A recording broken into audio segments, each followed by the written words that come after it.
We are the NACE Starleague Grand Finals. That would have been a massive continuation for Northwood. Top teams in the mid. They win the challenge. Completely open, but no! Pirates cannot make the save. It will be Stockton, the first grand finalist. The counterattack to Elevens. The 1-2-1 decay off the post. Elevens gets it to go with 1 minute on the clock.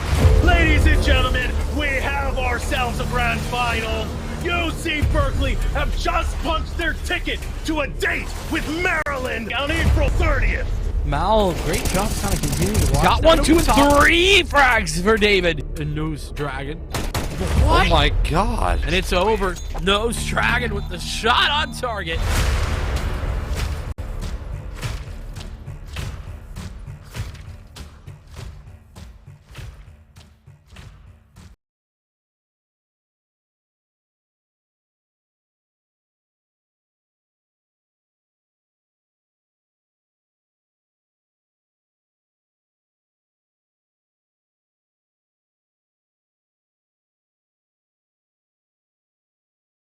Welcome, gamers, to the NACE Starleague Spring Grand Finals 2022.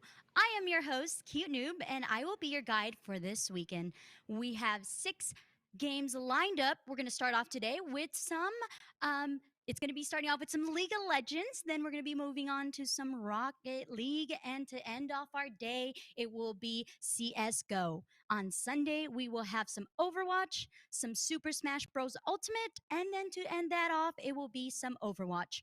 All these teams are fighting off for the grand prize pool of $48,000. Top 4 places of each games will get a piece of their cut. And today, like I stated, we are starting off with League of Legends. I am here at the Grizzly Den in Oakland University. As you can see, they have a pretty sweet setup. We're loving the logo in the background, and I am jealous. I think I want to start transferring off here possibly as soon as possible if production can get me here in the school. That would be great. But I do have 2 lovely casters joining me that will actually take you through the game. So here we have Deucerux as well as Space Ghost. Hey guys, how's it going? Yeah, I appreciate the attempt. It is Decerux, but it is going well because it is grand finals. I've been watching for a full season since the end of January. I am excited. I'm so stoked to be here, especially same. I mean, the NACE League has been so interesting with the level of play that we've been seeing, and now we have the top tier cream of the crop ready here to show off what they've got. Yeah, you guys said it. We have University of Maryland versus UC Berkeley, and we were making a joke in the production room, which was West versus East Coast. Woo-hoo. Yeah, I think it's no better, right, Kari? Space Ghost, coast to coast. We are battling in the grand finals, coast to coast, East versus West. Yeah, we've got that Tupac Biggie sort of rivalry going on here. I'm really excited to see what each coast brings. I'm just gonna say, for reference here though, that the one that has the lowest elevation and the cleaner air probably gonna do a little bit better. That's just science. That's just League of Legends science. Absolutely. Well, science is going to have to cut it out for us here. I want to know a little bit of predictions, though. Who do you guys believe is going to come out on top and why? Let's start off with you, Space Ghost. Gosh, well, listen. I think that results-based analysis, if we were going to look at the historical run here, it's not looking great for UC Berkeley. I'm going to let Desirix expound a bit more on the history between these two teams. Yeah, these teams have faced off before. It was in the winners bracket of the playoffs, and it was pretty much what got University of Maryland into the grand finals. An extra match had to be played for UC Berkeley after getting 2-0'd by Maryland, but now they were able to bounce back. They took that game against Central Florida, and here they are. They punched that ticket back into the grand finals, and they're ready to fight. And as you said it, you took the words right out of my mouth there, Desirix. They are ready to fight. We do have the teams in the lobby ready to go. And I hope that we're always rooting for the underdog, correctly? So I hope that I see a pretty good comeback coming back from UC Berkeley. But we shall see the end results. Take it over, folks. All right, so getting ready for this game. It has been a wild season. Since I said earlier, it was the end of January that the season started for NACE Starleague. So many teams have battled it out across North America, so many collegiate teams, and now only 2 remain here for the grand finals. And what a way to really end this off. We were talking about coast to coast, East versus West. Let's start really breaking this down from region to region. I want to start off with Maryland more than anything, because they had a dominant season when it came down to things. Only really dropping against Drexel when it came to the regular season and the conference playoffs. But since then, clean sweeps all the way through the playoffs to get here to the grand finals. Yeah, clean sweeps, 2-0s across the board. That does include their current opponent, UC Berkeley. So you had mentioned before, kind of as a silly joke, the University of Mass Destruction has sort of been their reputation going forward. So of course, Desirix going over this first ban. This is actually targeted to Mephistopheles, the Rengar. He's got a bit, oh my god, they're terrified of Mephistopheles. We've got the Talon and the Rengar. He does play, as you had mentioned to me, these assassin junglers. So I'm really excited to see how this one pans out here. Well, Kari, I was excited, but they're banning the assassins. Rengar, Talon, both taken off the table. What is really left here for Mephistopheles? Kane is one that does pop out if UC Berkeley want to ban that away and just fully commit to taking out the jungle pool, but they are going to go for the Ahri, something that's been more popular in the mid lane. Yeah, again, this is actually kind of like Assassin Central right here. I mean, she is a mage assassin as well. And then we see the Lucian ban come out. That's actually just good in general, a fairly reliable bot lane. The Karma is very targeted towards UC Berkeley. I believe their support, is that correct? Yeah, Puppers. Puppers, the old Puppers, the legendary Puppers, that Karma support. We were looking at OPGGs earlier, and it's just a blue Nami wave across the OPGG on the Karma for Puppers. So good bans across the board. Hey, I like a Wukong pick. That's great. I think what we're looking at here will be a flanking comp then. If we're going for the efficacy of our first pick. Don't want to make too many assumptions, but the Graves coming out here as well for Maryland. This is going to be spicy. I'm already feeling some very personal bans coming out here. And I'm really excited to see what else comes out for picks. Every ban was quite personal in that aspect. So personal. All the way down to the Annie. There's something about collegiate JV Annies. They just love grabbing that champion, taking it to the mid lane. But University of Maryland, responding to the flex Wukong, it can go either to the top or jungle. They're going short range, but aggressive as they grab both the Graves and the Samira. But we're talking aggression. League of Draven is now on the table for UC Berkeley, locked in for T1J2. We are looking for some very early Bloodbath. blood here. Yeah, it's gonna be an absolute bloodbath. If not each other PvP, definitely looking for some PvE blood when you talk about how farm needy Graves is in particular. So that'll be a lot of fun, and that's a great way, you know, if this Samira gets started, choking off your opponent's jungle with this Graves is a great way to move forward from your early to mid game. So that'll be a lot of fun, but listen, if there's any way to stop a Graves from wiping your entire jungle from all sides, and Ornn is a great way to do that. He's a good, reliable top laner who keeps his top laners in check, in lane at all times, and that's going to be a little bit rough. We're going to have to see, likely more than anything, either it's a top lane island, or we're going to have to get some ganks off, because we know how reliable this Ornn can be in the top lane versus pretty much anybody if they're played well enough. And with that Ornn locked in, it is going to show the hand of UC Berkeley that this Wukong is going into the jungle. It is not the biggest surprise. When it comes to UC Berkeley, Dunk loves playing on the engaged tanks more than anything else. So this will provide that engage as well as that front line for UC Berkeley for the Draven, if they can get it online. You know, we were kind of making that joke before the match, before this stream even started, that the win condition for Draven is just win. That is just it. There is nothing else. You are just looking to win the game. There is no part of the game you are focused on other than the entirety, winning it all. You're just winning it all. You know, Garen is spin to win, Draven is win to win. You just gotta go for it. You gotta go hard early on here. I'm a little concerned about the Samira Nautilus combo, but I want to see what kind of support we're gonna pair with this Draven. Are we gonna go for, you know, the classic Draven Leona? Yeah, okay, well, it is the classic Draven Leona comp here. Good timing. Yeah, and it's going to be early aggression is what we're going to be looking at here between those two. I still think the Nautilus Samira has the ability to make it through the early game. They're just going to have to be cautious. And you know, I have a sneaking suspicion that we are probably going to see some very serious ganks coming out of the jungle for that bot lane. Otherwise, they won't be able to thrive. And I think University of Maryland, more than anything, they don't just want to survive the laning phase, the early game. They want to thrive.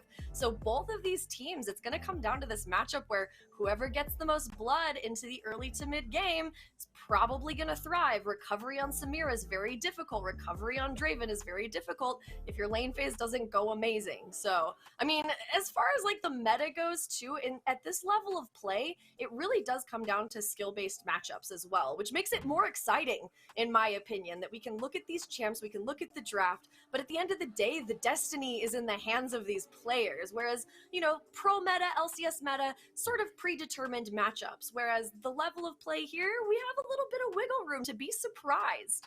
Yeah, this is the bloodbath meta that we're looking at right now. The bloodbath meta. Just look at these picks that we have on hand right now. Look at this. It's engage, it is fight, it is taking it to the limit for both of these squads. You know, rounding it out for UMD, they are going to take the Xerath in the mid lane. This is one that kind of caught me off guard a little bit, but lots of poke. You finally get some long range before you do get that engage, and you know, something for some solid lane control to go into this Victor that was drafted over by UC Berkeley. Yeah, and you know, the range is going to pose a problem for that Victor, but again, skill-based matchup, I think that when the team fighting, but here's the, okay, let me just slow down here for a minute. We're slowing it down. Slow it. Wow, that was really deep. So with this Victor here during these team fights, I think Berkeley has drafted a really incredible team fighting composition. So even if this Draven doesn't end up taking off, you still have this Victor that can blow up that Samira, that can blow up that Graves. The only problem is if this set gets his hands on him and pounds him into the ground, or well, that's pretty much it, honestly. The Nautilus can land a hook or so, but I really think the Victor is probably going to be the real salient problem. My estimation here is that the Samira Draven, they may just end up both like on the same level, because they both need the same level of early aggression. So I mean, they're just gonna keep going at it, trying to make this bloodbath happen, drawing each other's blood. So I really think the mid lane, unless it gets camped by either jungler, we're probably looking at this Victor looking to blow up the back line, as well as the Xerath, trying to stop the Victor from getting ahead to make that happen. So I'll be really surprised if we see these if we see one bot lane come ahead, that's one thing to keep an eye on, is if the Samira comes out ahead or the Draven comes out ahead. That's going to be bad news. More on the side of Maryland, to be honest. The recovery on the side of UC Berkeley with the Ornn, with the Victor, with the Wukong, you have a little bit of wiggle room, but gosh, if you don't get going from Maryland with your Samira, it's going to be difficult to lay down the damage if your Graves isn't fed. So let's just see what happens.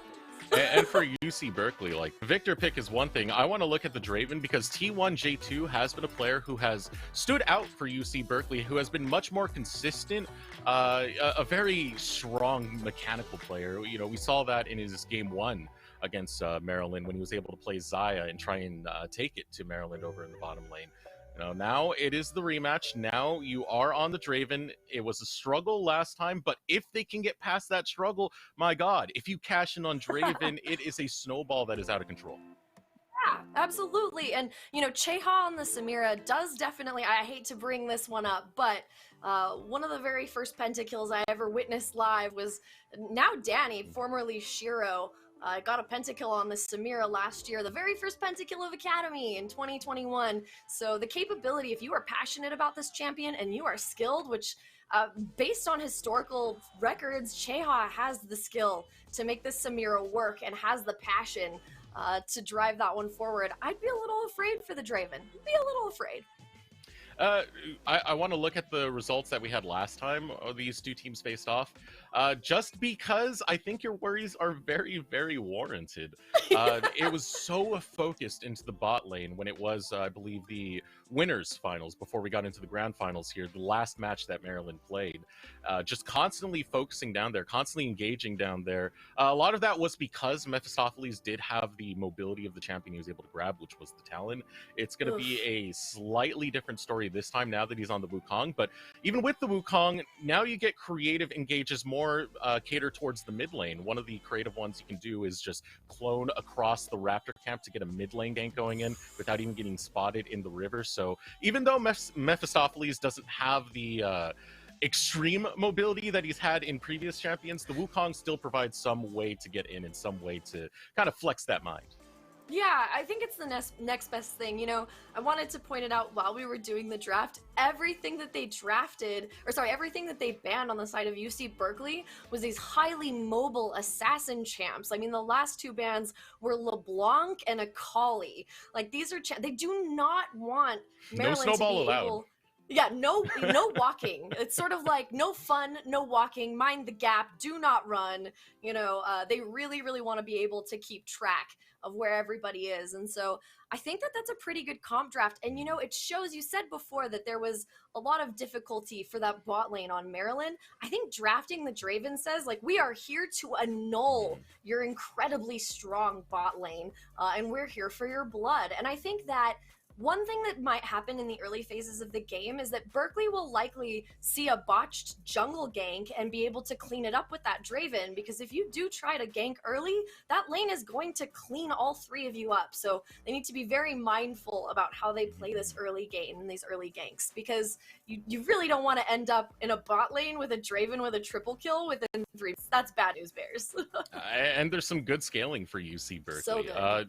University of Maryland, one of the problems they've had plague them in the past, especially against Drexel, and even in the first round of the playoffs against Purdue, was they get overconfident. They get these leads into the early game, and they just don't close out. They kind of get cocky. A little bit of hubris comes in, and that's when we start to see Maryland slip up.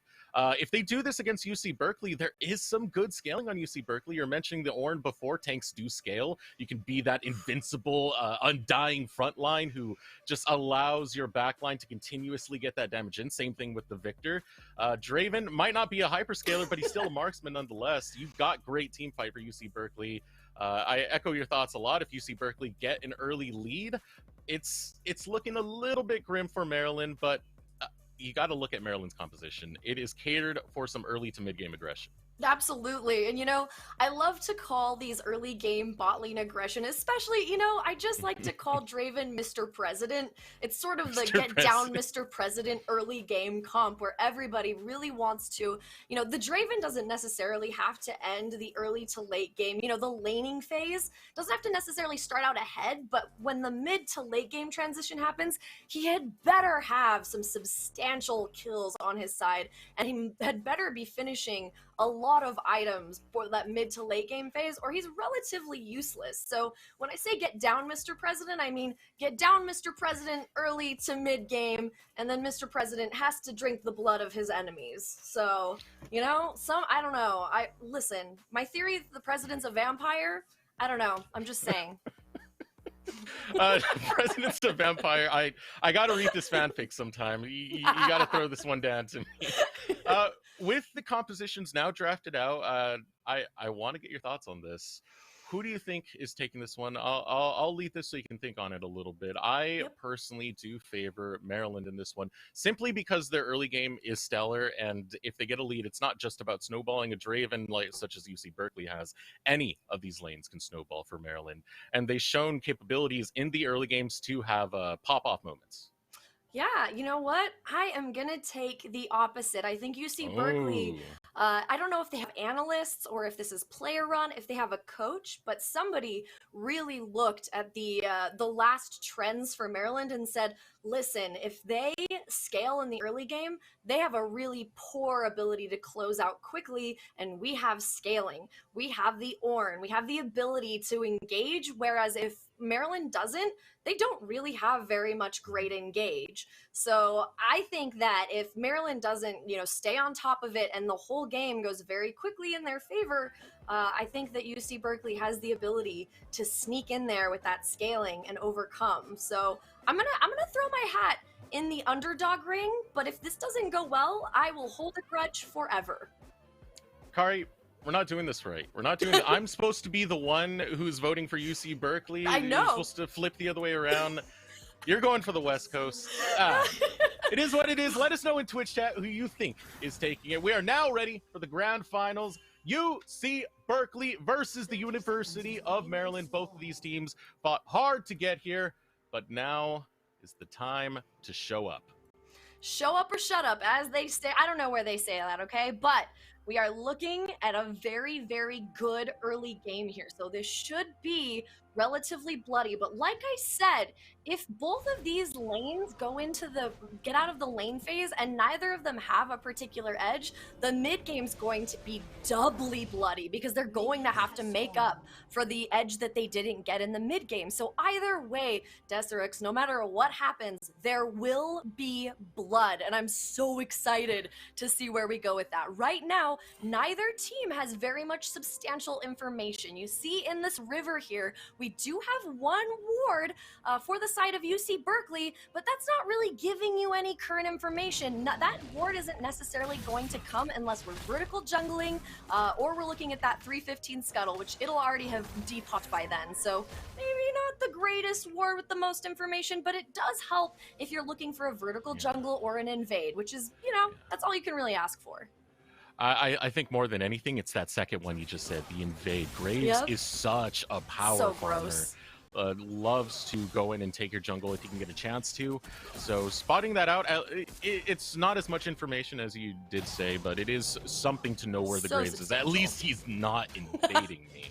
That's the most important thing too. Graves, super farm hungry. It's like you're protecting your cookie jar, you know? Like, you can't have all of this farm. I mean, if you're looking right now, the farm power is pretty strong, but the Wukong is actually doing a great job. They're both skipping camps so that they can stay in tandem with each other. You can see that there.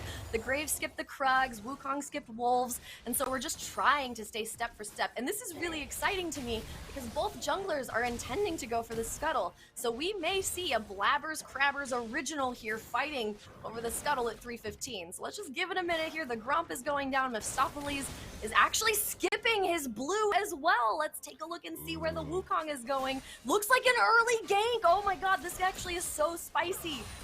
UC Berkeley, run!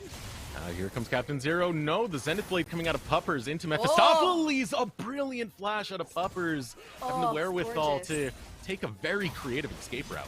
Yeah, absolutely, and it looks like the Wukong is just focusing on these chicken nuggets here, where Mephistopheles may be looking to go back around for another counter gank, but does not execute. So now, that was, by the way, beautiful execution from Puppers, being able to delay Mephistopheles from hitting their ADC, protecting that Draven, and then a stylish flash over the wall. Meanwhile, in the top lane, we do have this Set Ornn matchup. I'm actually really excited to see how this plays out, because the Ornn... Wait, no, what's going on? Hold up. No, he just leveled, so he's got health back. This is even worse for Dunk now. Oh, no, Dunk. Gotta take the long way. What?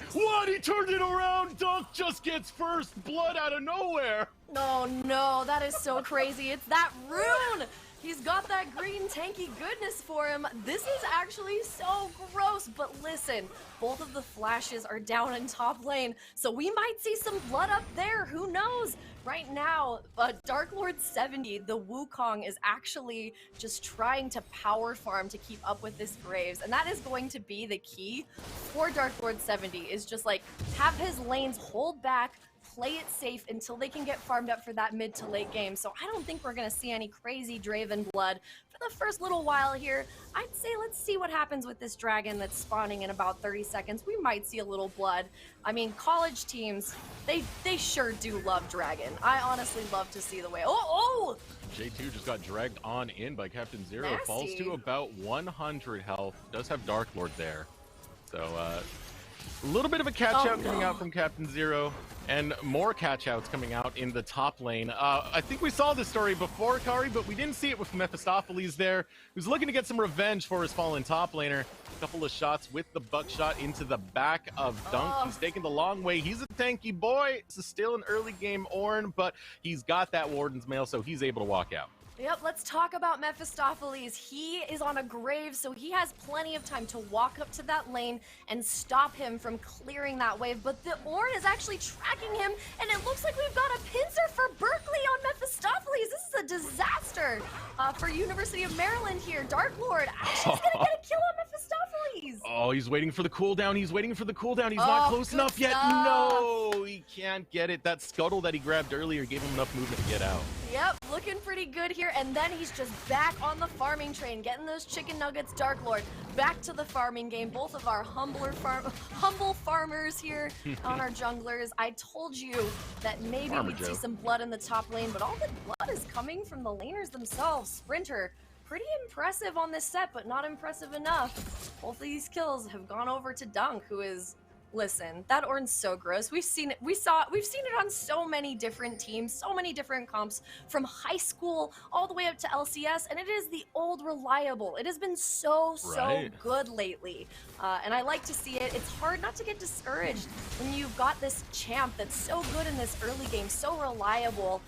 And then when you get to the team fighting phase, that Ornn Horn just messes your whole plan up. So Sprinter looking to intimidate, try to get some farm off here. But Dunk will not let up. This is not the peaceful, loving Ornn that we've seen before. This man has been working in the forge. He's sweating, and he's ready to throw that hammer right on top of Sprinter's head. Boy, he is angry. He remembers that first game that happened with Maryland, and he wants his revenge. But in the bot lane, here comes an engage coming out of Puppers. Dark Lord cannot get close enough. There is no level 6. But there is one available for Derive, who gets the counter engage and is going to make this 2 for the bot lane of Maryland. Almost 3 with that hook. This is the exact opposite that I had illustrated with Maryland. I had said, hey, listen, if Maryland tries to gank bot just a little too early, that Draven's going to walk away with 3 kills. The Samira has 1 because of the botched gank from Berkeley, and this is starting to look pretty crazy. This stacking of the Drakes here is going to be to the benefit of Maryland as well for the later game. With those Ornn engages, hopefully they'll get a Mountain Soul to help with that. A little bit beefier here on the side of UMD, but we'll just have to see. We'll just have to see. All right, bets are out now. Bets are out? I want to throw it down with you. Okay, I'm ready. We said this was going to be a bloodbath game. At what minute will the kills surpass the minutes? Okay, let's see. Kills surpassing the minutes. I'm gonna go with... shoot, this is good. This is a good one. I'm gonna go with 15 minutes. I'm gonna go with 15. A solid 15. How about you? 15? I'm going to go under. I'm gonna give it a 14. Oh, nice. Okay, I like that actually. Let's see how this Rift Herald affects everything. Dark Lord coming up here, looking to punish Sprinter already. We're just laying down the punishment. It's not great now, especially because Dunk can freeze his lane, and that's going to cause some serious problems for Sprinter. What is Mephistopheles going to do? Is he going to pivot to be able to stop the damage happening in the top lane, or is he going to try to feed Cheha? Call it, you know, an exercise in futility, leave Sprinter to his own devices? Guess we'll just have to see. Look at the jungling, though. Mephistopheles already cleaning up. Every single time Dark Lord shows his face in a lane, Mephistopheles is where he needs to be to clear out his jungle. So now this is going to be awful for Dark Lord. He's actually going to be doubling down on footsteps, losing so much time. Oh my god, he's behind by like a second. This is so bad, these footsteps that he's wasting and he's losing. Let's see if he can at least get a kill on Mephistopheles. That would make it worth it. He dashes through the wall, and that is such a bummer. Deserex, the time wasted. Unfortunately, on Dark Lord 70, they have to get some value here to make up for the fact that Dark Lord is here. He doesn't know where any of his farm is. It's in Graves' belly. He's done. This is rough. This is actually really rough. Now that their jungler is falling behind, that's the worst part about Graves, is his farm neediness, but he can back it up. He can literally just, like you see, his jungle's completely clear. All Dark Lord has is wolves. That's it. He has nothing else to go after. What is he going to do? Cap all the way up to red? Maybe. Let's see this engage here. Charge on to J2. Gonna use the ultimate Jayhawk, going after Puppers. Puppers flashes underneath the tower, but will not fall. Still continuing, though. Captain Zero going for another hook. Unable to land it. So now just gonna take the recalls. Is the bot lane of UC Berkeley, but I'm still looking at Mephistopheles right now, and he's still looking at the bot lane. You know, this guy saw what was happening in Houston, all that southern barbecue. He wants to find one in the bottom lane right now. Dark Lord now pivoting towards this area. Yep, Dark Lord went and grabbed those wolves, kind of waiting to see what Mephistopheles does. Let's see if the turret dive comes out here. The Exhaust now looking for the Cyclone, able to get it onto Cheha. Solar Flare goes out, but Captain Zero will not go down. Rolling Death returns, not gonna find a kill, but the same cannot be said for the top lane, because Sprinter, he finally got his revenge car. He gets the 1v1 against Dunk. Yeah, Maryland slowly making these increases here, slowly just making sure that no matter what Berkeley does, they are at least a few steps ahead. Mephistopheles making sure that he has the farm tempo well ahead of Dark Lord 70. You can already see the disparity growing between them. He hasn't recalled to get those items yet, but that's because the ultimate team fight is yet to come. This Drake is going to be up, and we are going to see something very competitive. Both lanes are priming to try to be in a place where they can, but this bot lane pushed in here for Berkeley is not going to make for a great dragon attempt, so we're just gonna have to see. Are they going to pivot? We see Puppers up here already. Are they going for the Rift Herald instead? Mid dive goes over, Puppers misses the Zenith Blade, and Derive, gosh, all he has to do is hold this lane, to be completely honest. So Derive has 0 LP. he has a lot of patience right there, really waiting out a lot of these skills of Puppers to get out of that situation, but he absolutely needs to make a reset. That's why he's taking it right now. Did just get the recall. Leandri's completed. Here comes the fight in the top lane, though. Dunk, it's a bloodbath in the top lane. This is the lane we should be focusing on. You know, normally it's the most boring lane in League of Legends. It's just an island, but no, this is a cannibal island right now. There is a war going on. Sprinter is so low. Dark Lord looking for the dive, but they need to push in the minion wave. Mephistopheles waiting in the wings. You know what? I would just say let Sprinter be on his own, head to the bot lane and take that dragon while everybody for Berkeley, you know, he's dead already. What are you going to accomplish? Are you going to push out his lane? There's nothing to be had, and now the rotations coming out of Berkeley are actually a little bit superior. Dark Lord, if he manages to get that cleaned up. Oh no, the Xerath damage! Oh no! Derive coming in clutch. Goes through. Derive able to find that kill. Nice to find that one, but the fight breaking out in the bottom lane might be disaster for Puppers as Cheha finds the engage. Solar Flare goes out. Captain Zero will grab the kill, continuing with the dive onto J2, looking to get that turret aggro onto Captain Zero LP. Cheha now continuing the advancement, needs one more auto onto J2, can't find it, just barely misses that Q. Will finally get that auto underneath the tower. J2 will go down. Well done, UMD. Is they're just being really patient. They're disciplined, getting that gank off on their on Berkeley's jungler for Derive, plus the bot lane dive. Perfect timing for this Drake here. Mephistopheles well ahead in farm, going to go ahead and clean up here. We have 2 bounties. Oh my god! All right. Spiky Buffalo looking for revenge. Nice play coming out there in the mid lane. Spiky Buffalo just using the Fog of War. And at a pretty good time to get something back on the board for UC Berkeley, but this is a bad path to take for Sprinter. He's going to get collapsed on. Mephistopheles has been fed up quite a bit and puts the collateral damage right into Spiky Buffalo. Now Sprinter's not in danger. It was the opposite way around. It was trying to set up for that Rift Herald. Spiky Buffalo gets that gank off, and then unfortunately it gets thrown away as Mephistopheles just steps up, dashes in, and punches him in the face with bullets. This is a bummer too. Puppers was also traveling up there to try to help with a Rift Herald, and then meanwhile you saw Dunk just trying to chase Sprinter out. They were trying to get that Rift Herald, and unfortunately Spiky Buffalo got caught out by Mephistopheles, securing the Rift Herald for nobody. Nobody gets the Rift Herald right now. So. He failed the dash. He failed the dash. Mephistopheles is not getting over the wall. He's going to have to burn his flash, but he doesn't even have it available. He gets locked down, and that's a cash-in coming in for J2. A 1-for-1 exchange, but the big thing there was J2 got that last kill.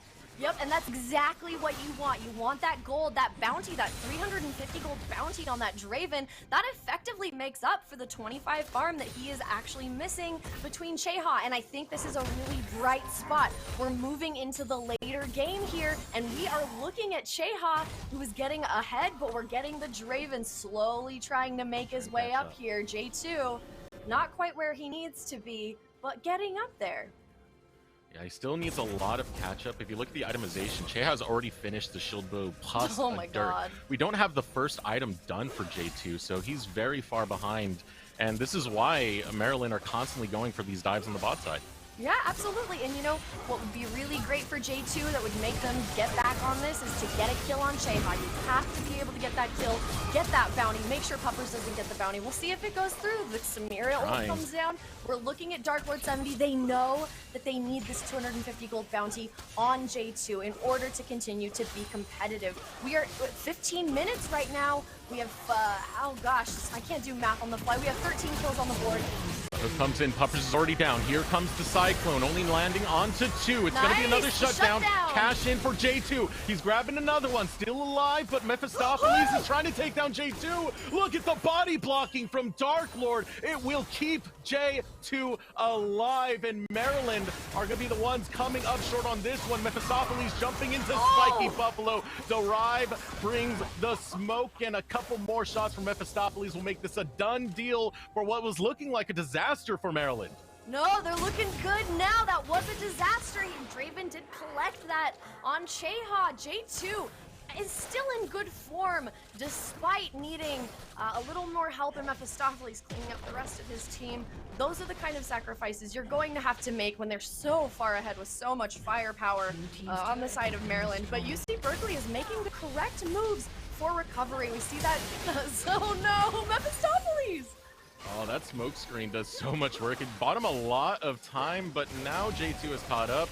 The cooldowns are way too short. Mephistopheles is still alive. My goodness, he survived for so long. Nonetheless, it's not just a shutdown, it's a cash into the Zadoration stack. So much gold now coming into the pocket of J2. I would love to see the gold count from production when we get just 1 second. I want to see where J2 is now in the pantheon of gold in this game, because I think he's probably sitting pretty somewhere around 2nd or 3rd place here. Let's take a look. Oh, right below Cheha in 3rd place, about 200 gold behind. This is He was like not 2K good. away the last time we looked, Car. Yeah, he was 2K away. So everything that happened there, despite his teammates falling a little bit behind, it's perfect. It's absolutely the exact member of this team you need. You have the engage. All you needed was the damage. So now you have a fairly well-outfitted Draven and all the tools to let him clean up. So as soon as Dunk can get released from this top lane, things are going to get really complicated for Maryland. However, they're still ahead here. They've got this bottom tower. 2 towers. They derive more value over over time. So the longer that UC Berkeley doesn't take another tower, the more gold Maryland gets passively. So it's really, really important. They have better access to the jungle, they have better access to everything. So it's really important that Sprinter concentrates on either split pushing or take top turret. So now we are at a Drake. It's going to spawn everybody, but Sprinter is there, and Sprinter has a TP up as well. So let's keep that in mind. He can continue to push until that exact moment that he needs to be down there to team fight. And by the way, you see Berkeley's team fight, beautiful, far superior, but Maryland's still quite a bit ahead, and they have started the Dragon, so they are already here, and UC Berkeley has to walk into something they're not quite 100% certain on. But look, they're actually coming from all sides. Let's see if we can get the Ornhorn off. Oh, a little bit of slip up coming from Dunk. He drops before the rest of Berkeley can get into the fight. Now here comes the re-engage from Putter. He's going to return fire onto Mephistopheles. He drops, but it's a double kill coming out for Cheha, who now feels the tempo, feels the momentum, has a quadra kill, is going after Spiky Buffalo, and in the grand final, Cheha shows up and gets a pentakill. Oh my gosh, we should be paying Cheha for this incredible kill, this pentakill coming out. That's beautiful. And listen, he can write a thank you note to Dunk. Unfortunately, that backline engage, it should have been the Wukong on that backline, not the Ornn. Holy crap, Cheha. I cannot believe I literally can't believe my eyes. I cannot believe what happened, but listen. If J2 gets that 600 gold bounty, we're back in it, baby. You see Berkeley is still on the line here, so let's not get too crazy. Yeah, and off that, I want to see the gold again. Yes, I want to see it. We just went from like a 2K difference. J2 made it up in about 3 minutes and went from a serrated dirt to an eclipse and an essence reaver. Now suddenly Cheha gets a pentakill. It's a 2K dip once again. The push and pull between these two ADCs is so fun. This is the most, it's a beautiful denouement. Like, we were seeing so much love, so much betrayal, so much 2K leads on Cheha, and then J2 just cleans up. I think that if we can get J2 back in the game, back all farmed up, we may still see something competitive, but right now, Desirix, Maryland, they have the edge. So what needs to happen here? Pretty simple. You just need J2 to be able to get that bounty, get more items, get outfitted, and then they need to execute their team fight. Where was our Leona there? Where was our Wukong there? They just needed a little bit better team fight there. So let's see what's on here against that Stopper's numbers on there. He's completely caught out. Spiky Buffalo is claiming that one, and Captain Zero trying to save his jungler will go the way of his jungler. Look at the mid lane though, another fight breaking out. Cheha caught out. A shutdown going over to J2. Kari, you asked for it, you shall receive another influx of gold for the bot laner of UC Berkeley. I like the control here. My only wish is that UC Berkeley, instead of coming back like this, could just maintain their lead. We just need to make sure J2 does not go down. We don't make mistakes like this with Spiky Buffalo, but Dark Lord taking some of those turret hits on his... Oh my god! The RKO into the middle of the team is gonna turn this around, and turn and tail is UC Berkeley, as just like that, Maryland claimed 2 and send them on retreat. Hey, listen, my bad. I forgot Derive existed. Let's take a look at that gold here. I think Derive might be at the top of the ladder, and I just want to track the progress here. Sprinter starting the Baron, actually, because they do have the room with Dark Lord and Spiky Buffalo down. This is going to widen the gap here. The gold, J2 still actually keeping up relatively well. Is only 1,000 gold behind. But listen, that gap is going to become a canyon in a minute here with this Baron. They're going to get more ground, and once again, I said the passive gold from the turrets that University of Mass Destruction has, it's starting to create this gap here, and we need some neutral objectives for UC Berkeley. So now, let's take a look here. We've got the Baron. We're going to start pushing. We've already done some resets on our support and our top laner, and they're going to be in good form to push a lane. Are they going to do it together, or are they going to go for, the split pushing option? Let's take a look here. Looks like we're setting up for a mid push potentially. Looks like we're clearing out. We're going to add some vision here next to the river. With Captain Zero LP, we're clearing it out. It's looking like we're descending on mid. We're gonna let Mephistopheles free farm bot lane. Why not?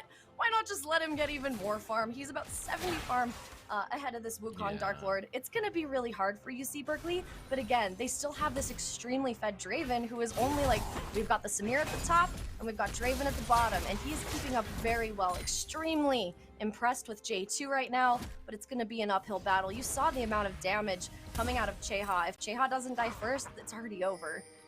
I mean, UC Berkeley, they have a very clear front to back, established, very strong, So engaging strong. front line.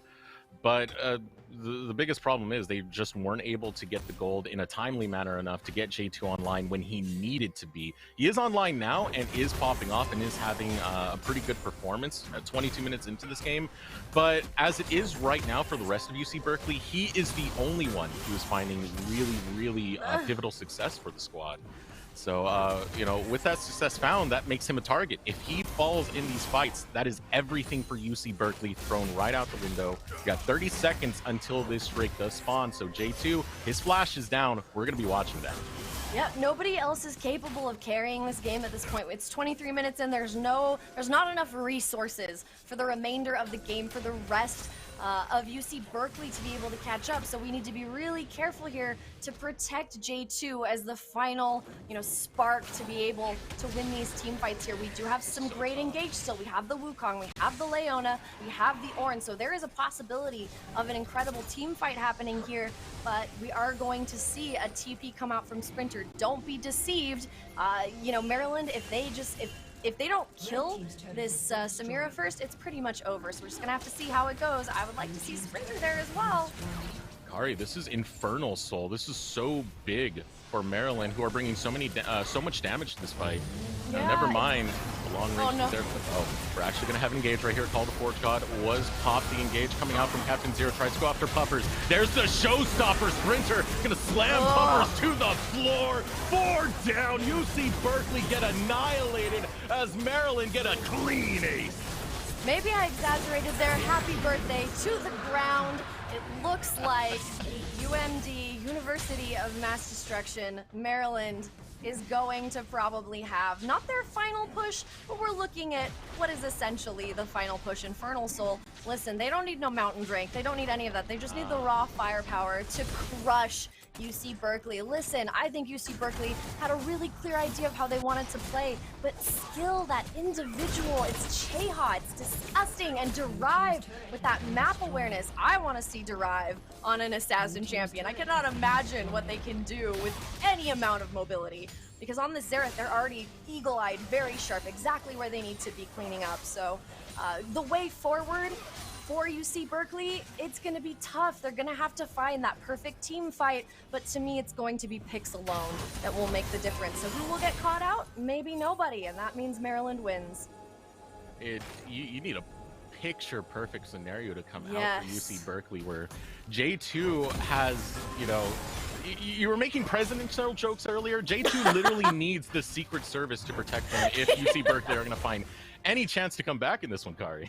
Yeah, absolutely. I used to play PUBG, and I would be the president and wasn't allowed to have anything but a pan, and then all my friends would have to protect me. This is that exact situation. If J2 dies, the game is over. So we'll see. We're trying to get that one team fight. We're trying to find those picks. Look at the bounties. There's so much gold on Maryland. They need that, like you said, picture-perfect scenario, that esports images preceding disaster level of perfection. So that's unfortunate. Not it right here. Pupper's caught out, and so is J2. J2 will flash to safety, but his support has fallen, and now caught out is Dunk. Ultimate being popped by Cheha, who doesn't care that this is an Ornn, who doesn't care that this is a tank. Cheha has been fed all game. 3 items already done, working on his 4th. The siege now beginning for the University of Maryland. 7 turrets as Look at him well. go. Look at him go. Get that crunch. Yeah. Get that Get crunch. those crunches. Whoa. Don't drop the anchor on him, boy. I know, I saw that. That's Rude. not teammate behavior. You don't drop an anchor on a boy who's doing crunches. Let him finish. Get those gains. Getting that flex going. Go call the Forge God. Flash coming out for the Rive. And now this is pretty much going to be a last stand from UC Berkeley. See if University of Maryland looks close to announce. Puppers goes forward. Already down is J2. So no hope for UC Berkeley to get a win right here in this game number 1. Mephistopheles jumping in over the wall with the flash. Another shot in. Only 3 members remaining for UC Berkeley as they try and survive. You only have the wave clear of Spiky Buffalo. He is not that fed. There is no team fight. There is no chance. Maryland with a dominating, with a strong performance. in this game number 1. I do want to say, all things considered, oh, no, that's BM. Continue to hit the Nexus. Good stuff here from the University of Maryland. I love to see the perfect macro execution, their beautiful tempo conditioning. This is amazing to be able to see the way that they are able to overcome how UC Berkeley's incredible team fights. They just avoided it. They yakety-saxed around the map, getting resources basically on the graves until they were too fed beyond recognition. So UC Berkeley, even though they got those little gains at the beginning, they weren't keeping track of the bigger picture. And by then, Maryland had already won. So what a fun game. And it wasn't a complete shutout. UC No. Berkeley, even though it was a devastating mid-game to have to deal with against Maryland, in the early game, we had some life. Dunk in the top lane was getting solo kills against Sprinter. You know, unfortunately, Orange scales as a frontliner is not going to really scale as heavily into the damage situation, but you had J2 for that, and J2 caught up. He was able to cut that gold lead and get into the same state that Cheha was in. But unfortunately, the story for Maryland was everyone was getting fed and everyone was performing. It was too tall a task for Berkeley to have to overcome, but I do think we're on a pretty solid foundation for Berkeley to try and draft and try and come up with something to counter what Maryland's been bringing. You picked Maryland, but it sounds like you're a little hopeful for Berkeley despite losing. Yeah, there is some hope there as the underdog. I think they displayed a lot of skill there. And like you said, they just need to work on that mid to late game tempo transition. They're struggling to keep an eye on Mephistopheles, who's basically, he was eating for 4. He was farming for the whole team. He was definitely making sure that Dark Lord 70 had no resources whatsoever. Wow. And everything he had, was going to the rest of his team. So keep an eye. I think the key's going to be counter jungle Mephistopheles. Pick something that can just murder him. Kari, I believe we both missed this stat. The Wukong just had 106 farm compared to Mephistopheles, who had 240. My goodness, Kari. Yeah, I don't want to kick a man while he's down.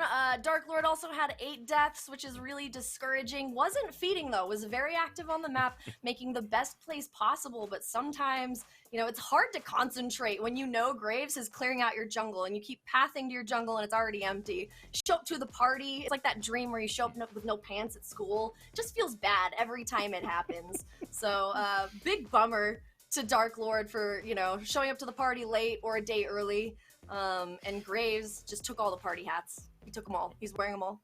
Well, UC Berkeley got a chance to try and fight some of those party hats back. So we're going to see if they can with that game number 2. But before we start getting into that, we got to throw it over to short break. When we return, we'll get into more NACE Starleague with UC Berkeley versus University of Maryland in our grand finals.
I'm Ryan Goff. I play for the UC Berkeley League of Legends team, and I go by Darklord70 in game. Say around 8 to like 10 years ago, somewhere around there. My brother was just playing the game. My older brother's about 4 years older than me, and I was just a little kid at the time, and I kind of just watched him play, played a little on my own while like he was helping me, and that's kind of where I got started. As far as it goes for like practicing and training, I guess I would say most days I just go to class and then I try to get my my work done, and then most of my free time is just spent playing games or just watching streams, watching old VODs of games, stuff like that. Just try to find like where can I either improve or find something that will help our team like get an edge on the team we're playing against. The main aspect that I've kind of learned over this last like year of playing for the first time is you kind of have to be ready to adapt and learn like you're most likely not the best there is, and there's always a way to get better. There's always ways to improve, but might be different ways to adapt to like get a better edge over the other players. And I think just constantly looking to improve and figure out like what's the next best thing is what I think is the most important. I'd say in high school I kind of just played the game very casually. I was just like I just played Zac. I was a Zac one trick. One character. I only played ranked, and I probably would never have pursued a team if I didn't find this opportunity. So I think just them having a structure already there for me and providing tryouts so I can get teammates and coaches, it's really like I would not be here without them. So the experience is definitely just going to be fun, just knowing that there's only 2 teams left and fighting for the top spot. I'd say I'm excited to hopefully showcase some stuff we've been working on. I think last time we were a bit unprepared, or we had like some bad ideas of what we thought was good. I think we've been working on some stuff, and I think I'm excited to see our practice put into results. So last time we played UMD, I think we kind of knew we were getting into. They're very, very aggressive. They sit in our jungle for the whole game, sit in the bushes and just camp us and cheese us. We have a better preparation. It's all just learning what they're doing, and I would say they kind of cheesed us a little. I think we should be able to. I don't think there's actually a way we can lose to them.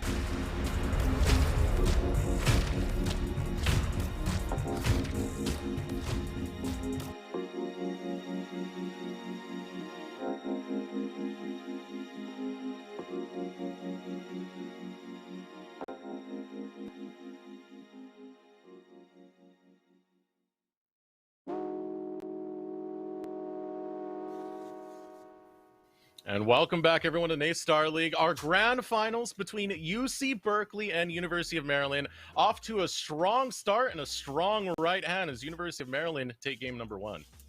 Listen, I'm not mad, I'm just disappointed. I really thought that UC Berkeley had the superior draft, great scaling, but God, who would have seen, especially the Xerath Derive, looking so good there? I didn't expect that. I did not expect Derive to have such an eagle eye, such a great idea of where they needed to be, when they needed to be, and I think that UC Berkeley probably felt the same way. Like, who is this guy? Where did he come from? Because he was putting in a lot of work. Yeah, he put in a great amount of work. 5-1-9 at the end of that game. And it was really, he was the game changer for a lot of those fights. What was looking to be UC Berkeley's fights, Derive suddenly just presses R and starts making it rain. And now Maryland are taking the team fight win. And that was the story for a lot of these fights, Kari. Yeah, Derive the Pain Rainer, I guess is what we're looking at here, just raining down the pain. I think that if UC Berkeley, I mean, even if we had the exact same drafts, if UC Berkeley can just pay a little more attention to where the farm is coming from, because it was a little subtle for Maryland. We saw the Graves out farming that Wukong, and then Derive just making, once again, you said presses R and makes the pain rain, because he can turn the tide of any game with that ult, or sorry, with any team fight with that ult. So those little, those little inches that they needed to win those team fights, to eke them over, Derive was always available to lay down that damage, and that's kind of ultimately where UC Berkeley ended up suffering. And to me, that's something preventable in that mid lane. We just need maybe oh gosh, an assassin mid laner would have been so good there if only every assassin in the game hadn't been banned. But there are small adjustments you could make to the comp. My suggestion, keep track of the jungler, and gosh, keep a lid on Derive, because that guy's got a really good idea of what he needs to do and when he needs to do it. All right. Well, as we get ready for the draft of game number 2, we want to give a shout out to one of our sponsors, and that is going to be Corsair. Now, Corsair is the leading global developer and manufacturer of high-performance gear and technology for gamers, content creators, and PC enthusiasts. From award-winning PC components and peripherals to premium streaming equipment and smart ambient lighting, Corsair delivers the full ecosystem of products that work together to enable everyone, from the casual gamer to the committed professional, to perform at their very best. So, a good thank you to Corsair as we get ready for this draft of game number 2. What are we expecting to see different? For me, there were so many bans on those assassins, and Cheha looked really, really good in the Samira. I don't think it is a call to ban away the Samira, but something definitely has to change in the way that Berkeley are evaluating this draft. Yeah, I think that you're 100% correct. Not banning, because it's not the Samira that's the problem. It's not what she does or her kit or even the matchup. It's more about, again... If they get her online. Yeah. Yeah. Woohoo! It's more about the jungler, and it's more about this mid laner. I still think that the top, there was a top struggle there, but it didn't make any difference because the top was just its own island again. We saw very little Rift Herald action as well as one Baron. So I think what we're going to need to look at is the supporting cast around the ADC. We saw a lot of bans. We saw the Lucian ban come out against Cheha as well. And I think that banning for the ADC is an exercise in futility. Let's go ahead and ban that mid pool, I think, is what we're looking at here. And committed to these sides till the very end. Red side for Maryland, UC Berkeley taking the blue. They did this in the first time they faced off in the winners finals. Now in the grand finals, this is where they're most comfortable. The bans coming out looking the exact same thus far. Taking away the Lucian, the mid-game pop-off that Cheha's been very prominent on, and the assassin bans. We're not going to get to see Mephistopheles play his coveted talent in the jungle. But Samira. Man. Yeah, and do you remember back in the day, a decade ago, when you started playing League of Legends and you had that emotional Blitzcrank ban, that emotional Master Yi ban, instead of looking... Master Yi was it. Yeah, Master Yi for sure. Instead of looking at the systemic problem behind why those champs work so well, you just kind of get like, I hate that guy, I'm gonna ban him. Master Yi actually kind of was a problem back in the day, but the Samira, not the actual problem at all, in the slightest. Mephistopheles, though, I think that you give Mephistopheles the Rengar, you give Mephistopheles the talent, and it's over. So seeing the Ahri, I think that's a great pick into that Xerath, into that playstyle. But again, we don't know how deep... We don't know how high Derive can fly. How deep is Derive's champ pool, Deserix? Do we have any data on that? I'm looking at the LPGG, but I'm not getting a lot out of it. Yeah, he is someone who's a tough cookie to crack, but he is very, very deep into that pool when it comes towards the mages. And, assassin mages at that aspect as well, as LeBlanc will get locked in. That is going to be the response to the Ahri in the mid lane, which for UC Berkeley, I definitely commend the Ahri. You're taking away the Ahri ban to ban away the Samira instead, so grab that Ahri. Don't let Derive grab that one. But this is going to be quite the showdown of mid laners in the mid lane as we have the Ahri versus LeBlanc matchup. Yeah, and it looks like Derive not quite as effective on the LeBlanc. Apparently the Ahri looks a little better on them. Oh my god, one of the most mobile champs in the game. A real stunner for Maryland here, but they are going to need to control this early game. He does fall off. It's not great for team fights. That Lee Sin lock-in for Maryland, it's still really bad because we have seen what Mephistopheles can do with even a little bit of mobility, that dash on the graves. So that's a harbinger of doom, but if you can keep track of it, maybe you can overcome it. Ooh, they're going back to the well again. They're not giving up on this Draven. It's a tough sell. It's a tough sell to me, especially grabbing it this early. The snowball was there. The potential was there, but it was work to get J2 a kill. It was work to get him online. He fell behind so hard, caught up, fell behind again. He's going to have that solid front line as basically the draft going the exact same way, minus the Wukong, now replacing it with the Ahri for UC Berkeley. So they feel some presence in the way things played with the first time around in that game number 1. They felt they had some chance. And these were the 2 lanes that pulled off, right? The Draven and the Ornn. These were the early game power points for UC Berkeley. So I don't fault them at all for going back into this. I, in fact, love it even more now that they have the Ahri paired with it.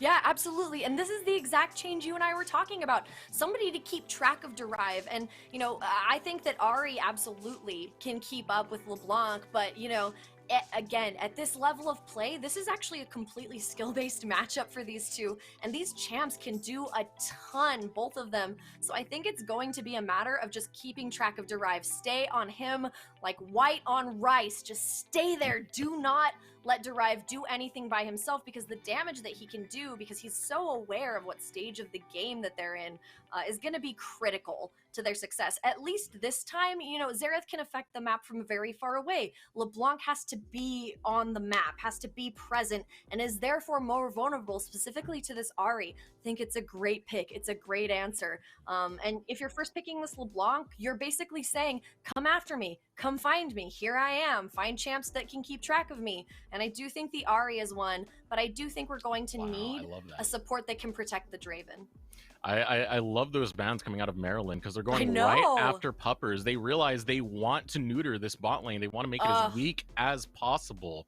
So very targeted bans coming out from Maryland. I know Puppers has been playing a lot of Renata as of lately. Soraka, great enchanter support to have. One more ban out of UC Berkeley. Counterpick will go over to Maryland. And again, going after Mephistopheles. They've pretty much taken his entire champion pool. Kane banned away, Talon banned away, Rengar banned away. Counterpick still over to Maryland. You know, I would love to see something that, like, when I say protect the Draven, let's look at a Lux, you know? Let's look at somebody who can stop them from making an assault. Because if you trap the Lee Sin, if you trap the LeBlanc under the turret, they're as good as dead facing down a Draven, you know, if he's not already dead. So maybe we look at the Lux. You've got the bind, you've got an extra shield. Maybe that would be really good. That's something that Puppers is honestly very good at. We also have a Morgana. That's a kill them before they can kill us sort of situation as well, plus the dark shield with the LeBlanc. Sorry about that. One of my cats is causing a havoc in the background here, but a Morgana would be so great for this Draven, specifically because of that shield. But it looks like we're actually going to go for that Vex pick. It's been locked in here, and we're looking at the second one for UC Berkeley. My hopes for Morgana shattered, perhaps. We'll have to see. What jungler do you think UC Berkeley is going to go for? Wait, I want to take a hold on this real quick. If that Vex is actually, because Ahri was already locked in earlier. So yeah. Vex, I'm not sure just yet. I did get some confirmation earlier. The Lee Sin pick that was locked in early for Maryland is actually a Zeri pick. So that's the bot lane shown for Maryland. Oh, okay. And so this is the true with the Graves. Yeah. All right. So that Vex, though, because, like, what is the support right here? Are we taking Ornn into the bot lane, or is this a placeholder? I'm dying to know right now. Yeah, I'm super curious. Okay, so listen, I think that the Vex is great for locking down a perfect counter to LeBlanc. Specifically, that champ was made to stop these assassins. So I mean, what I'm worried about where these lanes are actually going. Ahri support is viable, but not where I would go. Ornn support viable, not where I would go. I'm really curious to see what UC Berkeley's plan is, but wherever it is, these champs all have very good counters into all of these lanes. So I'm really excited to see what we're at. I wish we had a bit of a more mobile jungler, but Wukong's great. I just wish that we had like a Hecarim would be really good, especially if you're looking to dive. You ban the Lucian, so of course you want to continue to dive. So we'll just have to see. And especially like the mobility of the Camille on Maryland makes it really complicated in the top lane as well, because you have to keep track of the LeBlanc, you have to keep track of the Camille, and then you also have to keep track, we're talking about Zeri, is that correct here in the Maryland side? Yeah, Zeri and the Lee Sin spot. Okay, yeah, so the Zeri is also really slippery. We're looking at a comp of champs that can just yakety sacks out-rotate around the map, so we're going to need to see that same level of astute mobility and macro coming out of UC Berkeley. I think they displayed a really good sense of that, and so I want to see where they will put that Ahri and where they will put that Vex. And even the Ornn, you mentioned, like, these aren't flex picks in professional play, but they are certainly flex picks in Collegiate because it's very individualized levels of play here. So if they get a little creative, I'm not going to be mad, Eric. We are getting some confirmation in now. It is the Orn top Ari mid. So is this actually Vex support? Is that what I'm getting right now? Like, what? I know UC Berkeley have pulled out some wild stuff before, but yeah, we just got confirmation. This is Vex support. Okay, so when I said that Draven needs somebody to protect him, this Vex is actually, again, really well positioned to keep highly mobile champions from diving him, from catching out, and it effectively makes it impossible to turret dive as well. I mean, not impossible, it depends on where the Vex is as far as health goes. If you can take her out first, you can take out the Draven, but if you're taking out the Vex, the Draven's already laid down a substantial amount of damage. So I think Vex is actually a really good pick here. I still think Morgana would have been ace with a black shield and a bind, but the Vex can lay down a little more extra damage without the ult. So I think that, you know, it's a creative answer to a very big problem. UC Berkeley might have something here. I want to see how it plays out. While we're getting ready for this next game, we want to give a shout out to another one of our sponsors, and that is going to be Gunners. Now, Gunners are the pioneers when it comes to blue light glasses, and they're the #1 in gaming. They've been helping gamers perform better while protecting eyes for over 15 years.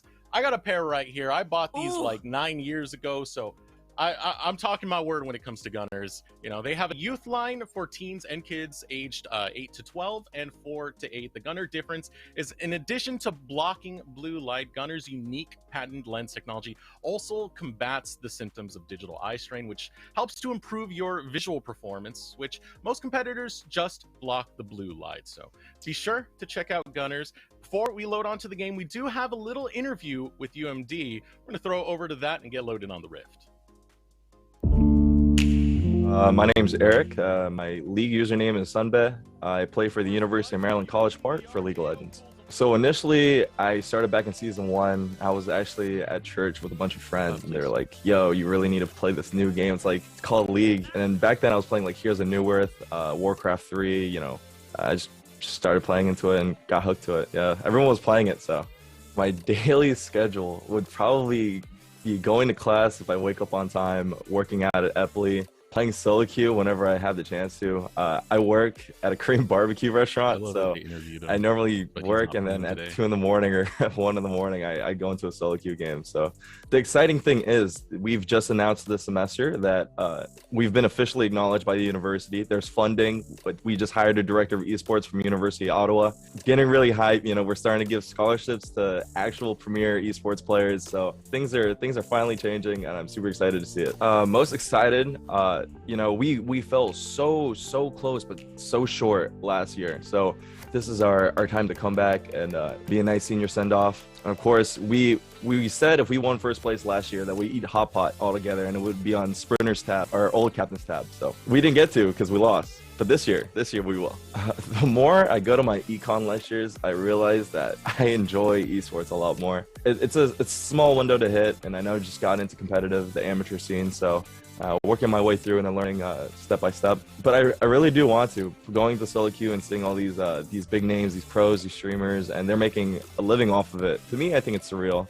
My parents would never understand, but if I brought in the money, they eventually would. So it's kind of the dream. The reason why we dropped the series to Drexel was because our team tends to troll. We normally start inting when we get comfortable or we get a pretty sizable lead, and then we just kind of throw the game away. So I'm always the one to tell my team, it's like a bunch of dogs in front of me, and I have like 4 leashes in my hand. And I'm like, guys, let's not be stupid for once. Let's wake up. Let's do this thing. Let's win. I'm going to say the easy thing. Good luck. Have fun. You guys might scrim 3 times a week. I just want to let you know we don't do anything. So good luck. Try your best. Rush FDS. And can't wait.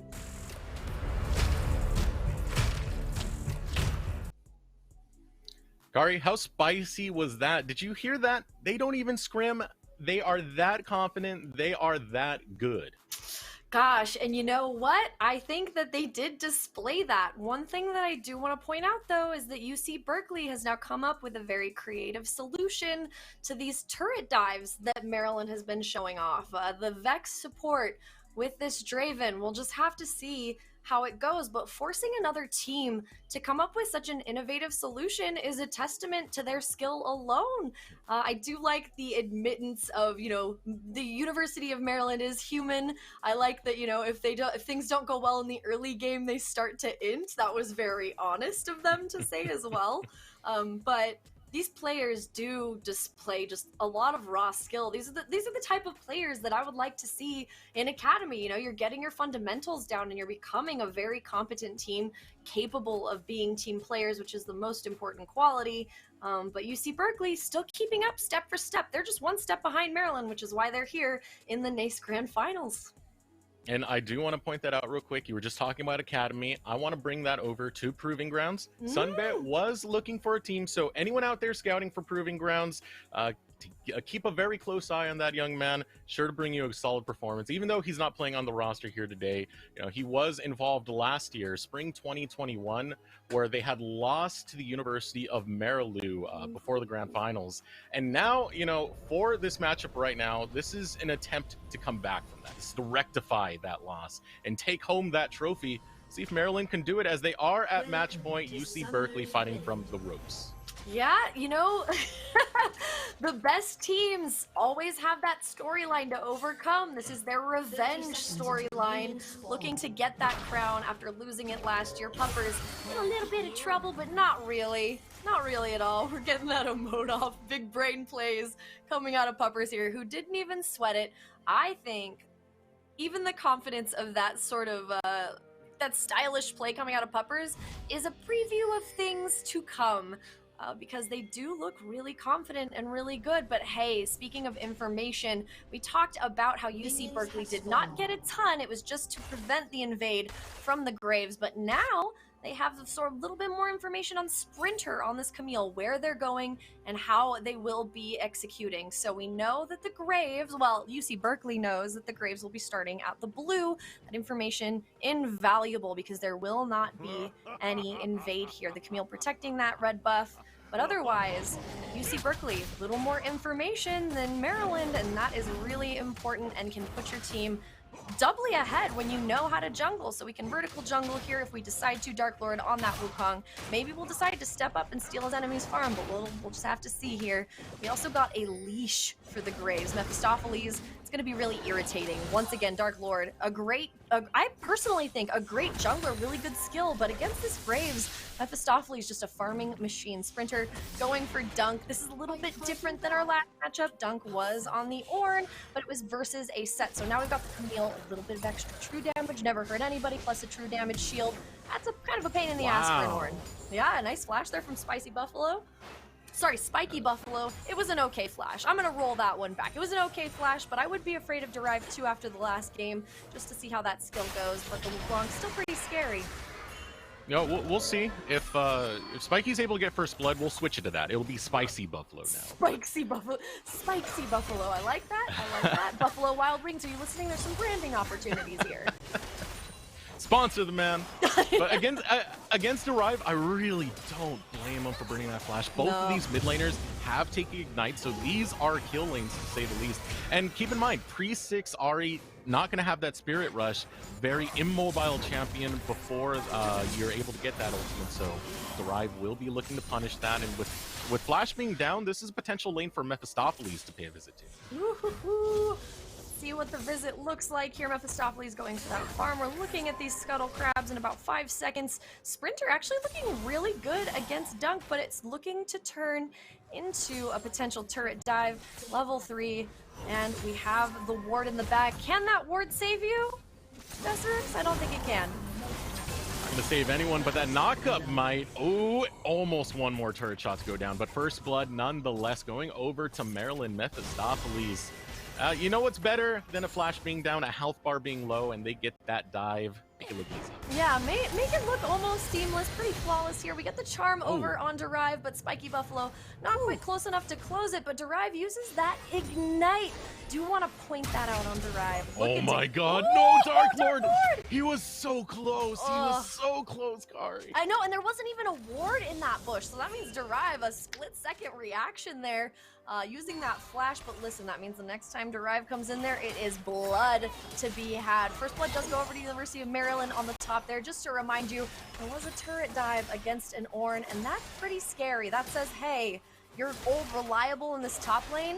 We might be unleashing a Camille on the rest of your players more quickly than you originally expected. So let's keep an eye out on that, because as soon as Sprinter is unleashed, we'll be able to just cause hell in the other lane. So unlocking that top lane, it will signal disaster for UC Berkeley. They want to keep it locked down for as long as they possibly can.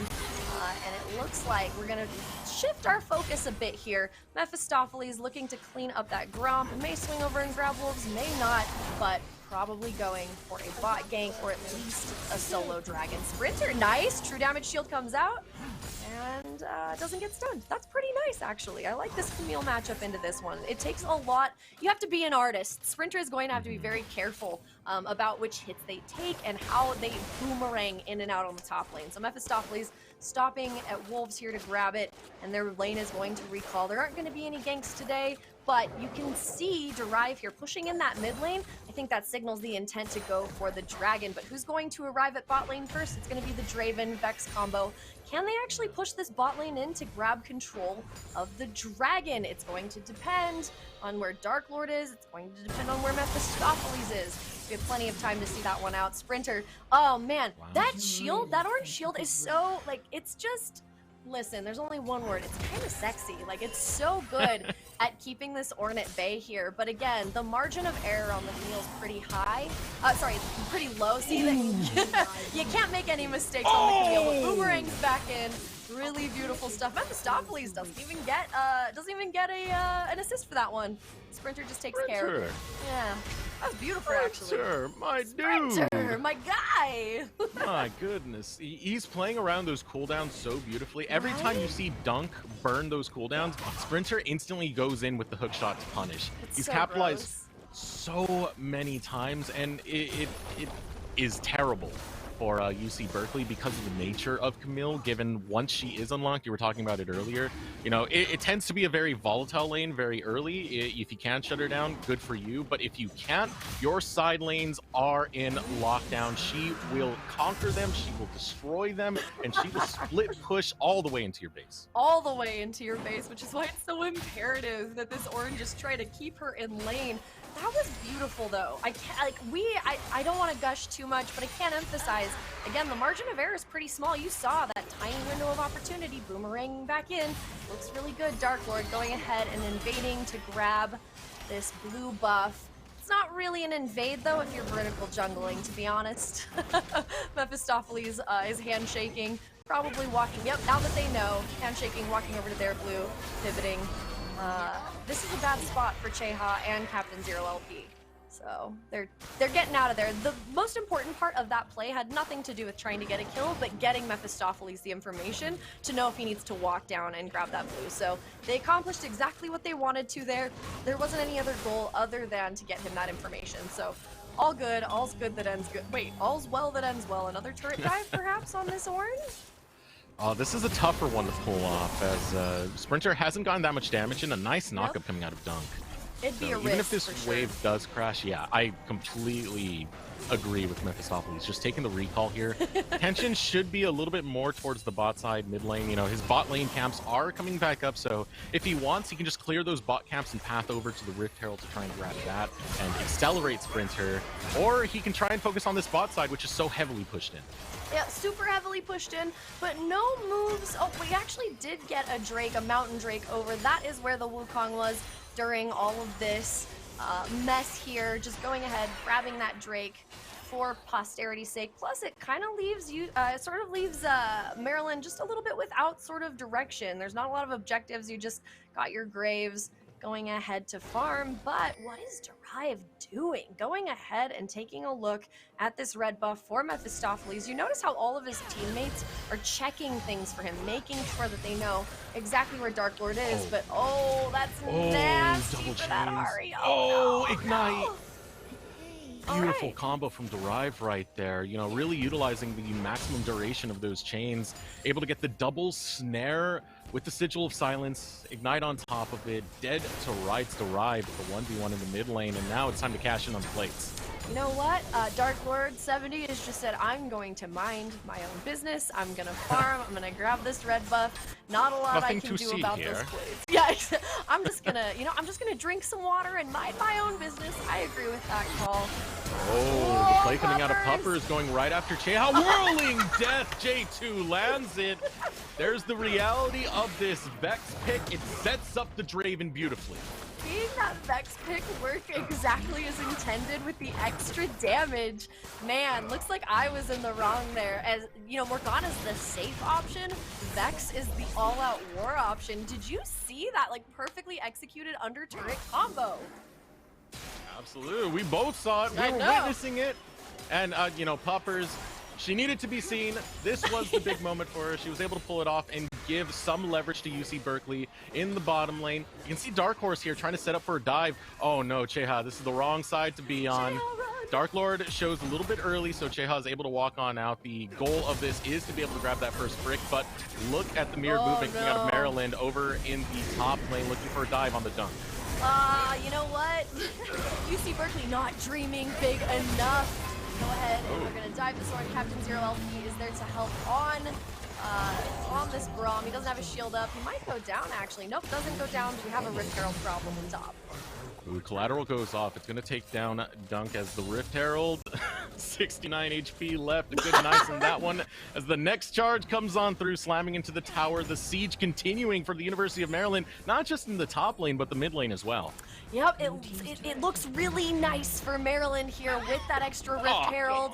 Yeah, I know, Shelly's down, it's fine. Nice, everybody is keeping calm. It's funny because it's sort of like the aspirations of UC Berkeley were like, let's get a Draven a kill, it's gonna be so good. And Maryland, dreaming a bit bigger, was like, what about a Rift Herald and 2 turrets? A Rift Herald almost taking mid lane, then a kill on the Ornn. It's like, they just were a little more ambitious in this situation, and now, dead to rights, they may be able to just take this Drake out from under UC Berkeley with that kind of tempo, so let's see what happens here. The Draven, J2 is here first, Captain Zero LP is in a lot of trouble. But he's caught out, he's gonna get caught by the concussive blows and the ultimatum, so much damage on J2, but he buys enough time to get the kill and cash in. Cheha will get some vengeance, able to take one down. Derive with the chains, going after Dark Lord as Spiky Buffalo, putting in the Spirit Rush onto Cheha, who's able to sidestep the charm beautifully. Now Mephistopheles will join the fray and get the kill onto Spiky Buffalo. Maryland taking the better of this fight as they're gonna clean up one more onto Dark Lord and grab the Drake. What a fun fight, and again, this mobility, so disgusting. Even though Sprinter went down, still created enough time to bring the rest of the members of UC Berkeley down to be sacrificial lambs in this team fight. And now, I would love to take a look at the gold here just to see who's out ahead, but I have a sneaking suspicion it's probably Mephistopheles, just largely, oh, sorry, not Mephistopheles, Derive is 4-0-0, that's bad. Oh, Derive might get punished here. Puppers looking for the follow-up, trying to make sure that she's not going after the wrong one. That's one of the difficult things right there. Once you start chasing the LeBlanc, trying to figure out which one's the clone, they can mess with you. You know, you don't want to burn your flash and get embarrassed and suddenly see that, oh, I just got 25 gold instead of a kill. There's nothing more embarrassing than that, than the Shaco, the Wukong, the LeBlanc clone. Man. Everybody gets that, like, just when you out flash loud. on it. It's just embarrassing. There's no way to come back from it either. J2 ahead in gold, actually, impressively. The Draven can just do so much with this farm, but look at the 2 bounties. If J2 can collect on Mephistopheles or even Derive, would actually maybe be able to put all the members, specifically the top laner, on his back and just carry him through. I don't think that Dunk really expected the challenge that Sprinter would present here. What do you think? Yeah, you know, 0-3-0, he was definitely not expecting on that end. Might not be expecting this. Is Derive? Oh. No, it's Spiky Buffalo who gets caught in Derive.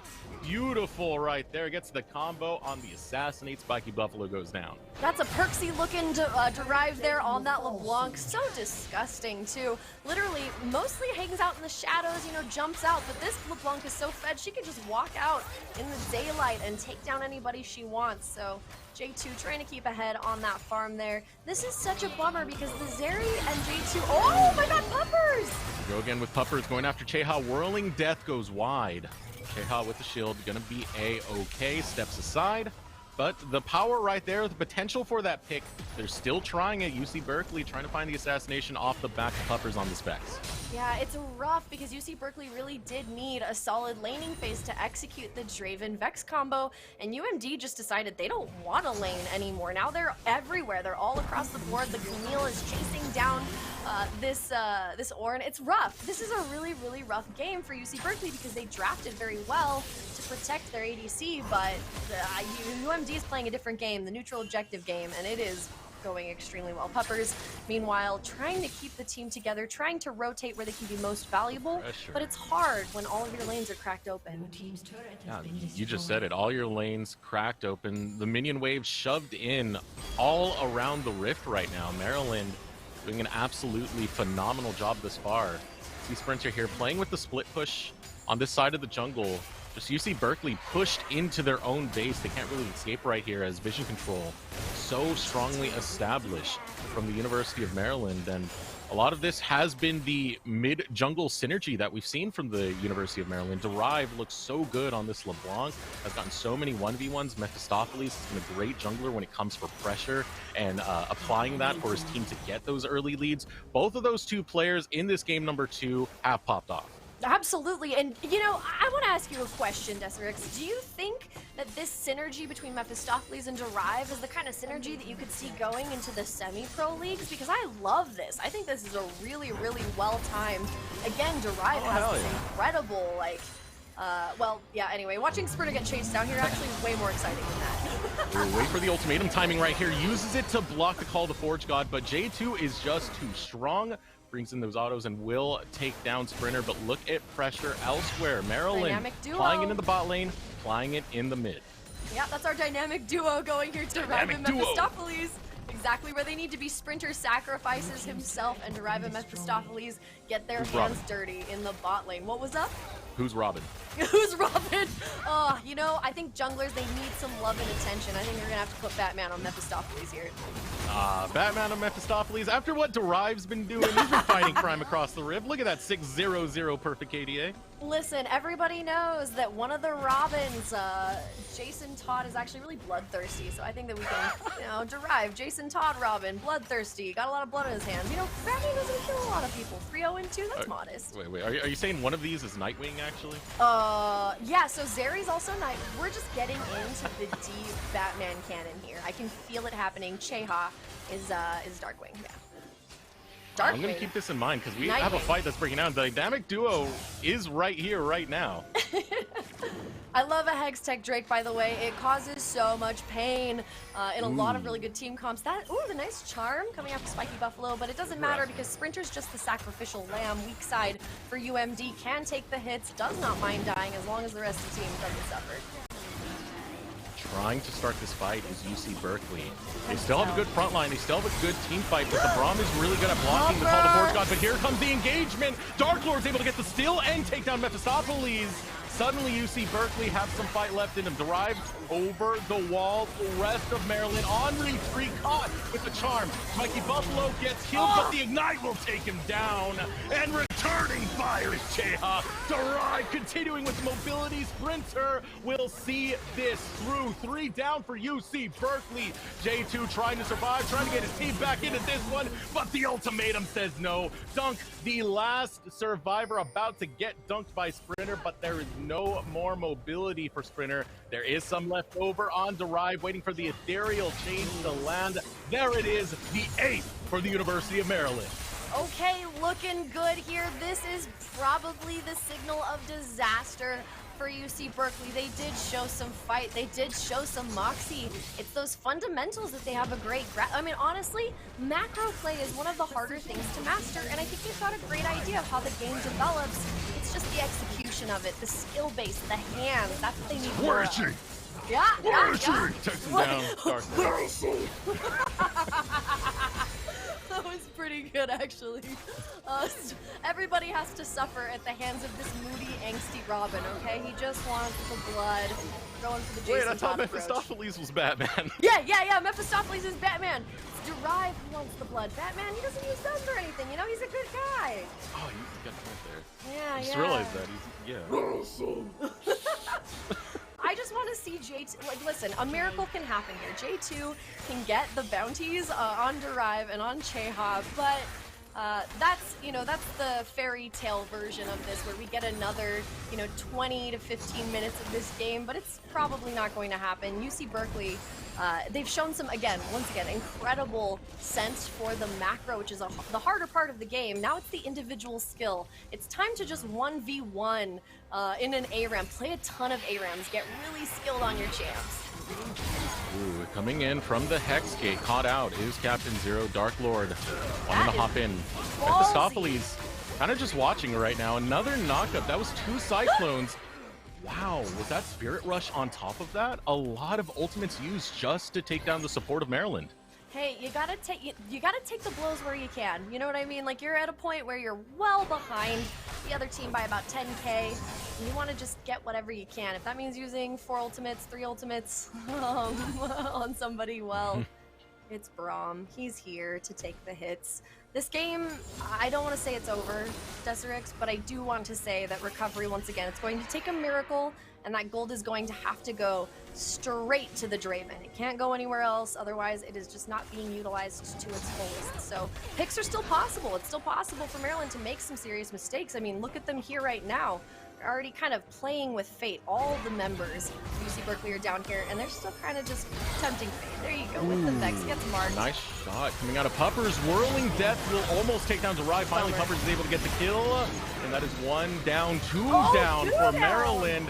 And now suddenly UC Berkeley are finding their rhythm, going after Captain Zero. Another one finds the mark as Dunk will grab that kill. Now Mephistopheles trying to save his companions. He will fight this 1v3. Mephistopheles going for the hero play. He's gonna be Batman. He sees some crime being done and he's ready to clean it up right now. And it's UC Berkeley who are running away from the gunman. Here comes Mephistopheles. Now look at the challenge, J2. Another shot on the J2. Needs to sidestep the charm. Will do it. Mephistopheles finds 1. He will almost find 2, but finally shut down. Our crime fighter has fallen. The ace for UC Berkeley. Where is the Batman? UC Berkeley, they know when he shows up, it is a bad time to continue to hang out in Gotham. They do walk away, but Mephistopheles still on his feet, 6-2-2, and there's still a 400 gold bounty on Derive. I think that was really funny, by the way. 1 guy chasing 3 guys away. Pretty funny. But Puppers, let's talk about Puppers being the absolutely indisputable UC Berkeley MVP. She is incredible on this Vex and has such a good sense of when to engage. I think following Puppers as the shot caller and the engage too. I mean, you have an Ornn on your team, but a Vex is outshining them in terms of engaging. Really beautiful play, but the University of Mass Destruction, even more beautiful with our dynamic baddie duo. I mean, look at the gold difference right now. It is so massive. Past the 10k point, Dragon is spawning. UC Berkeley, they got to pull off something big on this one. They were already able to get 1 team fight win. It's around Drake. It's gonna be tough to pull this one off again. Looking at some of the Sunder spells, you don't have Flash again up for J2. So this backline is very much at risk for UC Berkeley. It's going to be hard to push forward. It's going to be hard to pressure. I almost feel like UC Berkeley should give this one up, but it's tough to say, man. It's very tough to say as Maryland are going to start the leash.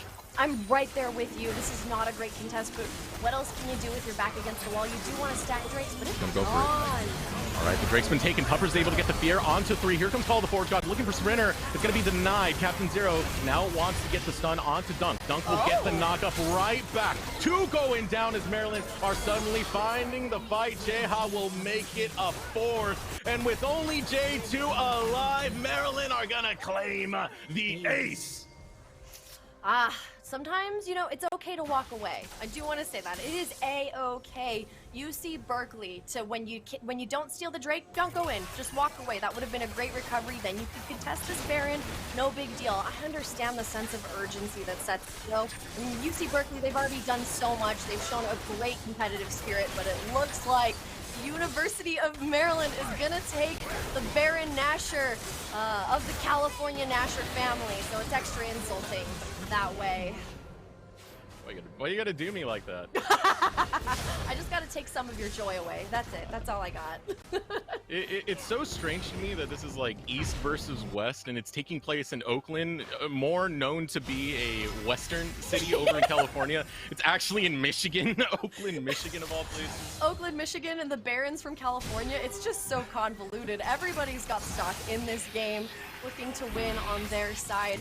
Again, there is no shame in how UC Berkeley is operating in this situation. There's just a little bit of an individual skill gap here. The hands on UMD, they're insane. You had warned me, Deserix. You said you're in for one here on these individual plays, and Derive, Mephistopheles, you pointed out Cheha, all incredibly impressive. I would say that the person that I've identified that has really good hands on the side of UC Berkeley, Puppers is incredible, really, really good there. Dunk generally does a pretty good job, but, you know, it's just too much when you've got 5 members that all have really good hands and are all communicating and working together like this. Baron, Nasher of the California Nasher family, they're old money, old California Gold Rush money. I see a Medjai's, and do you see the number I see, Tari, over on Derive right now? Oh my. Good With a God. death cap completed. Can we see his AP real quick? Let's see that. Good God, 655, 25 minutes into this. That's so... Deserix, that's so disgusting. I genuinely cannot believe... Oh my God, 600... Jeez. Whoa! This is insane, actually. This is nutty. Like, this LeBlanc looks so good just by way of being in the right place. Once again, Derive, even though they're not on this Xerath, they're still exactly where they need to be when they need to be there and cleaning up kills like a madman. This is so... just... everybody's doing their best here. Give it your best, Berkeley. Your base is going up in flames. Derive trying to take out Puppers. Puppers is going to be okay. The base, however, now in shambles as another inhibitor is under attack. Will fall. 2 inhibitors down. Look at the bot lane. Sprinter focusing down another minion wave, going after Dark Lord, and this is going to be the final fight right now. Mephistopheles goes after Dunk, changes attention towards Spiky Buffalo. Derive now trying to get away. He gets a little bit too low, running away from J2, who will finally get the cash in. It's Derive falling, but now the retaliation out of Maryland is going to be huge. Mephistopheles looking to hunt him down. Cheha as well. It is done. It is dusted. We have our winners. We have our champions with a dominating performance in the grand finals. The University of Maryland will take a clean 2-0 versus UC Berkeley. Listen, props to J2 as the Joker taking out Derive, laying down that second kill, but it was not enough.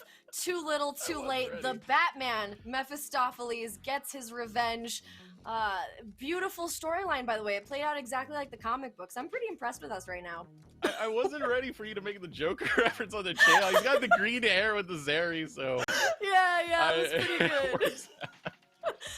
That game was a joy to watch, by the way. UC Berkeley, I know it's a little frustrating, but you have a really good base. Again, the macro play is so hard because it's not the glamorous part of the game. It's not the pentakill part of the game, and people don't learn it quite as well. So Berkeley has the hard, difficult, slogging part of the game down. They just need the hands to back it up. And speaking of hands, Maryland, they've got them. They've got the macro, they've got the micro, they've got it all. This is a beautiful team.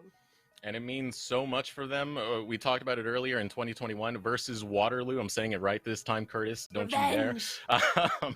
Getting that revenge, being able to take home that title, feels so good, no matter the level of competition you're at. So University of Maryland, it's just been so many good things coming for them, not just from this title, but being recognized as a program within their university, you know, actually getting a director in esports. It's a bright future for them. I'm so excited for what's coming, you know, next for the University of Maryland, especially for all their players that they've had. Mephistopheles and Derive, the dynamic duo that they were able to bring, just so crisp with their performance. Derive with the 1v1s. Mephistopheles, such a power farmer and such a massive presence. You know, Cheha, fantastic pentakill earlier that we saw on the Samira. Captain Zero, the engages. Sprinter, the bloodbath that we had versus him and Dunk. You know, Maryland went through it all to get to this point here, and now they're rewarded with that first place finish.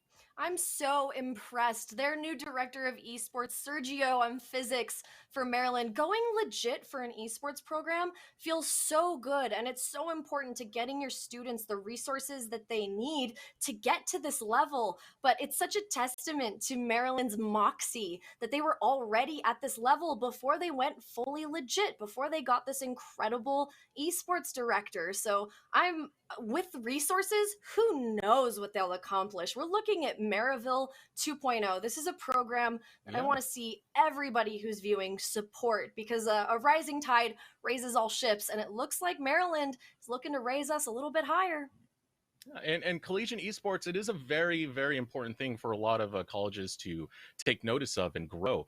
You just mentioned Maryville earlier. They're one of the most shining examples when it comes to collegiate esports. You see how much money they put into their program, the facility they have, all the content pieces they do, the cameras that they bring around with the players to just document them. We got to see more of this. It's great to see it in the collegiate space. It's developing a new avenue for players to pursue their dreams, whether it be going for esports and just being staff or coach, or taking the full scene all the way into being a pro player. It's great to see universities take notice of collegiate esports, and Maryland, this is a start for them. We can only see how far they go, Kari. Yeah, bless Maryland. And hey, listen, just going to give you a little word of warning here. Maryville University generally plays through top and jungle. So if you're playing through your bot lane with your mid lane and your jungle, you're going to stomp. I just want to throw that out there. Not insider information. We're talking about Maryville having the same style of play for a little bit. They got Niles back from the LCS as well. So you can expect them to play through top. And I'm just saying, Maryland, you have the perfect play style to challenge the Kings. Continue to fight, continue to go, and maybe we'll see you in proving grounds. And I want to give one more goodbye to UC Berkeley on top of this, because UC Berkeley, even though it was a 2-0 and Maryland did have a strong performance, it wasn't the best out of UC Berkeley. Just to get here has been quite the ride. The West Conference, the West Division has shaped up as of lately. There's been so much more competition. I talked about it last week. You have Kim Down over on UCI. Fire Theft on, I believe, Arizona State. Someone can correct me on that if I'm wrong, but that is a competitive division, and to come out as the very top of that, it is strong for them to look in the collegiate space for the next avenue which they're going to pursue. I'm very, very proud of them in the grand scheme of things. Puppers, she performed so well on the Vex and showed what some women can do when they're able to hit the stage and get some of that brain power going. That Vex, oh my goodness. Incredible representation, by the way, Desirix. I'm so proud to see UC Berkeley making it here. Again, despite the 2-0, they can go legit as well. It's incredible. Yeah, and of course, the rest of squad, J2, not afraid to pull out the Draven on the big stage. It's the stuff you like to see when those spicy picks do come out and we break away from the meta. Dark Lord, incredibly flexible. Dunk, you saw him throughout the season be kind of this weak side presence and still show up for 1v1s when it matters most. So UC Berkeley, it was a tough season for them. They performed really well, all things considered, and battled through a tough West Division to get to second place. They should not be down on themselves whatsoever. This was a big win for them. Yeah, Eric, it has been my pleasure to be able to commentate for this event. Again, UC Berkeley put on a show that was actually so much fun to watch. They had some very good insights. And again, they have Puppers, which is just somebody who has such a good idea of when to engage and where to be. So their future is bright, but Maryland coming out on top as expected. It's okay, though. We want them to be able to get this kind of support for their program. It's just showing what a good investment it already is for their university. But, it is bittersweet for UC Berkeley at the end of the day, but it is just sweet for the University of Maryland. We are getting an interview set up pretty soon to talk to one of the victors about this one. But yeah, as we said, it was West versus East. Maryland were able to come out victorious. The constant performances they've had all season, my goodness, they've been a strong team. I wish we could have just covered some of the Drexel games from them, because I would have liked to see what happens when Maryland's actually on the back end of things, when they're actually taking defeats. Yeah, I want to see that tilt that they were talking about in the interview. Yeah, we didn't get to see the Maryland int. We didn't get to see it. the Maryland, I think you would say there. It would have been nice. Recovery for a team when you start at the beginning of the game and you start on the back foot is a skill that's also really difficult to hone. If you're 2-0ing all your opponents, you don't even have the ability to practice on the back foot. So, the Maryland int thing is mostly a function of not being able to practice. And as you get higher levels here and you start to participate in amateur and proving grounds, hopefully they'll be able to get that skill because they're going to need it if they're going to go further. Okay, I'm just getting word that our interview is ready. So, from the grand finals, Avelia, please take it away with the University of Maryland.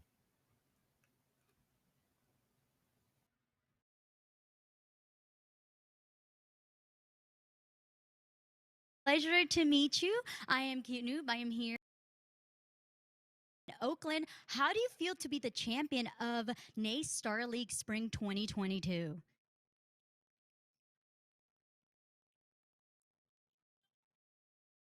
Oh, Not be able to hear. I see you talking. I do not hear you though. I think we might have a little bit of audio issues. I'm sure our backend is working on it as we speak.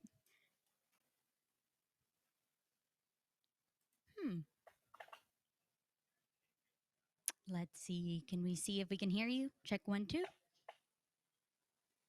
Can you hear me?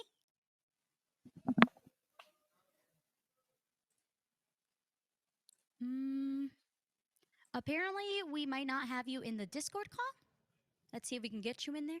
It's okay, guys. Technical difficulties happen all the time. It's the internet. Even though we are in 2022, things still happen to get a little bit mixed up. So as we get Derive ready, just a reminder, that was Maryland University with the dub. All right. So like I mentioned, we are here at Oakland University. This is the Grizz Den. They have so many PCs set up. As you can see, some folks are gaming in the background, enjoying the high-end PCs. You can play everything from Minecraft to Valorant, and even if you like Overwatch, you can play Overwatch as well. It is super sweet. They just started. They actually have a Rocket League team that competes. They are D1 varsity team, which we actually have an interview set up for you guys right towards the end of this little segment, but stay tuned. It's going to be a good one to see as we get Derive ready for this interview. He is kind of hanging out there. We are having a little bit of technical difficulties, but don't you worry. We'll get it settled up, and you will be able to hear what Derive has for us in store. For the most part, we do have some Rocket League coming up pretty soon as well. We're going to have Stoken University versus Siena Heights University, and that is going to be a best of 7. And then to end off our day today, we are going to have the CSGO finals as well. We're going to have some new caster joining us, some new talent. That is always nice. I love doing these gigs because I get to meet so many new casters that I've never met before, and they are absolutely amazing. So it's really awesome to just be able to meet people and hang out and get to talk to them as well and see the gameplay. I myself am not a League of Legends player, but after this, I have to say, I might actually hop on and play some League of Legends myself. I did play a game before I flew down to Oakland, or I should say Detroit, because we are in Detroit. So I played a game of League, and it wasn't pretty, but hey, I attempted it, and that's what's important.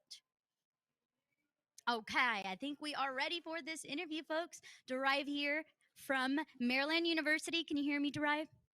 Yep. Yeah, I can hear you too. Hey, how's it going? Awesome. How are you feeling? Great. Awesome. It feels great to win, obviously. I know. I have to ask, what was your plan coming into this finals? Regarding the plan, I guess we mostly kept it kind of the same as the previous week or the previous time we faced against Cal Blue. Essentially, we just get a solid mid jungle duo with like gets prio, walks into the enemy team, it's jungle, and then just go take camps, go gank lanes.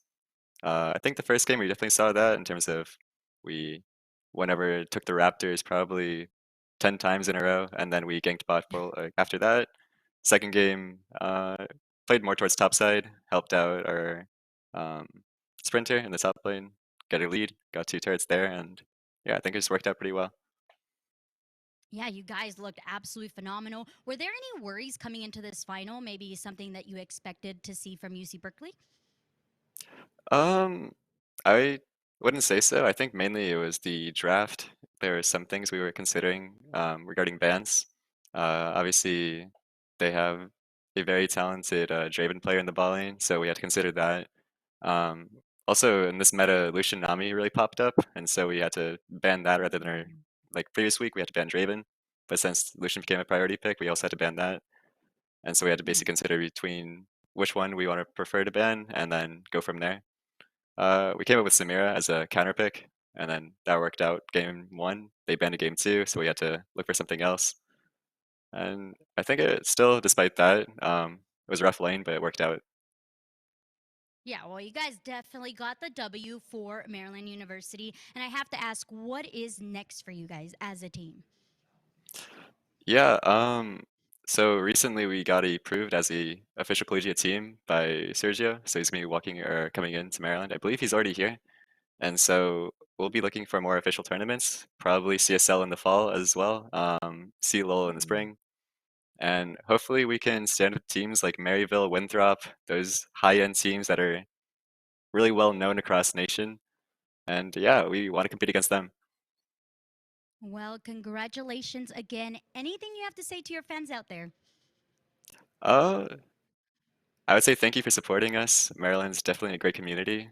We got a ton of cheer just through Twitch chat or just through our Discord.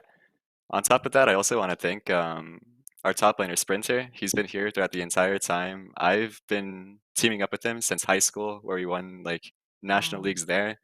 And so it's been a really long time. Unfortunately, this will be, or actually in a way, fortunately, this will be a nice send off for him. He'll be graduating this year. And so I really want to thank him for joining along and honestly being a great, not only like team player, but also just like a great friend. Well, thank you so much, Derive. It has been a pleasure. Congratulations once again. And I hope you enjoy your dub. Maybe get some yummy food after this. And thank you. Have a good day. Yeah, thank you. Thank you for having me. Awesome. Well, guys, like I mentioned previously, we do have some Rocket League finals coming up. It's going to be Stoken University versus Siena Heights University. I will have two casters join me after this break, but we did speak with the captain of the Rocket League team here at Oakland University, Raza, and this is what they have to say. So, my name is Edward Azam. I'm the varsity captain for the Rocket League team. I'm currently a senior at Oakland University, and I am majoring in history with a secondary education endorsement. Yeah, so I enjoy competing in the game specifically because I have a addiction to winning, and every time I lose, it just fuels my addiction more to want to win. Or why I enjoy competing in on the varsity team specifically is just because, you know, I'm able to feed that addiction with people around me that are at the same skill level and who I can improve with on a daily basis, you know, through like replay reviews or scrims or tournaments or whatever, you know. It's not like I'm just getting into ranked, queuing with teammates and then getting different ones the next game in like 10 minutes, you know. It's a lot more consistent improvement, which I like. Rocket League game, I think my favorite thing is just how easy it is to watch and get into, but how difficult it is to master and, you know, become proficient at it. I used to play a game at a pretty high level called Hearthstone, and that game was, you know, once again, it was the same concept where it's easy to get into but hard to master, but there was also that RNG element where it's like random things could happen that could affect your, you know, performance. I personally did not care for, so that's why I kind of, you know, stepped away from it for a bit. But Rocket League's the complete opposite, you know. If you perform well on a day, you're going to have a good result, whereas if you don't perform well, you're not going to have a good result, you know. It's just the end of that. That's what I like the most about it.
Here we are, the NACE Starleague Grand Finals. That would have been a massive continuation for North with top teams in the mid. They win the challenge, completely open, but no! Pirates cannot make the save. It will be sucked in, the first grand finalist. The counterattack to Lemons, the 1-2-1 decay off the post. Lemons gets it to go with 1 minute on the clock.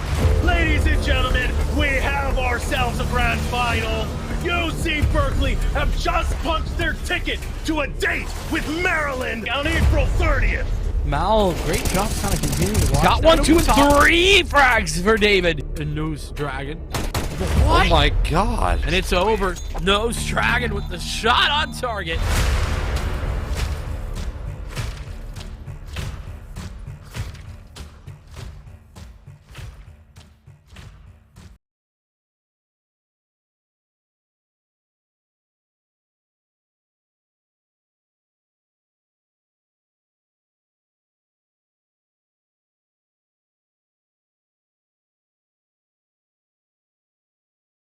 Welcome back, folks. I am Cute Noob, your host for this weekend, and I am live here from the Grizz Den at Oakland University. Previously, the hour before, we saw our League of Legends finals. It was Maryland University who came out on top.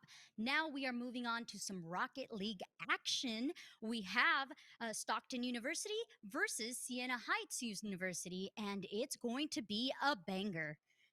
Up next, you could look forward to Dexterol University versus UCF on that CSGO as well. So make sure you stay tuned for this Rocket League series, though. It is going to be a best of 7. So make sure you get ready. And along for this ride, we have my 2 wonderful casters that are going to be joining me here right about now. There you go. Hello, Danger Taco, and hello, Squid. How are you guys doing today?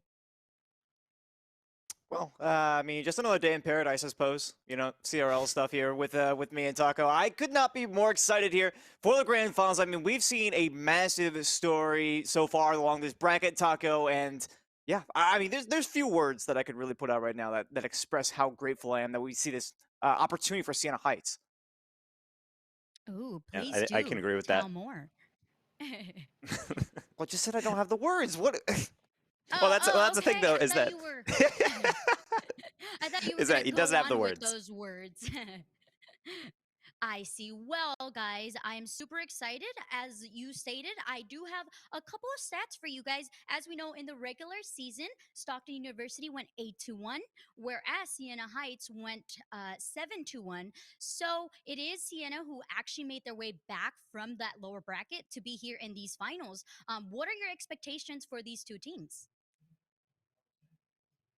I would say, at least when I'm looking at these games, Stockton University comes in as a more historical favorite. I think that's the team we expect to see in this grand final. But if you are coming into Collegiate Rocket League, or maybe you watch more casually, I think seeing Siena Heights in this grand final is somewhat surprising. They're a new program on the block. They're trying to make a name for themselves, and they have. They're one of the few teams in this bracket that's been able to take down Northwood, the team that I think most people would expect to see in this grand final. But instead, the two teams that have been able to defeat that roster are here, and one of them is the favorites, and I think that team is not Siena Heights. So they have a lot to prove, but after talking with them in interviews, they certainly have a chip on their shoulder. So it should be a very interesting best of 7.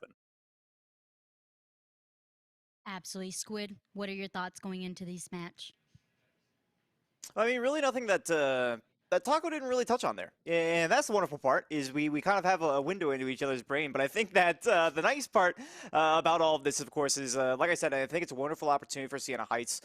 They had that chip on their shoulder, I think, left over from the CRL qualifiers, where they failed to make it into league play, and of course, that league running in parallel to NACE Starleague, and I think it may have adversely impacted their ability to perform in league play. Of course, taking that one loss in the regular season. Stockton did too, of course, so it's worth noting. But one way or the other, it was a wonderful chance for them to really get back into the mainstream near that top level of play, because there were probably a lot of teams that weren't taking them terribly seriously. And this is why I said I was so glad for the opportunity for them, because they're an incredibly strong team on paper. I think they could easily be top 4 in the East, which is not something that the viewership should take lightly, I might add.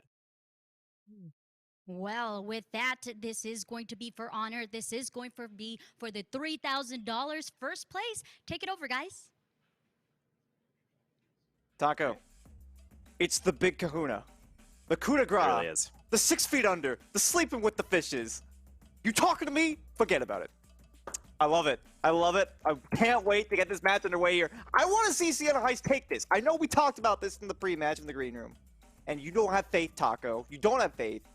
Maybe a bracket reset, but I said that in the end, if I had to give a prediction, I really do feel like Stockton is a team that can take this. However, if you did choose the team that would be able to take them down, I would really have to say, well, how does this team face up against Northwood, whoever's facing them? And Siena Heights was able to do it, and they looked confident while doing it. So Stockton, I ran into them actually in ranked. They actually asked me, hey, do you really think Siena Heights has a chance? And I said they did, and they didn't really seem like they believed me. So I think certainly Stockton is coming in thinking they're the favorites, and in their minds, knowing they are. So I think that's going to be an interesting thing to see how that plays out. And I think the first maybe game or two are going to be incredibly important, just to really be able to really spell out that this series is going to be a brawl, and it's not going to be something that they're just going to be able to trot easily onward into the championship. Well, I mean, something that we talk about with relative frequency, especially here on the broadcast for NACE Starleague, has been the two approaches to a mentality in Rocket League that you can take, right? And it's the humble confidence. Well, I guess you could have 3, and that would be not being confident, but I don't think we've seen that yet from anybody. But you got the humble confidence, and you got a little bit of the arrogant confidence. And we have talked about the benefits and detriments of both, and I feel like Stockton is definitely a team to have a little bit of that arrogant confidence. I don't think that they really have any right to have arrogant confidence on this one, but I do think it may pay dividends for them. So coming into this head-to-head against Siena Heights, it's going to be incredibly valuable. I really do feel like for Stockton, coming out of the gate, swinging it as hard as they possibly can is going to be an excellent way to start off this series. So Siena Heights, they're going to have to watch out for that one. Of course, they do have a wonderful opportunity to unseat one of the top teams in the East, if not the top team right now. Of course, they have been in the discussion. Drapino especially, I've talked about so many times. It was big shoes to fill with Dark leaving the team, but they are starting off from an excellent launch pad with both Top Cheese and Bussy to flank them. So it's difficult to say that Siena Heights will have a very easy chance of this one. And like I said, Stockton just come out of the gate swinging, and they should have a significant advantage if they can take an easy game 1.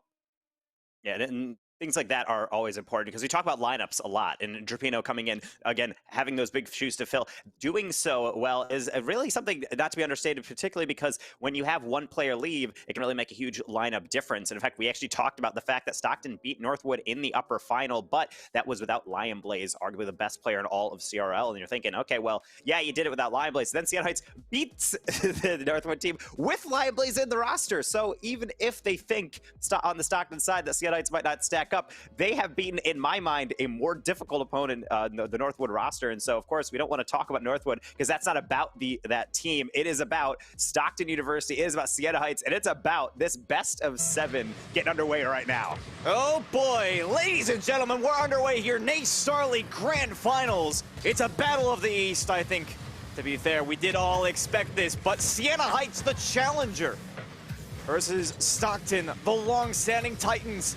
On this side of the conference, the Sienna Heights to strike first. What a shot here from Elevens, just down the sideline. Well, you gotta be aware. Look at Decay taken to the air and Faded, I think, throwing in a bit of a misdirection. Drip is completely helpless. No idea where that's gonna go, and unfortunately, it's gonna go right in the back of their net. We'll see if there's a response to this one on the Stockton side, of course. It's only a couple of seconds in, so you can't really derive too much from that, although this is already looking dangerous yet again. Drip has to wait on that one and is able to play it away. Long clearance here, looking for top cheese. The Star Striker on the Stockton side. They cannot make anything happen on this attack. It will give them some valuable space and time and allow for a bit of a neutralization here in the beginning of game 1, Tucker. We'll see that really the slowdown is what is so important, I think, for Stockton. Is that when you give up an early goal, I think no one's panicking necessarily. It's really just to shake your head. But you got to make sure that you become aware very quickly because, as you can see, Sienna Heights, they're still knocking at the door. That was another quick chance. And now I think Drip is taking this to the ceiling as much just to regain their composure, just take a deep breath. You got to watch out for pretty much anybody on the Sienna Heights side. Speaking of, that forces 2 defenders out. Bussy and Drip both up for that ball. Faded now with an option, tries for 11s here. It's a little bit far afield, and again, forcing 2 defenders out here. I do not like this look from Stockton. This is what I was talking about, the arrogant confidence. Get to you just a little bit. It seems that their mental game needs to get a little bit of fine-tuning going here. I mean, 2 double commits on the back end. They're definitely not egregious. The play were still made, but it speaks volumes as to how the communication is going, and it's going to be absolutely critical playing off against a team such as Sienna Heights in this instance. Oh yeah, and even you can see Stockton trying to get things generated, but right now it just feels a bit clunky. You see the back pass coming in, but the speed is off because they're running into each other. Granted, they can make up for that right here. Top Cheese playing provider, and who else? It's Bussy crashing the goal and getting an equalizer. Truly a wonderful delivery here, not only from Bussy over to Top Cheese, but then back again. 11s with the back, but they had plenty of boost to work with. I wonder if that was the critical mistake in that instance, but Bussy is there to capitalize as one needs to be. They will find their equalizing goal, hopefully, for Stockton. This provides a little bit of reprieve. Top Cheese looking good in the air here. It's not able to get a flip reset. Devil unfaded, though. And it's a wide open net. Nobody's immediately there for the follow, but I can't blame them. Against 3 defenders, I would never have expected such a breakthrough on that solo play. But 11s has been a nuisance really throughout this game number 1. They are the player, at least for me, to watch, is that they have repeatedly gotten shots on target, forcing Stockton to awkward positions. And honestly, the other thing I'm trying to keep an eye on is a couple of these exit rotations. We saw Faded lob it on the backboard and immediately go for the demo across. They are certainly making sure Sienna Heights, Stockton is not feeling comfortable on that back line, even for a moment. I mean, one of the key factors that we saw in their series against Northwood was always individuality and the ability for everybody on their team to make significant impacts on the field. It's something I love to refer to, and something that we noticed out of Sienna Heights. Another double commit here for Stockton on the back end. Again, not egregious. Still a bad look for them overall. Decay with a lot to shoot at here, just over top of the bar. Tries to recenter here for 11s. A play into the backfield a little bit. Pass over to Faded, back to 11s, and a nice little cutout here by Drip. They're not going to sit and watch it, although the demolitions are ringing true here for Sienna Heights, and that will relieve any sort of counterattacking pressure. Oh, the attack has just begun, it seems, for Sienna Heights. 11 into the corner, trying to slow things down. Bussy with a decent read, and now Drip has a chance to unleash Top Cheese. That pass is going to get away from them, only going to be able to trickle that one into the corner for Faded. Just air dribble right on back. Nice control, and good back and forth has evolved here. We've seen both teams get on the board, but to be honest, I'm not sure what it's going to take to get on top, especially with both teams making goal line saves, continuing for Stockton, yet another one from Bussy. I mean, you talk about the reads on that one as well. Bussy not only making the read on the play, but even the waterfall read there from Faded is already worth noting. Well played on either side of the ball in that instance. We're inside of 70 seconds now, still searching for a leader. Dekane, a bad spot, top team with no touch, but Drip is there with the double tap, and you can see the double coverage you need for Sienna Heights here. That'll easily put him at the deficit. No team plays flawless, and this is why you need to get as close to that as possible. No one up for that one, almost everyone looking at each other. There's a gap in the defense, and Stockton found it 2-1, and this game will continue to be very neck and neck, which the crazy part is that Stockton has a lead, even though they are being dwarfed in shots right now. They are in the double digits, Sienna Heights. Meanwhile, Stockton, that is only their 4th opportunity of the game. I'd love to see a little bit more effective offense for Sienna Heights. The couple of times that we've seen them get close to the target, it seemed amazing. Fade with a double tap here. It's looking good, but they have nobody close enough to make a play. Now Bussy all the way downfield. The top cheese back to Bussy. And a nice 1-2-1 play here. But again, the offense for Sienna Heights, it looks so good at that critical moment. The defense instantly turned it around. I will say that is a bit calculated by Stockton. They had a bit of deflection that goes up into a defender who then clears it, and then for some reason, Top Cheese is downfield, but I'm not going to really question the methods, just going to marvel at the result. It's a nice counterattack goal that really Sienna Heights could do nothing about, mainly because they threw everyone forward with nothing to show for it. Yet again, a close shot, but Drip just too large. And another double commit on the back end that provides no punishment, and Top Cheese will just drive it right past Faded. This is not a great look here for Sienna Heights. I mean, you talk about that previous offensive play there for Stockton. They're doing well. Of course, it is an objective-based game. If you can prevent the goal, great, fantastic. I've been talking about these double commits all game, and it has not punished them a single time. But I almost wonder if that's for lack of trying on the Sienna Heights part, because it feels like there's been a couple of instances now where they've had a very good chance to try to make that final executing touch, make their rotation in with a third man perhaps, just send the house. And they have been unable to do so for one reason or the other. Maybe it was just getting cold feet, maybe the player wasn't in position, but Stockton's been walking all over. I love that touch from Bussy just moments ago. It will not turn into anything, but they don't need anything at this point. They'll end game number 1, 4-1.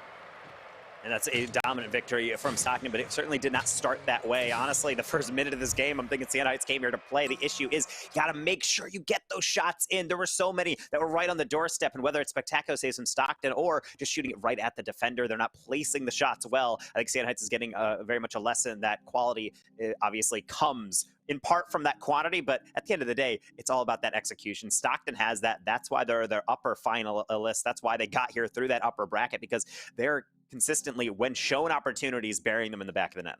That was just true, but while we have a little bit of a break, we do want to give a shout out to one of our sponsors, AMD, for this time around here, and of course that is performance to rule the game and rule the league. We're excited to have AMD as the official graphics card of the NACE Starleague. Taco, you're a personal fan of their equipment, as your PC happens to be running a couple of their parts, but you know, we have to introduce, of course, the AMD Radeon RX 6000 series graphics cards, which are absolutely insane, featuring breakthrough AMD RDNA 2 architecture, engineered to deliver ultra-high performance, ultra-high resolution, visually stunning gaming for all.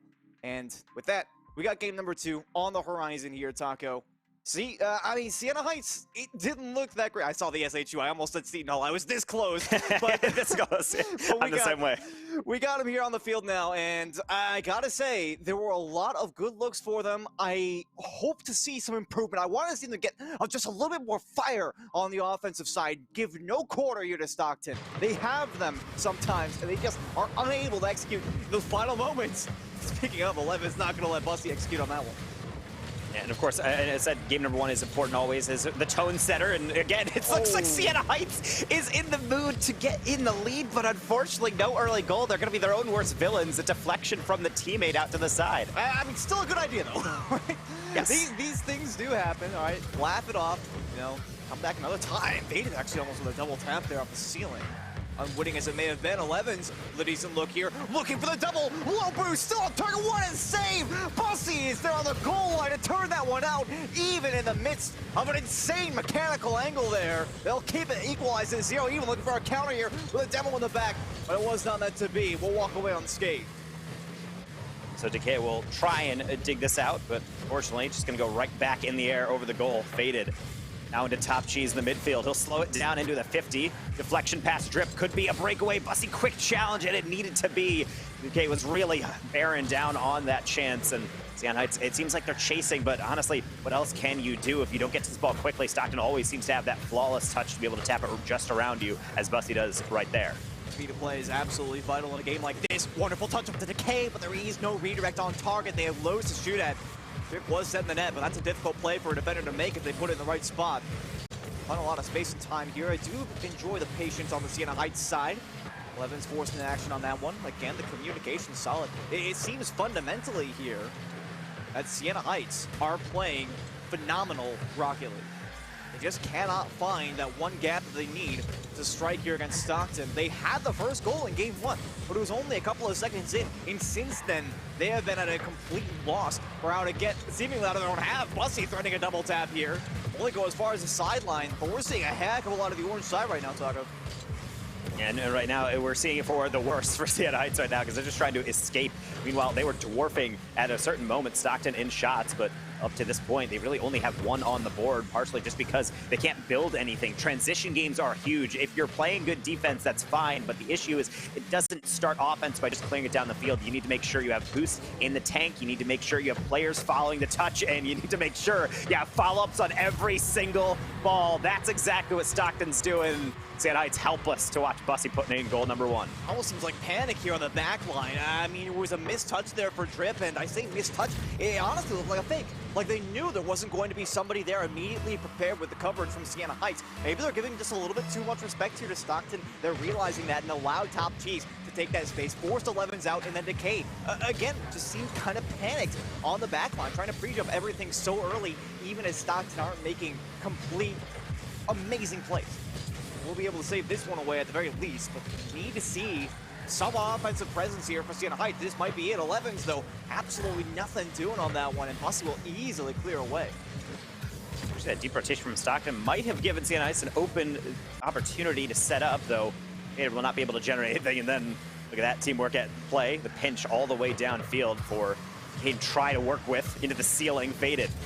Now, isolated, a brief 2-on-2, but even then they can't get under for the flick, so it's just right into a Stockton defender, and we're right back into this cycle where the ball will slowly gravitate towards Siena Heights half. They slap it back to mid, and then it just comes right back at them. It seemed like a dead giveaway in that instance, and now Bussy here off the ceiling. I mean, you can see how much more effective Stockton are with their touches right now. I mean, one little play from Bussy into the end threatens a shot, it threatens a pass, it threatens so many separate things. You can see how Decay and Faded are being forced to react as a result. We're not seeing that on the Stockton defensive side. And like I said, multiple instances in game 1, they made double commits completely of their own volition, which normally would go punished at least in some way, shape, or form, and they had absolutely no repercussions. We need to see some proactivity here out of Siena Heights if they want to make this work.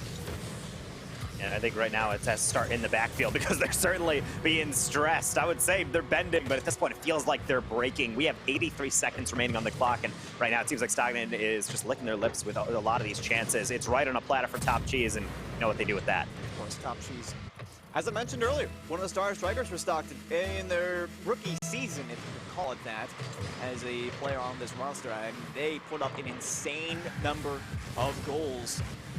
Honestly, probably some of the most that we've ever seen. I would care to say even Top Cheese could have had my personal Rookie of the Year vote if we did those, but it wasn't meant to be. Either way, you're seeing the, oh my goodness, man, all right, okay, you know, 11s just makes a challenge here in the air. Would you call this an Eagle Challenge, Taco? Is that one of these? He just goes up for this and finds a goal out of nowhere. I think it just is what it has to be in this case, and that's exactly what we were plotting the other week when we were watching Siena Heights play against Northwood. Every team that plays Northwood well, which is one of the fastest, most organized teams in the nation, which is why they're often crowned as one of the best, if not the best team in the world for collegiate play, you have to challenge them quickly. And right there, that is an example of why. If a team is dictating play, if they're getting comfortable, you get in their face, and it forces mistakes, but not enough of them. Drip the clutch save. It's going to stay in a 2-goal game. Still, though, you gotta love the fire here. And Faded looking for 11s. That one will just be a little bit too far away. It still finds some zone time. Top G's gonna beat out Decay on that one. This might just sink, and it will. Another 4-1 scoreline. We rapidly approach the end of regulation here. And Taco, I mean, for all of what we just saw at Siena Heights, I mean, that was a great production. Just phenomenal offense. But it only lasted for all about 5 seconds, and they had no preparation on the back end. Yeah, then that's the difficult part of when you are being pressed into your half. I almost equate it to a rubber band being stretched out. You're really getting pulled all the way back onto defense, and then you want to slingshot forward onto offense. But the issue is, the moment you have that temptation, you realize, uh-oh, there's no one back. You are highly susceptible to counterattacks. And yes, when you are down, you have to press. You have to start playing chaotically. You have to start trying to force the defense in because you need goals. But ultimately, when to make that decision, when to try and push forward aggressively is always a difficult equation. And right now, Siena Heights, they don't look like math majors trying to solve this. They're really just trying to figure out anything they can do against arguably the best team in the East, especially within NACE. Stockton taking yet another game. Yeah, I don't really see this as much of a surprise based on what we've seen so far. I feel like we've touched on some of the main points here. Of course, I think that Siena Heights, and I'm looking at the replay in the background here. I saw that block double tap by Levins. See, here's the problem for me, is like, I want to say, like, right now, man for man, Stockton is winning this one handily. But it's just so difficult to say. You know, they have a couple of these great mechanical plays, but they still get denied on the goal line. It's a tough thing, and certainly it's important to be able to understand the strategy that all these players take in. So, of course, throughout this grand final, we're thanking the people that have made this entire season possible. And, of course, we want to shout out Medify as one of those people. And honestly, if you feel like your team is a little bit lost in the sauce, kind of like what Siena Heights is going through, you can check out Medify, one of the coaching resources online that you can use for really any esport, Rocket League included. You have top-tier coaches that you can book within 3 minutes online in their platform. You can send replays to them. You can have one-on-one live sessions, and you can be able to schedule them at your convenience. So, of course, check out Medify as one of the strong partners here for the NACE Starleague. And to be honest, I think they could be useful for building collegiate programs as well, which I think Siena Heights, they've done well to build out a solid roster. But as we've seen, Squid, it's sometimes just not enough. Game 1, it felt like they were very much in it. And Game 2, it felt like they were almost just passengers in that game, trying to be escorted onto Game 3. Yeah, I couldn't agree more. I feel like for them right now, they need to think very carefully about how they want to take these engagements, because it's been a couple of times now. Look, I don't want to point fingers, but 11's to Decay, I gotta be honest, brothers. It seems like I've seen a couple of times now where you're going up for a challenge that seems almost like you're only going because you expect that a Stockton player has the ball, and it's gonna be a losing battle more often than not. If you really see that that's going to be the case, and you're not on a must-win defensive situation, I gotta see some patience out of these guys. So let's hope that in that regard, we'll see a little bit of improvement. However, their offense has been looking good. They just need to find that finish, and they will not this time. Of course, Bussy, that backboard coverage was a relatively telegraphed play there for Siena Heights, so no surprises there. At least some semblance of control is going to give me a little bit more confidence in their ability. And right now, Siena Heights, I think if they can build from the back and create a solid foundation from which to build, I think they're in a fine position. Making sure they don't panic touch isn't key. I think that was a good test of it, but comms are on point. 11's able to air dribble that one out, and now Decay trying to follow it up. Immediate challenge. Top Cheese going to get bumped, and Faded will be able to follow through. 11's going to get beaten to that from Drip. Bussy now chasing that through, trying to build. Drip in tow, though not going to be able to be found, and actually even a giveaway. 11's, they're racing right onto it. It's a counterattack, but Bussy will be able to just poke their nose in, tap it to the corner, and we're going to remain at 0-0.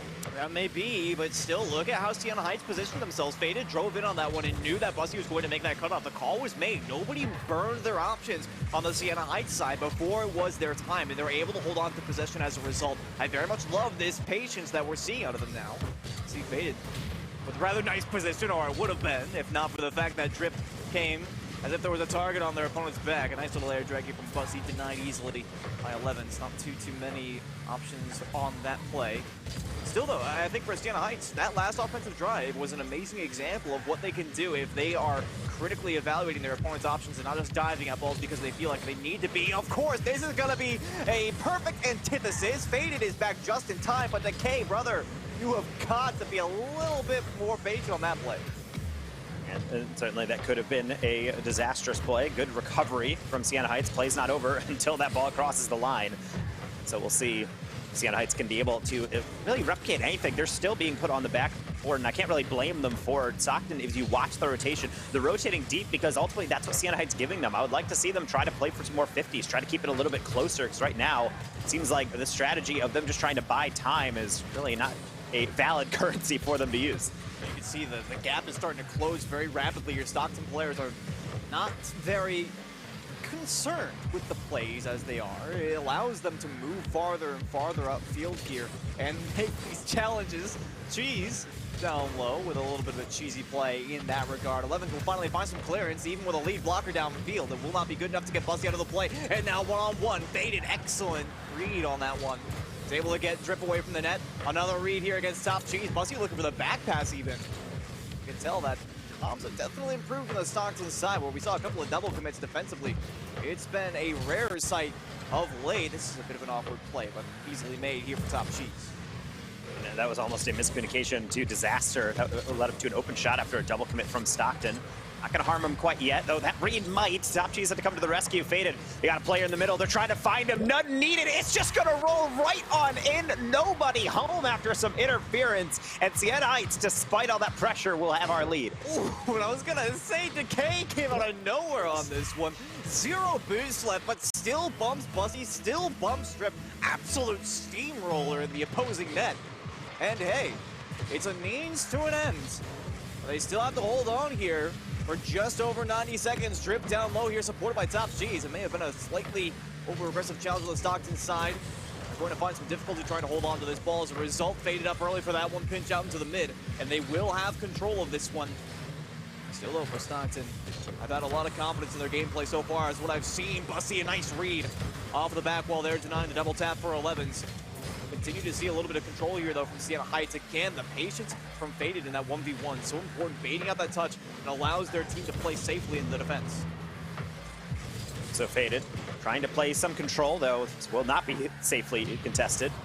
Either will Decay. They're sent to the graveyard. 11s makes up for it. They'll lurch into the midfield. Faded, that's actually an awkward flip. They nearly gave up possession, and it's getting very dicey in this midfield. You see how close the margin of error can be to disaster for these teams. A lot of close challenges, almost leading to some brutal counterattacks. But at this point, Siena Heights, they just need to focus all on defense. They've been playing a lot of it, and they got to continue. They have 30 seconds until they finally take a game win. They've been playing very achievement-based here in the neutral game as well. And 11, speaking of, loads of space on this one. It's an unexpected second goal for me. I mean, it's popped straight up from Drip. The Top Cheese just rotates completely out. Maybe they were trying to avoid the potential for physical contact from Faded. Maybe they had their ball cam off. Either way, that's going to be a nice little freebie for some insurance here. Very, very late in Game 3, and a much-needed Game 3 at that. Yeah, and this is a rough thing from Siena Heights, because the one thing that I really need to spell out for the viewers here is that this is a double elimination bracket. Siena Heights comes from below, so if they do end up taking this, because that very much is an if, as Stockton gets a goal, not only do they have to win this, but they have to win 7 more at least to be able to take this championship. Oh boy, oh boy, oh boy. Top Cheese, that is ice in the veins to even stick around there once you see so many whiffs there in front of the net. It feels like it could be a lost cause very easily, but they kept their wits about them. And they have won the face-off. Top Cheese does get bumped away by Decay. Huge play. They also earn the boost. This one back towards the mid, and 11s is there to deny. Loads of control here for Siena Heights. Faded takes it down low, trying to pop it up high with what boost they have left. But it's still in the air here for Stockton. They could make a play, but it will drop down. And Siena Heights will not be swept today.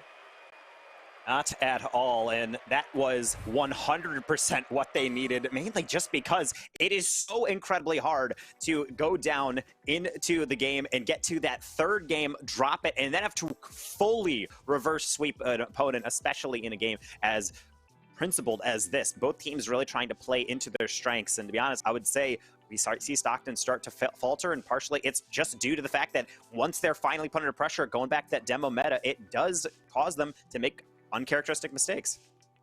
And I think it's very valuable here for Siena Heights to include that demolition play, because, well, there's a variety of reasons, okay? I mean, obviously you could say, like, it scored them the leading goal, which, yeah, that's a pretty good point. But also, I mean, you mentioned it, right? It forces Stockton to take a step back, and they have to think to themselves, like, okay, we can't just dive at the ball anymore because we are very much at risk of losing our third man, being susceptible to a counterattack, and you know that Sienna Heights is going to punish you on that. And to that extent, I feel like it might slow down the rotation just enough. I mean, additionally, though, we talked about how Sienna Heights are starting to engage more effectively in these contests at the midfield. No longer are we just seeing them blindly dive at the ball and completely wasting a player on the field. They recognize when they are beaten, and they are able to play to the strength of that play. They're able to play an optimized neutral game, which is vital in any stage of competition, but in particular here against Stockton, who will take any advantage and push it into a goal forward. It's also really important to see the fusion of the advice that we've been giving them. They have to make sure they keep the ball close, playing good defense, obviously, since Stockton is such an offensive threat. But then when the opportunity comes, you gotta take it. How about that one? 18 seconds in, it's faded. Well, well, well. I mean, that pass from Beta, though, I mean, I was just about to say how Stockton, like, oh, wow, their defense got caught off guard. I don't necessarily think it was their defense getting caught off guard, just so much as the vision there from both the K and Faded to make that play, and then the 50-50 being won as hard as it was. There's almost no chance for the defense to realistically react in a way that will make that a save at the end of the day. Very important lead here for Sienna Heights, although maybe lost. Top Cheese bumped away by 11s. I'm not sure if they even had an angle on the net there, but they're not going to wait around and find out. Drapino's still trying to make something happen on this one. Now we'll follow the Bussy, even grabbing that boost in the corner, but a massive clearance here for Faded. That's going to be a very valuable reset here for Sienna Heights. And now you see Stockton, the one throwing the ball downfield and trying to make sure that they can keep on their foot on that gas pedal. Of course, you never want to be able to really let the team back in, but I think that's what Sienna Heights is finding. Once they have their opening goal, you can see what they do with it. However, we've seen the story play out before. Game number 1 started with Sienna Heights getting on the board, and then it really just started to fade through. So it's not necessarily about how many times you can score. It's how many times can you score and then not allow the immediate comeuppance from Stockton. For at least right now, Sienna Heights playing adequate defense. 3.5 minutes ago, very long time. Ooh, Top Cheese threatening the bump there, and 11s was able to get back to that play. I don't know if they had to avoid it or not, but you can see that Sienna Heights is wary of the counter demo play here on the Stockton side. Drip, nice little shot towards the net. Oh, there was no contact from Beta on the back wall, and now a double commit in the mid. There's no chance for Stockton to score there. Beta will be able to guide that one downfield and at least force Bussy to take that one to the corner as opposed to trying to get the direct clearance downfield. Still, though, that was a bit of a dicey play. Not only did Faded miss the read off the backboard, Drip was not there for the double tap, and then, again, the double commit in the midfield. Completely unforced on the Stockton side. 11's looking good on this one. Forces Bussy out. The bump is there. Decay, though, cannot find the read off the crossbar. And how could you expect them to? That one went straight down. Unfortunate missed chance there. And unfortunately, Bussy tried to demo the last player in Decay, but unfortunately, full shot them forward. Top Cheese trying to make an opportunity of their own. A deflection. That's a really hard angle. That shows why Bussy can't get it, but the defender cannot either. It's Drip for our equalizer. Oh boy, Top Cheese. Talk about creativity. His name better be in the conversation, and you can tell, Decay, they are just diving at that when they know that the right-hand corner of the net has to be pre-jumped. If you want to make that save, you have to pre-jump it. And Drip just says, you know what, I feel like taking a little bit slow today. And that's going to be the equalizer. And those are the line games you got to be able to play now immediately. 11's looking for Faded. No contact on the back wall here for Decay. And we'll be able to make something towards the net, but it's not quite good enough. Sienna Heights, I am very excited to see what they can do here as we move forward. Again, this is the team that was able to best Northwood in a series that was going back and forth. You do not frequently see that in any meaningful capacity. Very experienced players on that team, and you can see why here. And actually, not to draw too many parallels with that, but Stockton, of course, beat Northwood, but they nearly were reverse swept in that. They had to really break down and then get into that Game 7 and then grunge out a 1-goal margin for a victory. And really, that just shows that they might be able to get into these leads, be able to dominate an opponent, but they don't always stay there. Sometimes they can let a team back in, and I don't know if that's what we're witnessing here, but we're certainly seeing precipitates of that result because a lot of Sienna Heights pressure is starting to come out with these cute little touches. That flick just nearly deflected, but that was very much going in. That one was quite adorable, I will agree. Inside of 90 seconds here, though, I mean, you could tell the pressure from Sienna Heights is absolutely insane. And I think, Taki, you mentioned how Stockton really were broken down by Northwood, and they had to find some sort of a solution. You know, I hate to say this because, you know, I don't think anybody of note is ever going to be a one-trick pony. But the biggest thing I talk about on the Stockton side that might be one of their most important assets is Busty's creativity and his ability to cut rotations in a way that makes sense for their team, but is also highly unpredictable for the opposition. And it feels like Siena Heights has not had any trouble with that in so far.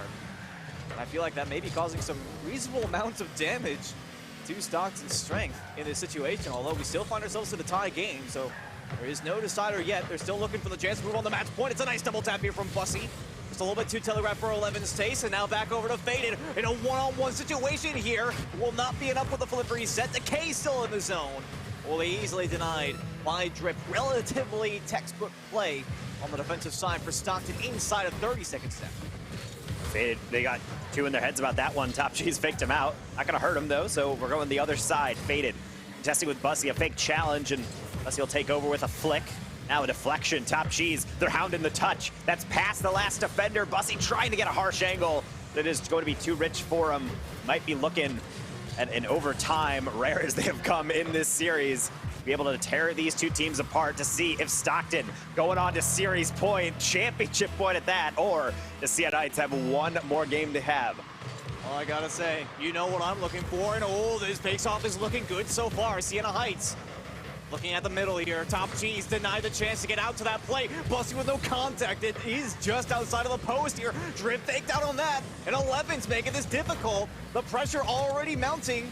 Incredibly high here on the Stockton defense. 11's for the return. Faded, no contact on that one. I love the angle, but still they are circling like vultures. You can see how much Siena Heights wants this one. Finally a return to the midfield, but there's nobody on the Stockton side immediately able to contest. A very heads-up play from Top Cheese to take Faded out of the rotation there, but they need to gain some ground if they want to have a chance in this OT. For a while, you can see them focusing less on the ball even and more just on stealing boosts. They know Stockton is drained of resources. They're going to be helpless to watch you as they just circle the net as they were doing for that past 50 seconds. However, that time is done. You're into the mid-game. Now you have to rebuild something, and it's hard to lock Stockton away in that dungeon again. So we'll see what creative things and exploits they can find. Right now, it is not the backboard. Stockton, despite some occasional frailties on defense, certainly it is not coming through getting that backboard rebound. I mean, talk about the frailties. They definitely didn't show that in the first defensive as they needed. A nice little fake there by Decay, but it's very risky. Top Cheese, if they won that challenge out, that could easily become a goal against on the Siena Heights side. A nice one challenge here from 11's. Top Cheese, the fake. He's still in the zone. Oh, almost with a dunk on Bussy. Faded's right there, but denied by Drip. Able to come back into the play. They'll be taken out of the rotation for their troubles. And Top Cheese will at least force a defensive play out of Siena Heights here. Now with the additional demolition and the boost pickup, this could turn deadly. And that's exactly why you want to challenge quickly. That ball nearly finding its way through, though it's not going to go in. So where Siena Heights needs to calm themselves right back down. You know how deadly Stockton can be, and you don't need to give them a lot of space. How about this one from Top Cheese? Nearly got set up for their own tap, but instead it's going to go back to the midfield. 11's throws that one deep into the corner. The boost steal. Decay in tow, waiting at the midfield, waiting for a setup. Could this be it? It's just lurking in front of the net, though. Bussy again, so calm, able to tap that one just so lightly into the corner. The attack will continue, but the results still not coming about. I still love this blow from Siena Heights. You can see how close the second man is, ready to dive into the play whenever they're needed, but still respecting the contact and the potential for the first man to make those cut rotations. That was looking dangerous. Drip is bumped out of the way. Bussy with the fake, and that'll do it. Stockton are up on the championship point.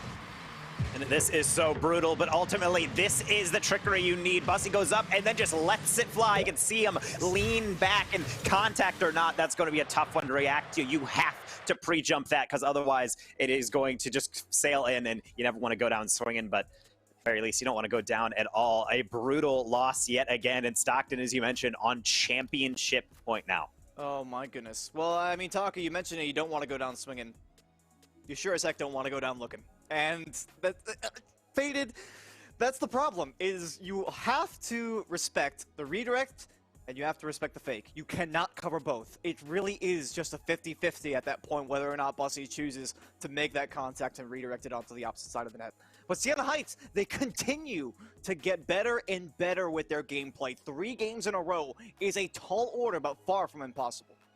It is certainly not, and I think they need to be able to stay focused, and of course, they need to be able to be thankful for getting to this point, but they need to be able to take advantage of their opportunities, just like we are able to take advantage of the generosity of Corsair. Another shout out to another valuable sponsor of the NACE Starleague, because Corsair is a leading global developer and manufacturer of high-performance gear and technology for gamers, content creators, and PC enthusiasts. From award-winning PC components and peripherals to premium streaming equipment and smart ambient lighting, Corsair delivers a full ecosystem of products that work together to enable everyone from casual gamers to committed professionals to perform their very best. And to be honest, if you need to be able to work together, that is exactly what Sienna Heights is. They've had so many good opportunities, but it might be all for naught. They have 5 more minutes to be able to carve out a survival win and then try to keep the train going from there. 5 and only 5. We'd be in a tied series right now if not for that one goal against Sienna Heights. As I said, the improvement has been palpable, but they have to finally put the foot down, and unfortunately, that is not the way to start. 4 minutes and 54 on the timer. They owe a debt to Father Time here. It's 1 goal right now.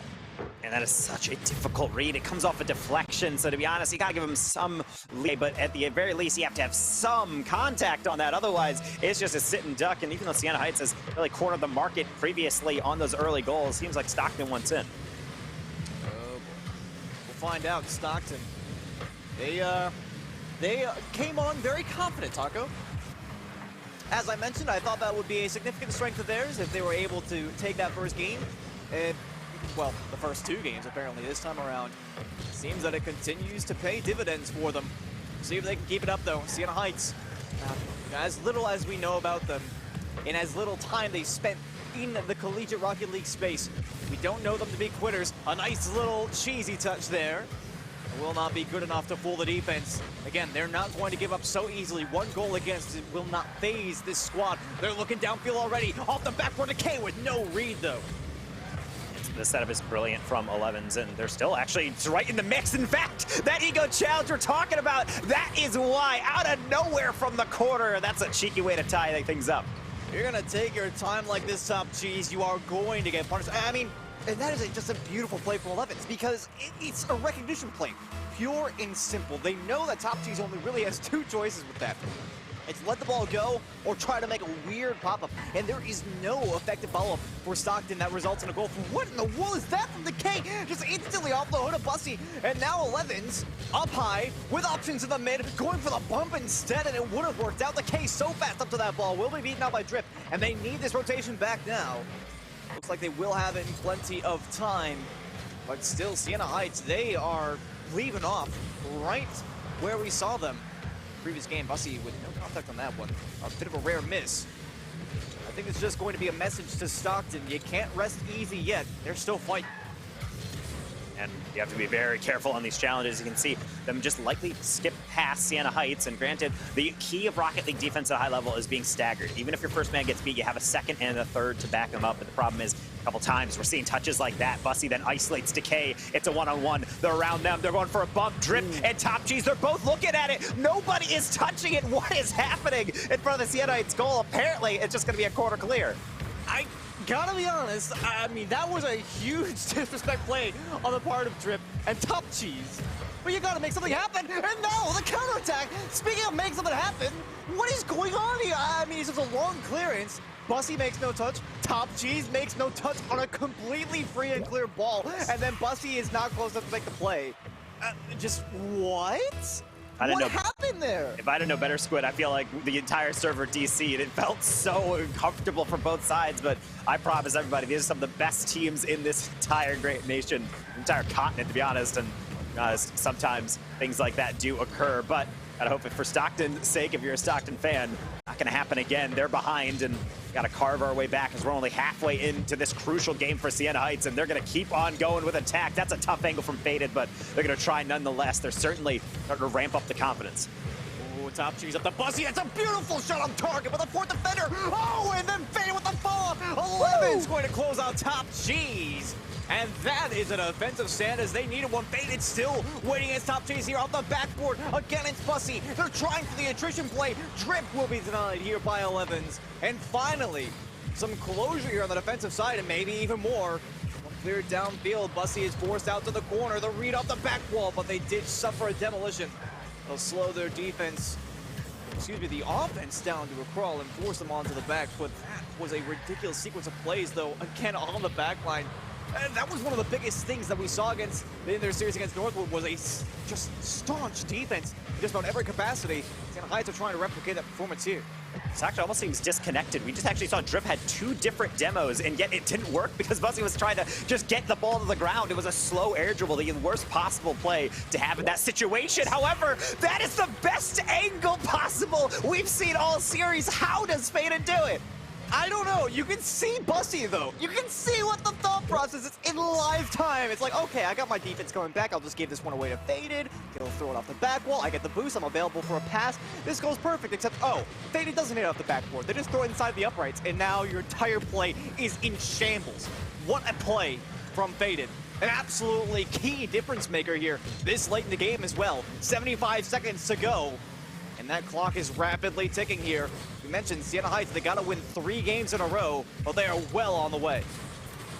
We're going to see Faded try to extend that play, but ultimately, at this point, it's Siena Heights just trying to make sure it's about clock management, but I don't want them to change anything. I don't want them to sit back. I want them to keep aggressing. It's paying off, and at this point, I want them to stomp down the Stockton morale, because right now, that seems like what they're trying to do. Faded nearly trying to get a clip here off the ceiling. No reset used. Smart possession play, and it nearly paid off. A brilliant save from Bussy to prevent the bleeding from getting worse. Immediate shutdown from Decay as well on the potential for a counterattack, if you could even call it that. Faded back into the corner looking for the center ball. It is there. Forces Drip to make a clear through the center here. But as you mentioned, it's all about clock management for Siena Heights right now. It seems like there's really no better team than they at the moment. They continue to keep this one in the corner. The beleaguered Stockton defense still searching for an out, and they will not find one. 11's looking for the read here. The double tap, it's right into the mid, and they have nobody immediately available. But again, they do not need it. They're happy to take this one all the way to the bank, and Stockton will fall here in this game. Wow, okay, so just to recap, Siena Heights still insane as ever.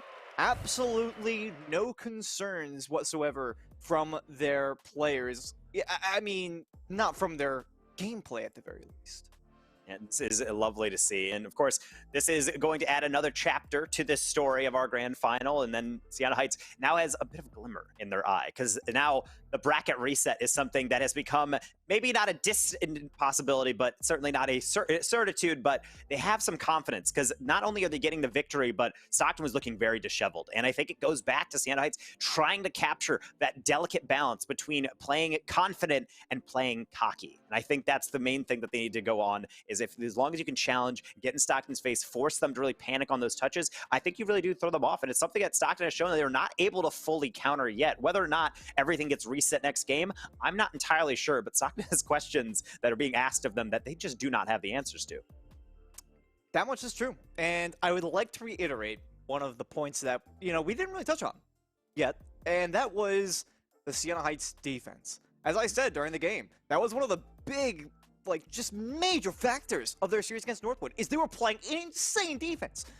We hadn't really seen much of that up until this point, and honestly, it had kind of slipped my mind. And then we saw that insane save on the back line. I don't even remember who it was. I don't think it matters. Any one of them could have made that read. But Siena Heights coming out with that kind of goal line save only reaffirms my confidence that they can take this series. We'll see how things pan out here. We're underway now. Game number 6. Bussy, a nice flip reset. Saved away by 11s. Let's not forget how that last game started. It was Bussy right off the rip, getting the goal, and I'm going to repeat this time, but of course, always threatening, going off that sidewall. You don't want to give them any quarter. Decay, making sure they get to that one quickly. Top Cheese, keeping it interesting. Could be an open net. There is a nobody home, and Top Cheese is going to collect early. Well, just another day at the office here for Siena Heights. The demolition surely helping out. I think Faded expected they had just a little bit more time than that. Continued on their path over to the corner boost. Still, though, as mentioned before, I don't think one goal is ever going to be a safe lead in a series such as this one. In fact, we've seen neither team go scoreless so far in this series. So I feel like if there are any fans out there, I wouldn't start going out to Twitter just yet. We'll see what happens. Bussy over to Top Cheese. This is looking good. Oh my goodness, that placement from Top Cheese. All right, now you might start going to Twitter, because this is clippable. And this is a beautiful three-person passing play. Look at the interplay, and then you have Top Cheese not only putting it into target, but putting it in the only place the defense cannot react to it, into that far post. No one able to even see that coming. And at this point, Seattle, maybe the sweat starts to form on their foreheads, certainly on their hands. This has been a very grindy series, but you do not want a gap opening up in the scoreline. Well, I said that the defense was one of the best parts about their gameplay, apparently. And it's not come out here for the first 40 or so seconds. I like this idea, though, from Faded to 11s. And Top G still have a read, and a secondary touch as well will turn it away. 11s also denied out to the corner immediately. Fortunately for Siena Heights, they did get a little bit of boost on the retreat. They'll get a demo, and they need a little bit more. They'll find it. But still, Stockton, they have absolutely put the foot down, closed down the vice grip here at the start of Game 6. Siena Heights are going to need a phenomenal response if they want to get back into this. And they need a touch from Faded there, though it's going to only set up to Drip. That's a beautiful set down, and that finish to boot. That is perfection. A top-tier play from a top-tier organization here in Stockton. My goodness. You could say that this is telegraphed, but the defense would not agree. I mean, you can see, too, they're well set for it. It's a low shot. It's well within their reach. But it's just so unexpected for Stockton to bring that kind of play to the table that they just weren't set for it. They weren't prepared. And now Top G's looking for a double down on this one. Forces 11s out with an awkward touch. And it's seeming like Siena Heights are starting to fall apart at the seams here. Faded with a bit of a giveaway on that one. It's just going to be Bussy out to the side with a fake here, out to Drippino. It seems like Stockton is just incredibly confident in their gameplay right now. And like I said at the outset of the series, arrogant confidence can sometimes be the key to victory. Certainly has been for them multiple times. They're going at it again. It's stripped right into the right-hand side of the net with that pinch from Bussy as the assist. It feels like it's all but over now. And it's so tough to see from Siena Heights is that you really notice just how quickly things can get out of hand with Stockton. It starts with this simple goal, and then suddenly there's a second goal, and you're thinking, it's fine. You just got to average goal every couple minutes now. Then the third starts trickling in, and you start panicking, and this is where teams really need to have that mental fortitude, at the very least, to be able to get on the board. Not seeming like Stockton is even going to give them that as another deflection comes through. And you can see the Stockton explosion of offense. It's always potent. And whenever a team plays great defense like Siena Heights, it's not necessarily that they're shutting down Stockton. It's really that it's almost like they're just pausing it. It's like it's building up, and sometimes you have quite the explosion the next game. We'll see. Oh my goodness. Height on that one from Bussy actually plays against Stockton here. Siena Heights, I really feel like for them right now is just take it one step at a time. Of course, you do have to play against the clock in a rather significant way. But still, getting that first goal on the board will be the first step in a very, very long journey. Bussy, a bit of a giveaway. Nice bump here, Faded, but it's not going to be enough. Top Cheese is there, earns a savior medal along with it. That clock continues to tick mercilessly here. We're just about at that 2-minute mark.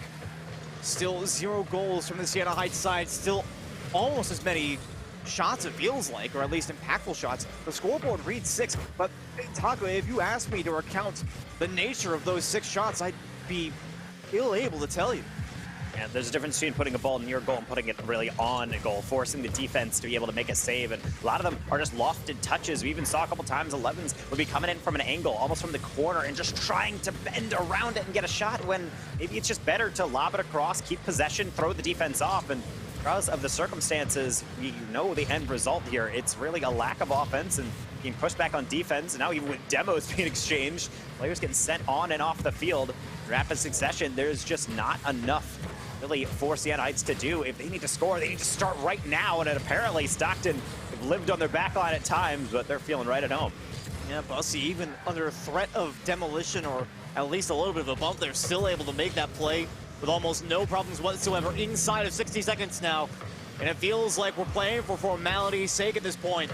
We need something heroic out of Siena Heights at this point if they want even a shot at taking this one to Game 7. Starting to look downfield, but it's all about clock management. We praise Siena Heights for their ability to do so in the previous game. But at this point, Stockton have been so confident on the defense, on the offense, pretty much anywhere on the field. They have been winning in the neutral game here in Game 6. Bussy with a demolition just to make it hurt. And now inside of 30, it feels like at this point, not even a heroic effort could make it happen. 11s will still get something on the board, though, from the K. And again, they won't give up, but it's still going to be long odds. And this is going to take nothing short of a complete collapse from Stockton, and at the very least you can force mistakes out, but this is going to really rely on kickoffs. You don't get this is 10 seconds off the clock easy, so to see how Siena Heights bounces back here. Despite really how it works out, it's a valiant effort from them, despite how it's going to end, and looking like, you know, the result is Bus is going to get number 5 in. As we said, this might be even a preview of something we see at a World Championship later on in the year, so certainly this is going to fuel Siena Heights, no doubt. Conceivably. And of course, we talked about how much money was on the line here. $3,000 for first place, if I'm recalling correctly here, Taco. Stockton will certainly take that one to the bank, quite literally, this time around. And I think that with the final 15 seconds beginning, it's like, you know, Drip, why are you gonna do that to a guy? Faded here, down to 11. They still can't make it happen. Decay will put it away. But we all know that there is really no chance for Stockton to lose this game at this point, unless they well and truly. I mean, it would pretty much have to be intentional at this point. I hate to say it that way, but there's almost no way. Taco, they proved themselves as a top dogs of the East. They took down Northwood, and they took down another team who was able to defeat Northwood. I mean, which is already saying something for Northwood to be defeated twice in the same tournament. The final second ticks off the clock, and they'll put one in their own net just for fun's sake. And that'll be it. Stockton, the champions. It took 6 games. It was a good fight from Siena Heights, and I was ecstatic to see them bring that kind of energy and enthusiasm to the game. But they will fall here in the final moments. And that is an unfortunate play. Good job from Siena Heights to get this far, but ultimately, a team run into the buzzsaw that is Stockton on full power. That is such a deadly team. I cannot wait to see what they do. They're all the competitions throughout the year, but at least for the day Starleague, we're all done here, and we have crowned our champions. Congrats again to Stockton University, taking in 6. I mean, there's hardly much more to say. We'll have a chance to talk to one of the players, or at least I know that our wonderful host, who we'll be bringing back in here in just a second, will have a chance to talk to one of the players. But, you know, what are we going to expect from that? We're just going to expect them to be confident. As always, as we welcome you back into the booth here, Cute Noob. It has been quite the roller coaster of a series. Not the way I was hoping it would end, but still. You know, you took the words right out of my mouth. I was sitting watching. If I hadn't done my nails earlier, I would have literally been biting them off because I was so anxious. I am a huge believer of the underdogs coming back and having that W, and I think we could say that Siena did have sights of life at some point. But unfortunately, those sights of life were crushed by Stockton. Quite literally. But I do want to get your guys' insight. Who were some players that you want to highlight from either one of the teams? Let's start off with you, Squid. Oh boy, you're really making this difficult, aren't you? I mean, everybody?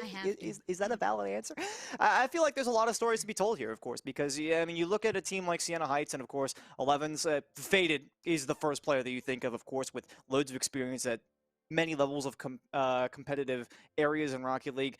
11's obviously being right up there as well. But this really, for me, has been the day of third man. And I think that's, in a way, I say like today has been the day, but realistically it's been these last 2 rounds. Because for Stockton, it applied to. You know, I talk about the story of Drapino the entire time. They came in as a new player. It really almost feels like it's just the story of CRL. You know what I'm talking about with Tritone on UNT of late as well, and Fall coming in for Akron. I mean, there's just been so many roster changes. But I'll digress on that for now. I feel like for me, it definitely had to be one of the third players. And I think I'm going to choose Decay this time, because we have seen a massive amount of improvement from them on the Siena Heights side, and I feel like that is most notable, of course. As I mentioned, we didn't even see them qualify for CRL, which was almost expected to a certain degree, because the East, you know, as competitive as it may be, you're still talking about an incredibly talented squad of Faded, 11s, and Decay. And of course, Decay is kind of bringing up the rear guard with that, but again, they have shown massive improvement, and I was very pleased with how I saw them fitting into the rotation overall here as Siena Heights continued to adapt and improve against Stockton. Danger Taco, I think at least... do you have maybe someone else? See, I think, of course, I agree with Squid, and I actually kind of took my answer. I was going to say, I think you're only as good at times. You're really only as good as your third man at times, but if I had to choose someone differently, I would have to go at the front man. Is that I think the player that always caused the most chaos and is one of the most unpredictable is actually Bussy on Stockton. And I know it's somewhat of a tired hat. Top Cheese had fantastic seasons. They're always the front, but I think the thing that makes this team so distinct is that everyone fills in a slot, but Bussy almost always throws a wrench into the plans of the other team, always seems to have that weird demo, that weird air dribble, that weird rotation. I think people just can't react to that at times, and I think it's a huge aspect of what makes Stockton so lethal in NACE Starleague and also just in the entire collegiate scene. This team believes that they're a team that can compete with anyone in the world. They think that they can be the best collegiate program out there in Rocket League, and to be honest, when they're playing at their peak, I really can't even deny them that title. It's all about proving it now throughout the rest of the season, and they certainly have in the NACE Starleague taking that championship. So congrats to them again, but I think certainly Bussy, they've been grinding for this, and they have to think that this was just predestined for them. Yeah, those are two names that I've heard you guys consistently talk about, Decay and Bussy. They were the ones putting in lots of the goals, but I think just setting up their team quite as well as you guys stated. I have to say, what was the determining factor, or I have to ask, what was the determining factor for Stockton to really take the lead on this and get the W? Let's start off with you, Squid. Well, I was about to say, I think that Taco and I might need to like take 5 here. You know, like have like a council session and then get back to you with that answer. I mean, if you're gonna put me on the spot like that, I certainly feel like it again has to be their confidence. Like we saw so many instances where Top Cheese and Bussy just made plays because they knew how the opponents were going to react. And that is absolutely crucial. I mean, there's something to be said about giving the necessary respect to your opponents, but there's also something to be said for Stockton just coming out of the gate swinging like madmen. And I think it was incredibly valuable for them in the regard that when they're not giving respect to their opponents are going to be playing like a very fundamentally based game, as we saw Siena Heights open with, and it cost them dearly when Stockton just came out and they're like, you know what, we're going to start throwing fakes, we're going to start throwing just random cutoffs in the midfield. All these little things start to add up significantly, and that's really how you saw that 4-1 result in both games 1 and 2. I feel like, as I said in the pregame, it was the most significant advantage you could possibly ask for in a series like this, is to take that game 1 with confidence. Game 2 just fell pretty much like a snowball for them, and yeah, that was my big game changer. I think it was the confidence of Stockton coming into this one. While it may have been placed correctly this time, I won't necessarily say it's always a good thing, but today was the game changer. Well, you couldn't have said it any better. Taco, it looked like you had something to add on there.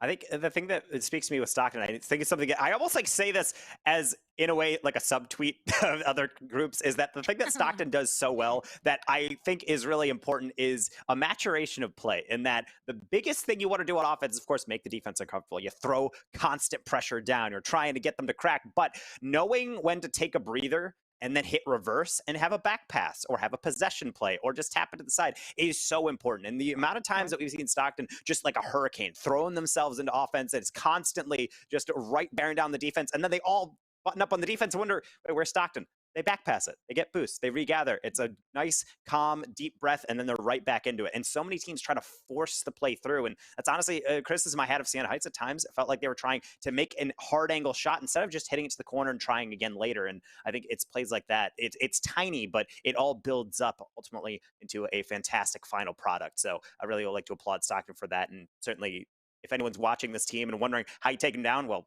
certainly get out your notepad and take some notes. Well, you guys couldn't have said it any better. We do have an interview lined up. We have Bussy joining us. I'm gonna hopefully add him on here. I don't know if he's already waiting. I'm kind of waiting for the voices in my head to confirm that we do indeed have Bussy in here. Not quite yet. So let's talk about things that Siena could do in the future to potentially secure a win at a championship in the future. What would your suggestions be, Taco? I think if Siena Heights wants to get at that, they really need to make sure that they are focusing on putting the ball into dangerous positions without really compromising their entire structure. I had mentioned it in my previous answer that sometimes I think they were trying to force a play through, but when they were really starting to get into the offense, they're taking laps around the Stockton half where they're stealing boosts. They're making sure they tap it high. They're making sure they're going for those exit rotation demos to get out of the defense. But ultimately, if they want to do that, they have to make sure they're principled in that. At times, it felt like they were just clearing the ball deep and then trying to chase it down, maybe go for some disruptive play, but ultimately it felt disconnected. I felt like the personalities of the team changed game to game, and as naturally does the situation. But you need to stay principled that sometimes you need to make sure you bend the other team to your will. And if you're adapting to them, it's almost like you're playing from behind. So I'd like to see them be more confident, get in the face of the defense, play the game that you like to play, because ultimately, if you have to constantly be in flux, sometimes it's going to really throw you off. Yep, and we do have the interview ready, folks, so let's get right into that. Hello, Bussy. How are you? Congratulations on being the champions of the NACE Starleague Spring 2022. How are you feeling?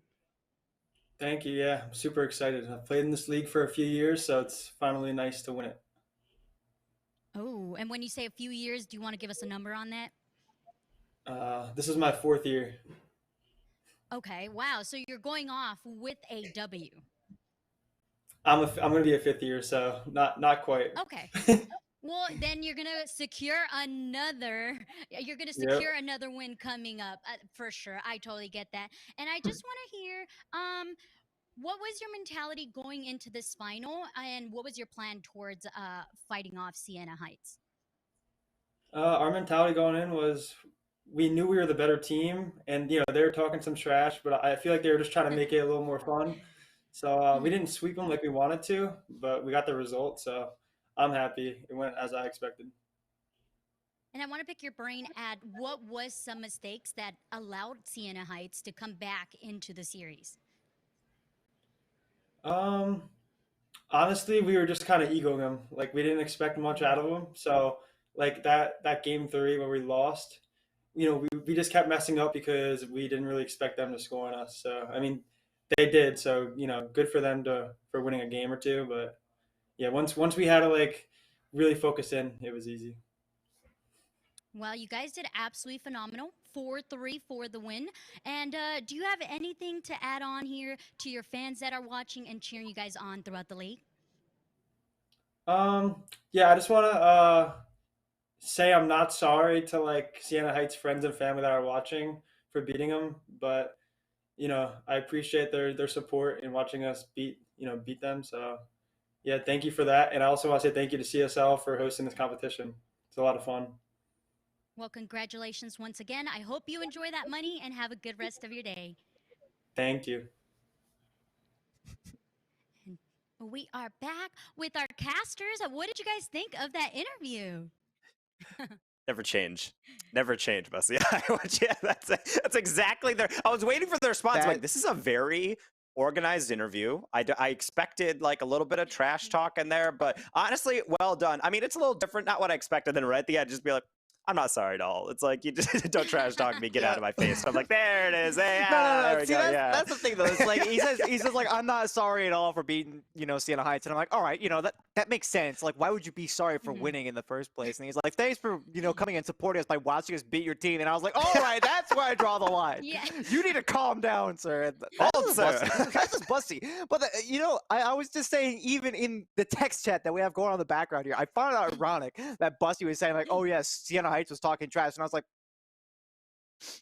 really? That's strange. Little pot calling the kettle. That's all I'm saying. That's all I'm saying. I mean, that's the fun, right? You got to throw in a little bit of joking around, a little bit of bantering. That's where you get that competitive kind of vibe going. And with that, though, that is a wrap, folks. That is it for our Rocket League. Danger Taco, Squid, any last words before you head off and leave me here? Just that I need to see what happens with the LCQ. That's all I'm saying. If you know, you know. If you know, you know. I mean, that's that is true. I mean, I was like, if you know, and I'm like, simplest form. That is true. I mean, at the end of the day, Yeah. this is potentially a preview for something that we might see later on in the year. There's a World Championship somewhat beckoning out in the collegiate ecosystem, and Siena Heights is very much in that ecosystem. They are in the last chance qualifier. Stockton is already ready and waiting. So, like I said, I tried to tweet out before this to be able to just respond to the CSL talent announcement. I'm thinking this is an important game, not only because it crowns our championship here in prestigious NACE Starleague, but also because this is something we might see down the road. This is an early preview, something we have not seen before. So if this is round 1, I cannot wait for round 2. Well, you have said it, folks. Don't forget, Guys, if you have not already followed Squid TV on Twitter as well as the Danger Taco, make sure you head on over, hit that follow button, and thank you again, guys. It was a pleasure working with y'all. Thank you. All right. Well, there you have it, folks. The winners of the Rocket League Spring Final. You have it, Stockton University. Congratulations on that 4-3 win and those 3K in your pocket. We are going to take a look at the Oakland University facility, and then we will go to a short break. When we come back, I do have the CSGO finals for y'all. Welcome to Oakland University, and specifically the Oakland Center, the heart of our campus here, where there's so much to do, from relaxation to food to gaming to whatever you want to study or whatnot. So let's go inside, take a look right here. As we see here, people already taking their time relaxing, so many options and spaces to relax from, and even going by the campfire there, you know, get a little warmth in. Right here in the Oakland Center food court, you have options beyond options for food. You can come here, grab your food, and then come over and sit in so many different tables with your friends and start chowing down, getting that stomach nice and warm. And once you're finished with your food, you got your stomach nice and warm, all filled, you can come over to the best place, starting with the Habitat. Now, here in the Habitat, we can do events and viewings of all kinds here, seating for up to 200 people and just showing off so many great events that could be happening. It could be from sporting events, gaming events, whatever events you want, you can have right here on this big projector screen here. The most important thing is the Grizz Den, where all your gaming needs are involved here. Into the Grizz Den. Pool, whatever you want, from gaming options all over the place. As we can see, you know, just a great lighting atmosphere and 24 amazing Alienware computers, 3070s involved. You can game whatever you want on here. It won't stop you. And even have console gaming here. You know, we got people playing FIFA and other games, and you can do whatever you want. And this space just allows for so many different opportunities, from tournaments to LANs to just come in here after class, hanging out with your friends. Grizz Den is the place to be.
Here we are, the NACE Starleague Grand Finals. That would have been a massive continuation for North with top teams in the mid. They win the challenge, completely open, but no! Pirates cannot make the save. It will be Stockton, the first grand finalist. The counterattack to Elevens, the 1-2-1 decay off the post. Elevens gets it to go with 1 minute on the clock.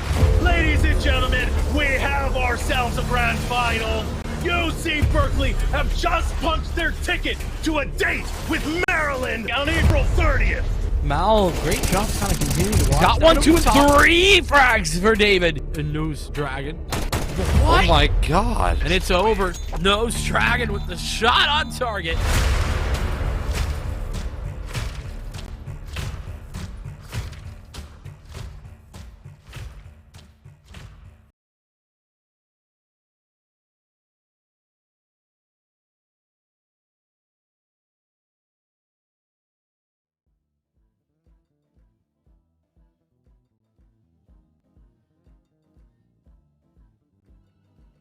Welcome back, folks. I am Cute Noob, your host for this weekend, and I am here live at the Grizz Den in Oakland University. We just saw the Rocket League Finals, Stockton versus their enemies, and guess what? They came out on top. They took it home. They took the 5K home. Now it is, 3K home. Now it is time for a CSGO Finals. We have Drexel University versus University of Central Florida. It's the Knights versus the Dragons. Just like me in production were saying, the medieval fight. We are now looking for the first place winners. They are fighting for the grand prize of $5,000. And with me today, I have two amazing casters. Let's welcome them in.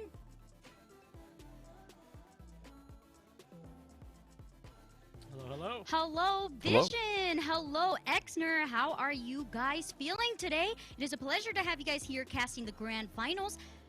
Vision, what are your hopes for this final? Well, I'll be honest. My hopes are just for a great game. I think that's a very strong possibility. Two great teams matching up against each other, and we got nothing but good Counter-Strike up ahead of us. Yeah, I mean, that's exactly right? I mean, we have a phenomenal game coming up here soon, and I'm right there with you, Expect a great game with these two teams making it into the grand finals. And let's talk about it. It's Drexel University with the undefeated season against University of Central Florida, who went 7-1. What is it going to take for University of Central Florida to take this home? Let's start off with you, Exner.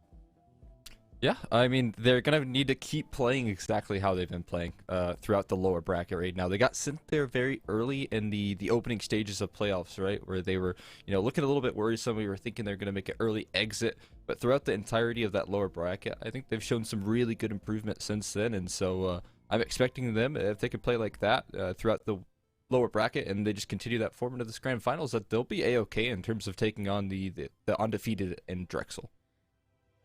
Yeah, and I think Vincent. Oh, sorry. Go ahead. I was gonna say I think that Cole has actually hit the nail on the head right there. This UCF team, they've been playing with abandon. They've been playing as if they have nothing to lose, and they don't have anything to lose all the way through that lower bracket. They just need to continue that mindset today, and I think they have a chance to upset these Dragons. And Vincent, I was about to ask you before I cut you off. What do you think about the map pool selection? I know you guys have it on your end. Are you surprised by any of those map choices? Yeah, we got Dust 2 and then Inferno, and then we'll be ending Mirage should we need it. And I think that this kind of is it's been a classic. Cole and I often joke here on the broadcast that this is the collegiate classic in map pool, because a lot of college teams don't have the most time to practice, and this is a group of maps that everybody knows and everyone's comfortable with, so no surprises here. Yeah, I mean, I'm right there with you, right? Like to add on? Yeah, I definitely agree with that, because we're seeing Dust 2, we see Mirage, we see Inferno. I mean, I don't think it can really get any more known than those three maps right there. I am surprised to actually see some of the selections. I think once we, get into the depths of the vetoes, we'll see a Dust 2 pick come out from UCF and then an Inferno from Drexel, and I think those two picks are really interesting. But yeah, I mean, I'm really excited to get a fitting end to the collegiate season with these three maps. Well, this is going to be a best of three, folks. First place will be getting that $5,000 and obviously the honor, and we do have that ready for y'all. So I'll send you guys over here, casters. Great. Well, I'm excited to get things started here. It's going to be a good time. Cole, I can't believe it. We're finally here, you and I, on the grand finals together as well. There's so much to look forward to. But the potential for the Drexel back-to-back wins, I think, has got to be the most tantalizing of the storylines here. No doubt about it, man. I mean, it's going to be super exciting to see this team just continue exactly where they left off, just rising in form throughout these last two seasons and really proving themselves to be the top dogs in collegiate at the moment. And this victory would certainly solidify that right now in CSL, in the grand finals, versus a team that's in as good form as UCF, right? Because they're no slouches right now. Again, we talk about that lower bracket run. This is what could be their ultimate opponent, with KSU kind of dropping out to this roster as well. Yeah, and I think that UCF deserves a lot of respect in the collegiate esports scene because there's those teams in for example more traditional sports where there's schools that are just always competitors. Football. My mind being a Southerner always goes to Alabama, obviously. But you got like Oklahoma and all those types of teams. UCF I think kind of deserves that respect within the collegiate esports scene because they are consistently competing on a pretty high level across a lot of games, and we gotta keep in mind that they're former champions not that long ago either. It's been a few years, but UCF, they've taken the roster that they had that championship run, they've overhauled it. Now there's nobody left from that run, and they've done it in incredible fashion, and I think that deserves a lot of respect. The staff over there at UCF, I think, deserve that respect for what they've been able to do. Yeah, I mean, that's kind of the most stunning factor right there, is that they did have, at one point this core roster that was able to win championships. They since then lost all of the members there, at least the main core, and now they're dealing with a whole new piece of the puzzle, and they've been able to make it this far. I don't think that's too common right now in collegiate esports, let alone in Counter-Strike collegiate esports as well. Usually once you start to see those players that really built up the rosters and built up the teams kind of head out and exit, after their senior year, it's very tricky to build up those names once again and find new players and find new recruits, and that's what UCF has been able to do. That they have. Let's shift our focus, Cole. Let's look at the head-to-head. Let's talk about these two teams in a little bit more depth. Who they have on the roster, who we're going to be looking out for, and starting out with the Dragons with their attempt to go for the back-to-back victories. Our names immediately have to go to Nova and Gank 88. Those are the two heaviest hitters on this squad. And Gank 88 maybe more than anyone, but Nova and David kind of bringing up that with the AWP, and then the additions of Styx and Febreze. Those guys are no slouches either. This is a very deep roster that the Dragons have.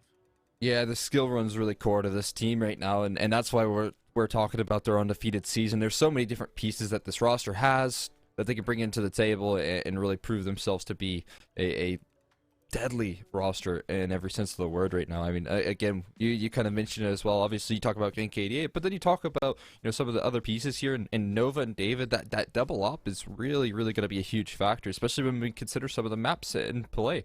I mean, you have to keep in mind that this is going to be a lot of op-heavy maps. I do believe we are going to be kicking things off here on Dust. A little bit early here, but the other class aggression is very early as well, and already collapsing in upon UCF. 4 quick kills around done and dusted within seconds. Drexel, they start things out fiery. I mean, that's certainly a pace, setting round right there. And I was listening to a couple of professionals over the last week or so, and they talked a lot about pace and about how if you set a pace early in a game like Counter-Strike, then you're going to be winning that game a whole lot. And I think that is definitely a factor in Drexel setting that very early. No doubt about it. That's a statement pistol round to be made right there. That's lovely stuff from them. Do have themselves a lot of pressure.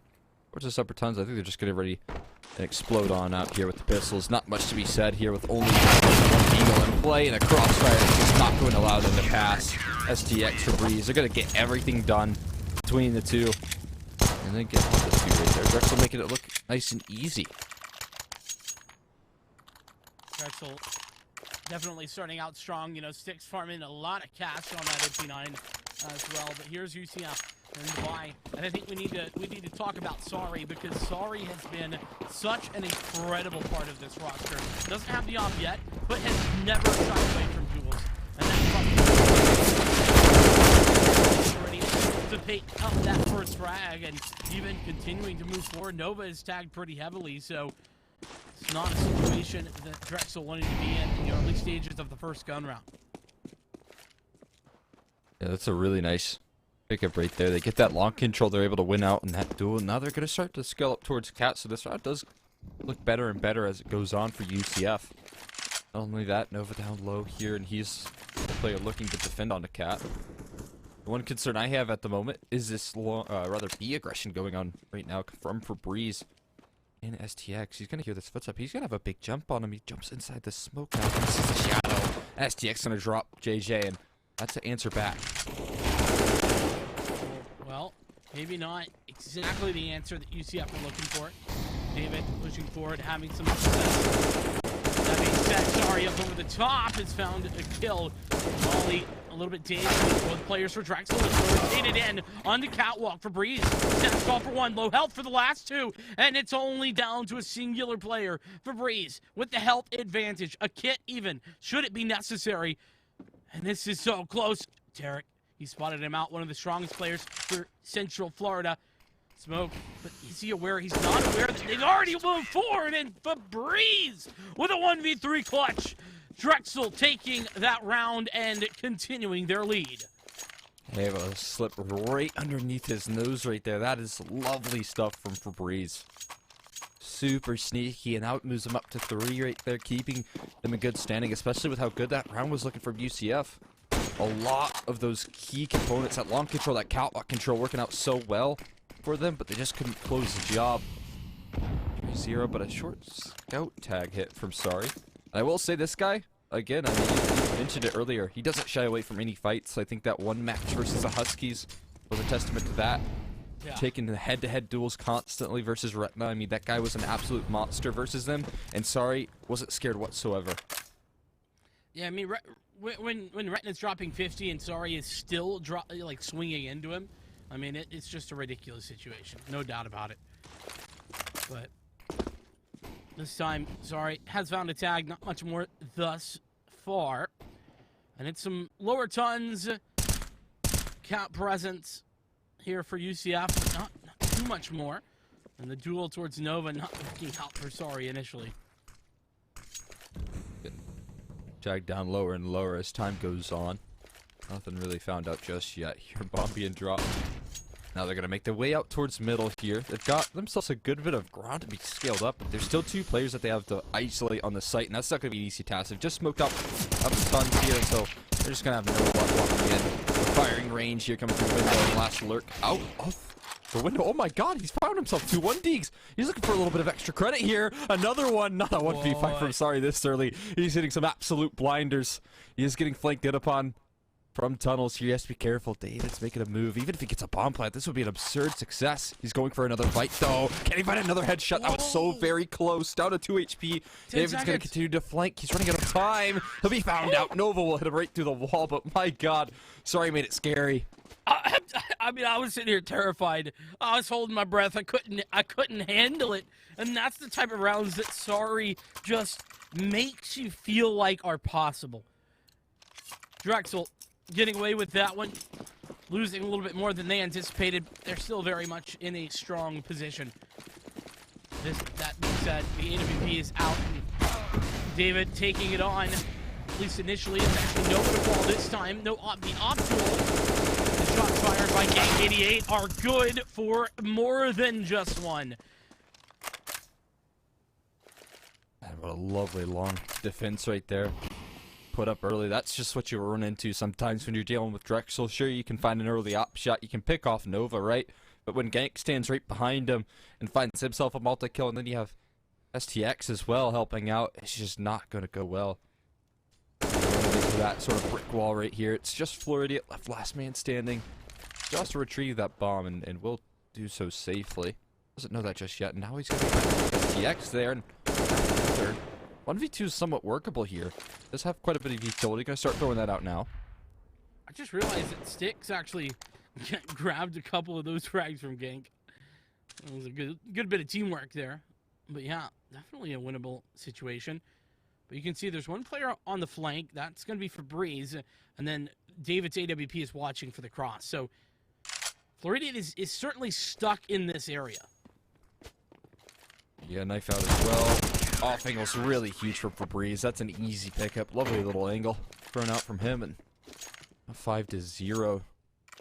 UCF, they're kind of running into this brick wall at the moment. And, I mean, they've had some close looks, right? But the clutches are going in the way of Drexel. Some of those early exchanges are going in the way of Drexel. Something has to go right for UCF here soon. UCF picking out this dust, too. And for good reason. I mean, They played it incredibly close against the Huskies, as we've discussed. I think they also played it against UCA, but David started things out strong here. He sticks with an opportunity, and he'll do just that. Taking one more down. The pistols in the hands of Penny and JJ here in the lower area. This movement by Penny. But it's still not enough to get an advantage around or anything close. They need something else. They need a little bit of firepower in the early stages to get them going. Now they're just kind of stuck in towards middle. They can't really make a move with their current control. Gets recycled out towards mid. They're just going to try their luck. Maybe going through this smoke. I saw the last bit of utility. Only one flash left on the Penny's hands. But playing right around it so well, it sticks. And Nova will help out. This could be flawless. Eric has anything to say about it? He does not. 6-0. Your Drexel, they continue their winning ways. Yeah, and this is when Cute Noob asked me that question, right? You know, what do I expect coming in here? The hard part about it is Drexel. If everyone's showing up like they appear to right now, then UCF have to do exactly the same. Well, here's Sari's first chance at the battle, and David fallen. That is huge. Yank trying to go for some more, does eventually get a frag, but it's just one. And so UCF, off the back of that AWP pick and the trade over here at Long, have given themselves an advantage for the first time.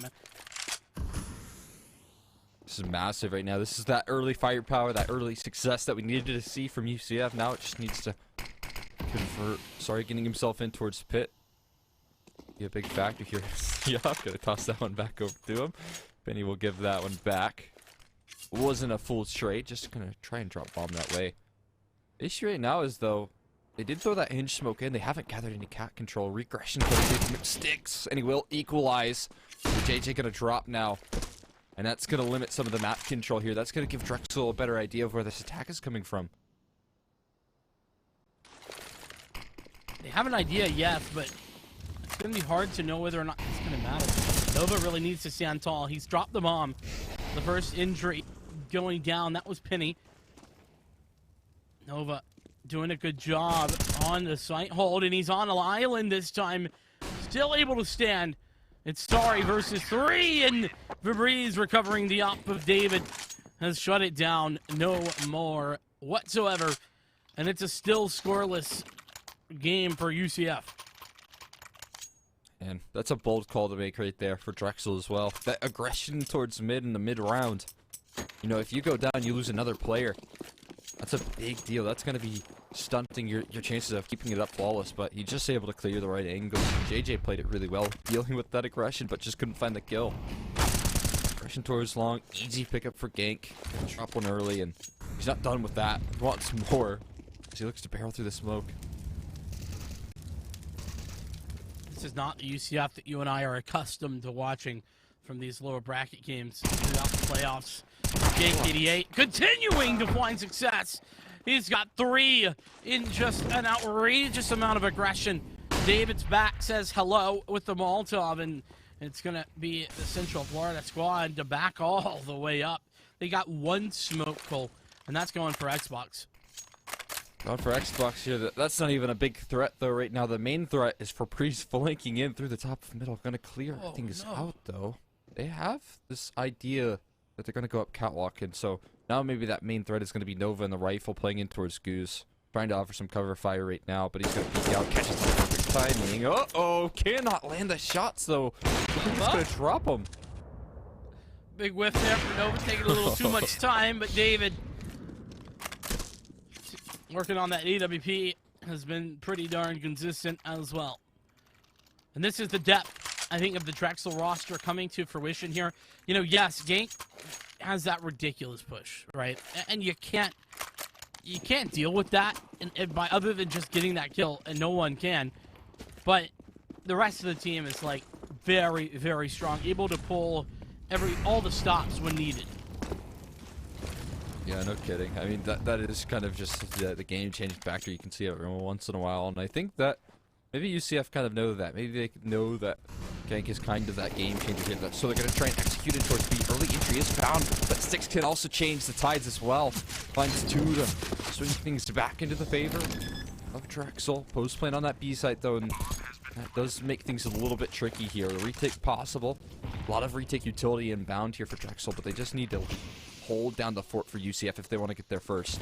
Yeah, 3 smokes, 2 mollies, and tons of flashes. That's definitely an ideal amount of utility. Here's that flash. Gonna allow entry. Sticks with a beautiful shot, and Ganks come from behind. It's Vinny. They're trying, looking 4 directions at once. And it's no surprise that that's unsuccessful. A good setup there on the B site, but the overwhelming numbers, the overwhelming utility, and the great flash utility as well just allows for UCF to fall. Yeah, I mean, in that kill feed, while they were retaking right there, Nova was just getting flash assist after flash assist, and so even, you know, with that post-plant situation, if you're down a man and that's the level of utility Drexel are working with, it's not going to be easy whatsoever to hold down the site here. Again, though, they're going to try to look towards B, just all out B rush here. The Breeze is fully winding up. He's going to spray one down, only good for one so far, though. The op is going to off for a couple, make it a double. Actually find himself 3 in the round, and Gank's already flanking in through underpass. There's just no getting away from them right now. Did Gank push long there? No way. He had to have gone lower. There's Surely, no way he's that fast. yeah. I mean, I was about to say, there's no way he pushed Put long on the there. jets. Just full out knife running if that was the case, but yeah, I would assume he went lower. But either way, you know, what a call on a round where honestly, Zari's been looking down mid there with the op pretty regular. For him to just go for that aggression and have the timing to catch the UCF side on the one round they're not watching, man. Yeah, I mean, and it's a bold call to make, right? But after you finally actually see UCF have any sort of site success, I mean, they actually get a post-plant situation right there. I think it's the perfect read, because they're going to try it again. They're going to try with what has worked before, and so that boldness is panning out again. That experience really showing right now for the Drexel roster. 10-0, man. UCF have given double digits without grabbing a single round so far. Things have to change here soon, otherwise it's going to look scary on their map pick. Yeah, and you could understand why UCF have gone here, the success they've had in the past on this map against very good teams. UT Austin, Michigan Tech, Gang 88. He's farming eco kills. He's just gathering them up. David, even good for the final, and there's not a singular tick of damage. Flawless in the most real sense. Just lines up 3 right on the catwalk, man. What do you even do about that? Again, it's just, you just have to kill Gank in those sort of situations, but it's never easy. The round's done within an instant, and that's not the look that you want. You want to have things slightly competitive, right? Not 0 damage done. Oh, lovely shot, though. Right under the head of Nova through the wall. They've stuck out towards long gear, one towards the blue bin. That's known, though. Nate's going to land right on them, and Sari's going to be dropped there. But actually, this player's I don't know. That could be critical. Gank maybe seems to have an idea, though, that happened.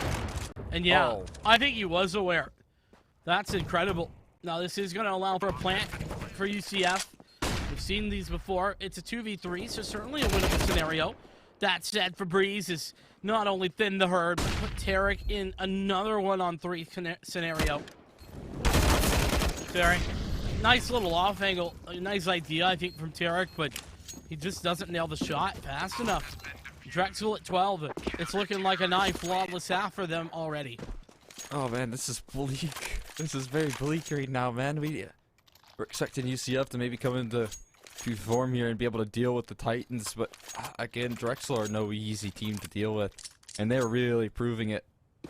Everyone is stepping up to the plate right now. I mean, you're seeing really good looks out of David with the AWP. Febreze as well has found big multi-kills. Gank's obviously pulling his regular performance, and Styx is doing the same. This is incredible stuff here. Sargent trying to make a hero play, and does so straight through the smoke onto Gank 88's head. Doesn't need any assistance. The Dragons and the Knights. A tale as old as time, and right now the Dragons are standing up tall at 6 on 2 more lower tons exposed. And Drexel sitting pretty with a 2-man advantage once again. And it leaves UCF with a real question. Okay, how do we group back up? How do we actually manufacture a site hit? There's really only a couple of smokes, a couple of flashes, and a molly left for UCF as well. And they are going to be going towards this B site. There's only one player fully committed there, so maybe a post plant, but even that seems hard. Couldn't have asked for better time to smoke as well. They're going to just push right through it and lining them all up. 1, 2, not the third just yet. The flip will be hit. David's going to finish the job right there, and easy as that. No questions asked. Drexel hold that one down. Again, some promising signs in the openings, but I mean, the aggression, the reactions that come through, the proactivity, and some of these rounds from Drexel is just far too much to deal with. When you have a smoke ready to throw on B at 40 seconds left in the round, I mean, that's just a scary, good utility usage game from a CT side. Oh, very exposed right there. Gank just can't quite find it. Cross. David taking shots, but you're not going to hit him either. Nova now with a chance, and he'll stand tall. It's Nova's time to shine on the site. He's got 1 and 2, a 3 even, as Styx comes around the backside to try and close things down. Tarek closed in upon instantaneously, and it's Drexel again, 14-0. It's almost like Drexel, they want to give him a little bit of hope in the early round, right? You know, they will give him one opening pick here and there. You know, maybe it's a 4-on-5 early on, and then they just rip it right from UCF. You know, they just respond with a big multi-kill. That's Nova that's kind of finally able to step up to the plate right there and have his impact. You got an auto sniper in play. We'll see if this little bit of funny business can allow UCF to get there first, or if it just rains down more terror. Last round to happen. Oh, it's a collateral. No. 1.5 kills there. The leg shot, sure, but still. Styx trying to bring it back. It's 1 for 1. Still trades abound as Nova calls another back to keep it in there. Oh my goodness. Nova. That's just dirty. Auto's down. All is well. Okay. We've made it. No funny business from Gank. He'll drop. The issue is, though, he just got himself 1v3 on his hands. Does have bomb in his control. But again, it just feels so unlikely, man. Oh my god, this could be flawless right here. Unless Benny could pull off a 1v3. A flawless 15-0 half.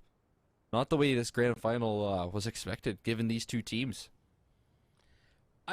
No. And you asked me prior to us getting into this game, you know, we were talking, and I think you and I both agreed. We were like, you know, who's going to show up? That's the question number one.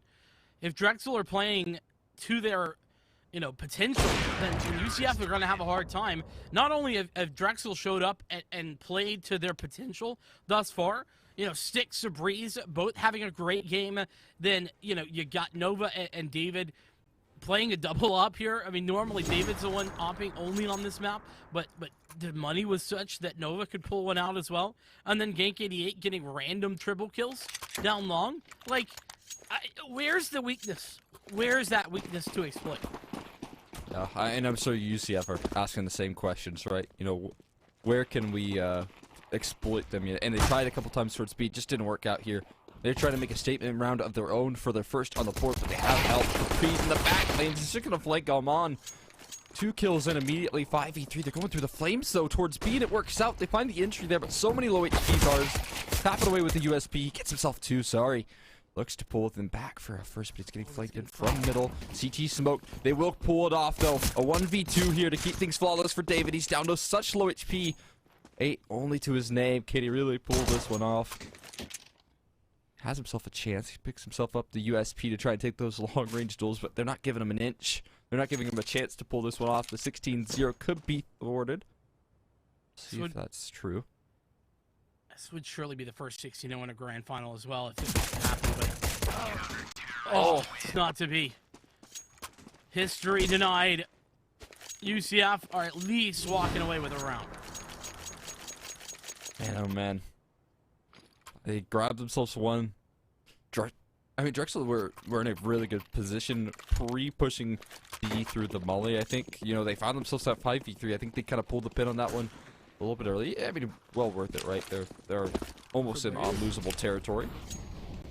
Breeze out here taking notes from Nitsuo over on Kennesaw. Oh, yeah? UMP is, I guess it's becoming a bit of a popular here in the college scene. And okay. Oh my god. Not as popular as this Diva from Nova. To find himself a lot of damage already, a kill, and then some. They still have a long lurk as well, and the long lurk is going to find out. Floridian, it's a 1v3 JJ. I think he's just found one of his first kills here. He has got himself a second. Needs 3 more to keep him in this one. A 16-1 here for Drexel as they just dominate the opening map. I mean, dominate, it's the right word, but at the same time, it's not good enough. It's not enough, generally speaking, because, I mean, holy crap, that just was... They weren't even in the game. It's almost as if UCF were barely even in that server. And I don't mean that to be disrespectful to them. It's just that Drexel were firing on all cylinders all the time. Every player. Yeah, I mean, again, like you said, it's tough to really see what's going wrong. I think maybe potentially it's that grand final nervousness taking place, right? And we saw none of that from Drexel. We opened up that series with them rushing through lower into upper and just finding all 5 kills within seconds of the round starting. So you can clearly see some comfortability on one hand and then just some nerves showing in UCF. Yeah, and you know, the weird thing about that is that this UCF team, yes, they're new to being in the NACE Grand Finals, but they're a relatively experienced team. You know, they won't have been on maybe this big of stage generally, but they have been in big games before on, you know, each as an individual, not just as a team. And maybe that's a difference that is significant. I'm not sure. I haven't been there personally, so I couldn't say. But what I will say is that UCF have to step up in towards map number 2. That's just a reality. Just from a pure bragging standpoint, they cannot allow Drexel to run them over like that. Yeah, no doubt. They definitely need to level up their performance. And maybe they could do that, right, with a nice AMD graphics card. And we are so excited to have AMD as the official graphics card sponsor of the NACE Starleague. They have introduced the AMD Radeon RX 6000 series graphics cards featuring the breakthrough AMD RDNA 2 architecture, engineered to deliver ultra-high performances, ultra-high resolution, visually stunning gaming for all. With AMD, NACE Starleagues are powering the next generation of gaming. You can check them out over at amd.com. Make sure you do that because they are bringing us all of the lovely sponsorships. And I think I see a nice little picture. I don't know who took that. A professional photographer, maybe, but it's really lovely. You got a nice background going on right now. Well, thank you. I appreciate that. I mean, not to mention, you know, that was very easy to understand. I'm glad you really, you know, laid that out because it's really easy to understand why more than 20 million people per year visit Myrtle Beach. Myself being one of these, this picture is one that I took myself just about a year ago at Myrtle Beach. From the moment you arrive there, you'll know that it's where you belong because it isn't just any beach, it's the beach. We're so proud to bring collegiate esports to South Carolina's coast, and what better way to celebrate it than a trip to the beach? Check out Myrtle Beach today. It's not just for the summer, it's for everyone all the time. It was beautiful, and you can see a little bit of it right here. We'll be taking a short break, and when we come back, we'll have to see if Central Florida can make a comeback because they're going to need it. We'll be back in a moment.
Hi, I'm Noah, and I'm competing on Drexel's Counter-Strike team. So from a young age, I was kind of always looking for a new game to play, a new game to maybe compete in or dump a lot of time into. Minecraft didn't have that kind of viability, unfortunately, so I went on the Steam store one day with my younger cousin and we stumbled upon Counter-Strike, and ever since then I made a goal for myself to go pro, and I've just been following that road ever since. You know, coming into last season, I don't necessarily think that a lot of our team expected to be facing this season's grand finals with the prospect of having our second win in a row. So, you know, it's pretty huge for us to now be, you know, facing our second consecutive national championship victory. And just for the program and for the players involved, for myself as well, it's just a very exciting prospect. You know, I think a lot of other schools and figureheads of the community might have seen our win over Davenport as a fluke in the grand finals. And whether that is or isn't true, I'm hoping that with this second win, we can further solidify the fact that, no, this team actually does have it in us to take back-to-back finals. We do have the individual skill and the chemistry, whether we practice or not. Now we just have to wait for Davenport to come back and see if they can kind of claim their title back or not. But for this finals, it's really important for us to secure the back-to-back win. Absolutely. Nothing has been on our mind as a team since last season other than doing it again. Again, we still do not practice. You know, the Drexel mantra hasn't changed. We're still going into these matches just trusting in ourselves and our confidence and our ability to win. And I feel like, you know, it has worked thus far. We, you know, coming into this last match, I don't think that UCF are slouches either. I think that they're definitely a competitive team with some very solid players. And I think it'll be super interesting to see who's going to take it over the line. But we definitely want it badly. But yeah. Okay, so I didn't expect to see UCF in the finals, so, you know, congrats to you guys for making it this far. I know a couple of you, and I'm friends with a couple of you, but that is not going to change the fact that this is going to be a quick match. But I'll see you guys in the server.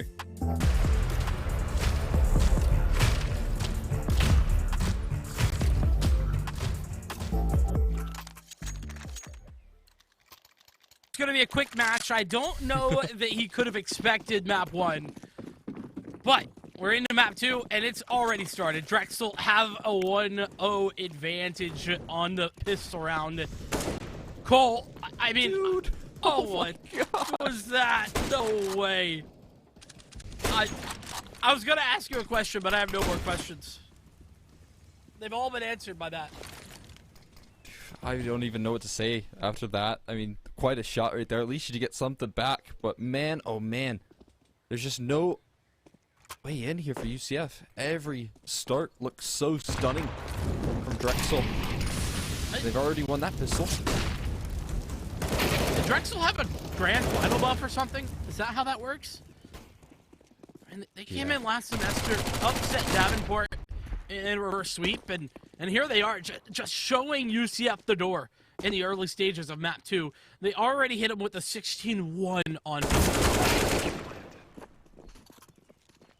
Yeah, I think that's what it is right now. I mean, UCF, they got that lower bracket buff, but now you're in the grand finals here. This is where it all lies in. And so, I mean, it just seems like they've come into this one with no pressure, right? Again, the expectation heading into this match for Nova, I imagine the rest of the team, was that it's going to be easy, right?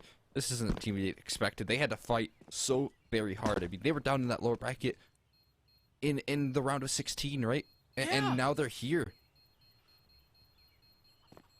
You know, I think we gotta put so much respect here for Central Florida to be here in this moment. But man, yeah, Drexel are just showing that having experience in the finals, having a team that has a ton of experience together, that has gone undefeated, all those small factors, they line up to mean a whole damn lot. Yeah, there's no doubt about it right now. I mean, they're just feeling as comfortable as ever. No issues, no troubles. I mean, that round, it could have looked a little bit interesting, but they're just able to find all of these opening kills. Close things down. The east side of Inferno looking good to start off so far, and that should continue. We do have Penny isolated from the rest of his team, but he does have a 5-7 here. Those well, Febreze, more than scary. He's terrifying, in fact. It's like a Halloween right now for UCF and Drexel. They're all the monsters. It's like we're working out a full episode of Scooby-Doo. UCF falling one by one here. Florida is the last one standing. And much like in a horror movie, I don't know if that's a good or a bad thing. Oh, Dooley's gonna just chase him down. I don't know. That's pretty terrifying as well, right there. Nova just barreling at you with Dooley's. Another horror movie situation here for UCF. Big spooky. Thankfully, UCF, they at least have a bye here. And the good news is, the sorry op could really be a big deal on this map, on the CT side especially, but sorry taking massive damage initially, and Penny going down as well. Penny starting out as a secret agent at the moment, and it's not the good kind. Not expected as well. Penny so sharp with the rifles. Getting the utility up. Banana, though, they do find one out. Derek is able to try and equalize at the very least here, and actually committed JJ with the molly, but oh no, he doesn't even get a chance to put it down. He's gonna drop before that. Derek's gonna make the late reposition to try and offer up help, but as he spams through the smoke, that kind of reveals and gains confidence so that there's very limited presence on this B bomb site. They're starting to clear out even more ground as well. Smoke gets recycled towards CT. It's hard to imagine a world where this goes wrong. Sticks had one more smoke too, so they have another smoke if they want to use it. That being said, this is an incredibly late rotation bomb-wise, and it's in fact going to be a non-rotation. They're going back to A. There was no one actually committed, and so Nova now is going to be working on the flank. Tarek, the only reason that UCF are in this round, he found that initial pick, he found a kill through the smoke. Oh, Nova spotting out an AWP. He's got the frag. 4-0, Drexel starting out where they left off. Man, oh man, that's just a first gun round. They're finding it both sides of the map right there. They've got two players working towards that A side, starting to really pull out a default. They've got two players working towards B as well. And the B players are just able to crack it open as a duo. That's two players versus the setup that UCF got going on right now. That's not a good sign here in a map that you need to pull back, and a map that you've actually looked rather good on here. Inferno has a promising, especially on that CT side with Sari on the op, man. Like, he's been so sharp on this map. So good with the multi-kills, but right now, they're still struggling.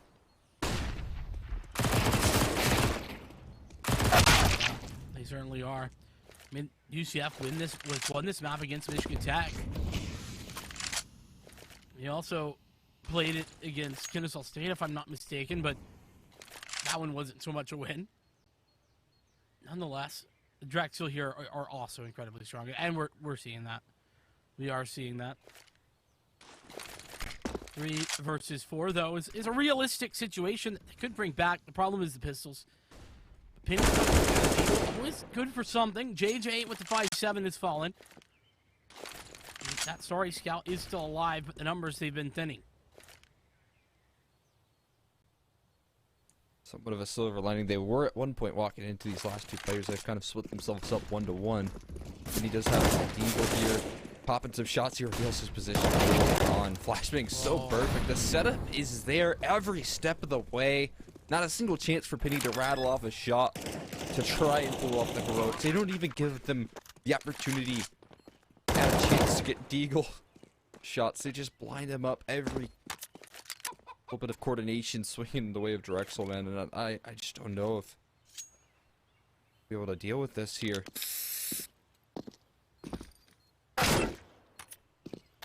This is going to be a real tough one.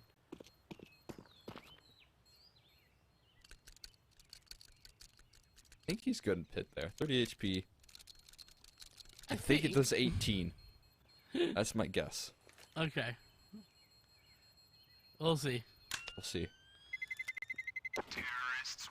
Good call. It was not quite 18, it was 16, but you know, you were right there. Right there.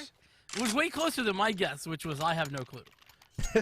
So, I just know that it's not that much damage, and mostly it's fine. I just wanted to see if his teammate headshotting, it would have caused him to die. Well, I mean, it's Because 5-0. if I was David, I would have just sat there and let my teammates get the team kill. I'm not sure why that doesn't surprise me. That aside, there's Tarek. Tarek has been the one to really try and bring this back. He's the only one finding any success right now on the CT side for UCF. And because of the investments that Sorry had made in those eco rounds, Sorry doesn't have, real weaponry to work with, which is also odd because he's got 3,800 behind. He could have had stuff, but Tarek is standing tall, giving an advantage by 2. Maybe the biggest advantage UCF have had here in the second map thus far. Yeah, I mean, this is a good position. This is kind of what I talk about, which is a pretty deadly factor of this UCF side. Is Sorry on that op towards A, really effective, but then you have an incredibly strong rifler towards B as well in Tarek. Usually this guy is your secondary star on this team, one of the most experienced players on this roster, and so you got this dynamic duo going on here. Nova, though, getting to pluck one of those pieces out. Tarek's not giving him a chance to pop a shot up just yet. And now they've been spotted out here. It's up to JJ to really offer up a lot of the defense, and he gets nothing. JJ needed to find something there more than likely. Now it's really back on to Tarek to find something on the fallback or just wait a little bit and play the 4v3 advantage. So that's what they've got right now. Problem is, one of those players has a scout. Tarek is going to hand that over to Sorry. Nova holding with the AWP. When is this push going to come in? When are they going to pull the pin? Resmoke. That's going to mean that they're going to have to go through it. Sorry, it's going to do just that. It's line 1 up. There we go. David falling. Now 2 left to play. Nova. That's behind the boxes. And Styx as well. Nova and Styx team up for everything. Are you kidding me, Drexel? They come away with such a ridiculous round. I really don't think you could have seen better coordination from Styx and Nova right there at all. Styx let him slip on by. He was calling it over to Nova to offer up that first point of contact as well. Man, that was a lovely push and pull from the duo. And again, you get into the situation where it seems like nothing can work. UCF were pulling off a successful retake 4-on-2. It looked like they were going well. Tarek finds 2 opening picks. But no, they pull it right back from the brink. 8 stack right on towards the corner. And Tarek's going to drop here this time. The aggression through apartments isn't going to work out either. That's devastating. That round in particular, devastating. And woo, nice shot from Floridian.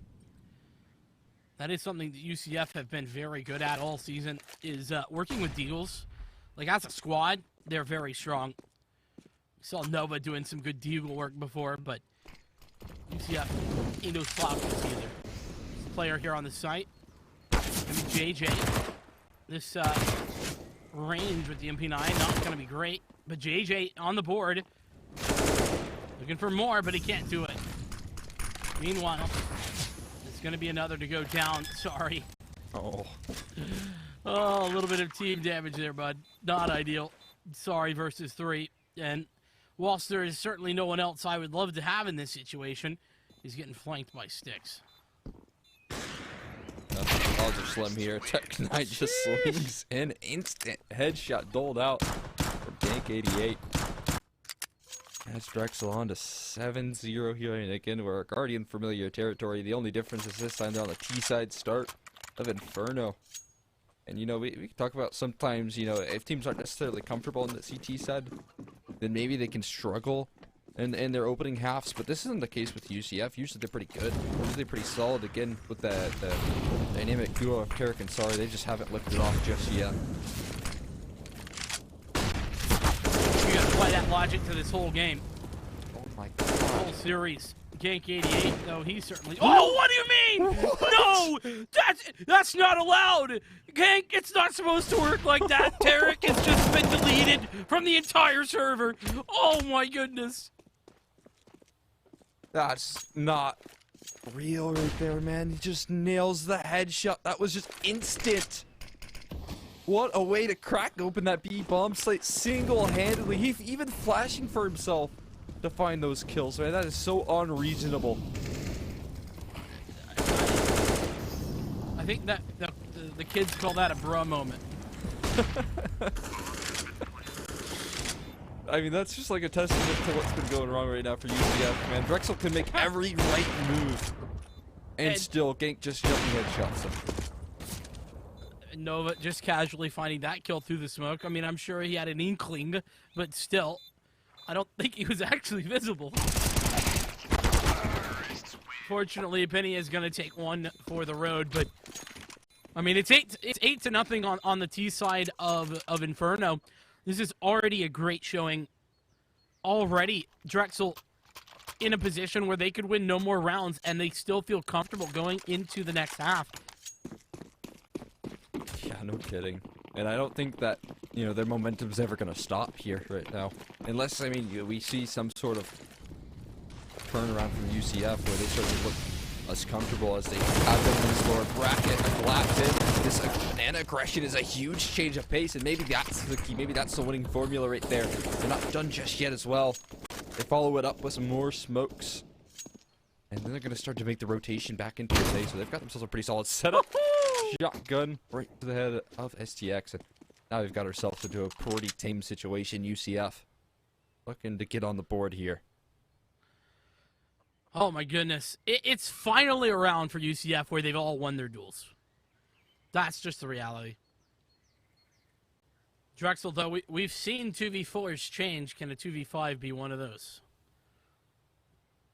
David, Nova. Both of the oppers. Only Nova wielding it this time. He's tagged heavily. 50 seconds and they're pushed back. David, though, meanwhile, taking some significant damage, but is going to find a kill. Sorry, doing work, and JJ on the flank is good for it as well. Important that that's nice and tidy right there for UCF in their first victory. And maybe that's kind of a display of some rising confidence right there. Maybe that can build some confidence. In UCF, they're able to just kind of take some of those aim skills. They're able to, you know, set themselves up as a unit towards that banana aggression part of the map that's been really up and down here. Trying there again, pushing down the whole been spotted out. He's able to find the first though. Anything else? Swinging around there. Gank Idiot does deliver the trade. We are 27 rounds into this series.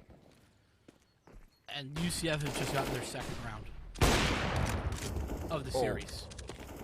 That's a scary stat right there. Yeah, it's a little disgusting, but nonetheless, UCF really need to put this together. They need a second one. And this is a great off angle by JJ. Sorry, baiting him in, and JJ putting him down. Great setup for UCF, allowing for the man advantage to call it back into their direction. Now 3v2. The site here at A is relatively open, but... Oh, sorry. That was not the duel you needed to take, my friend.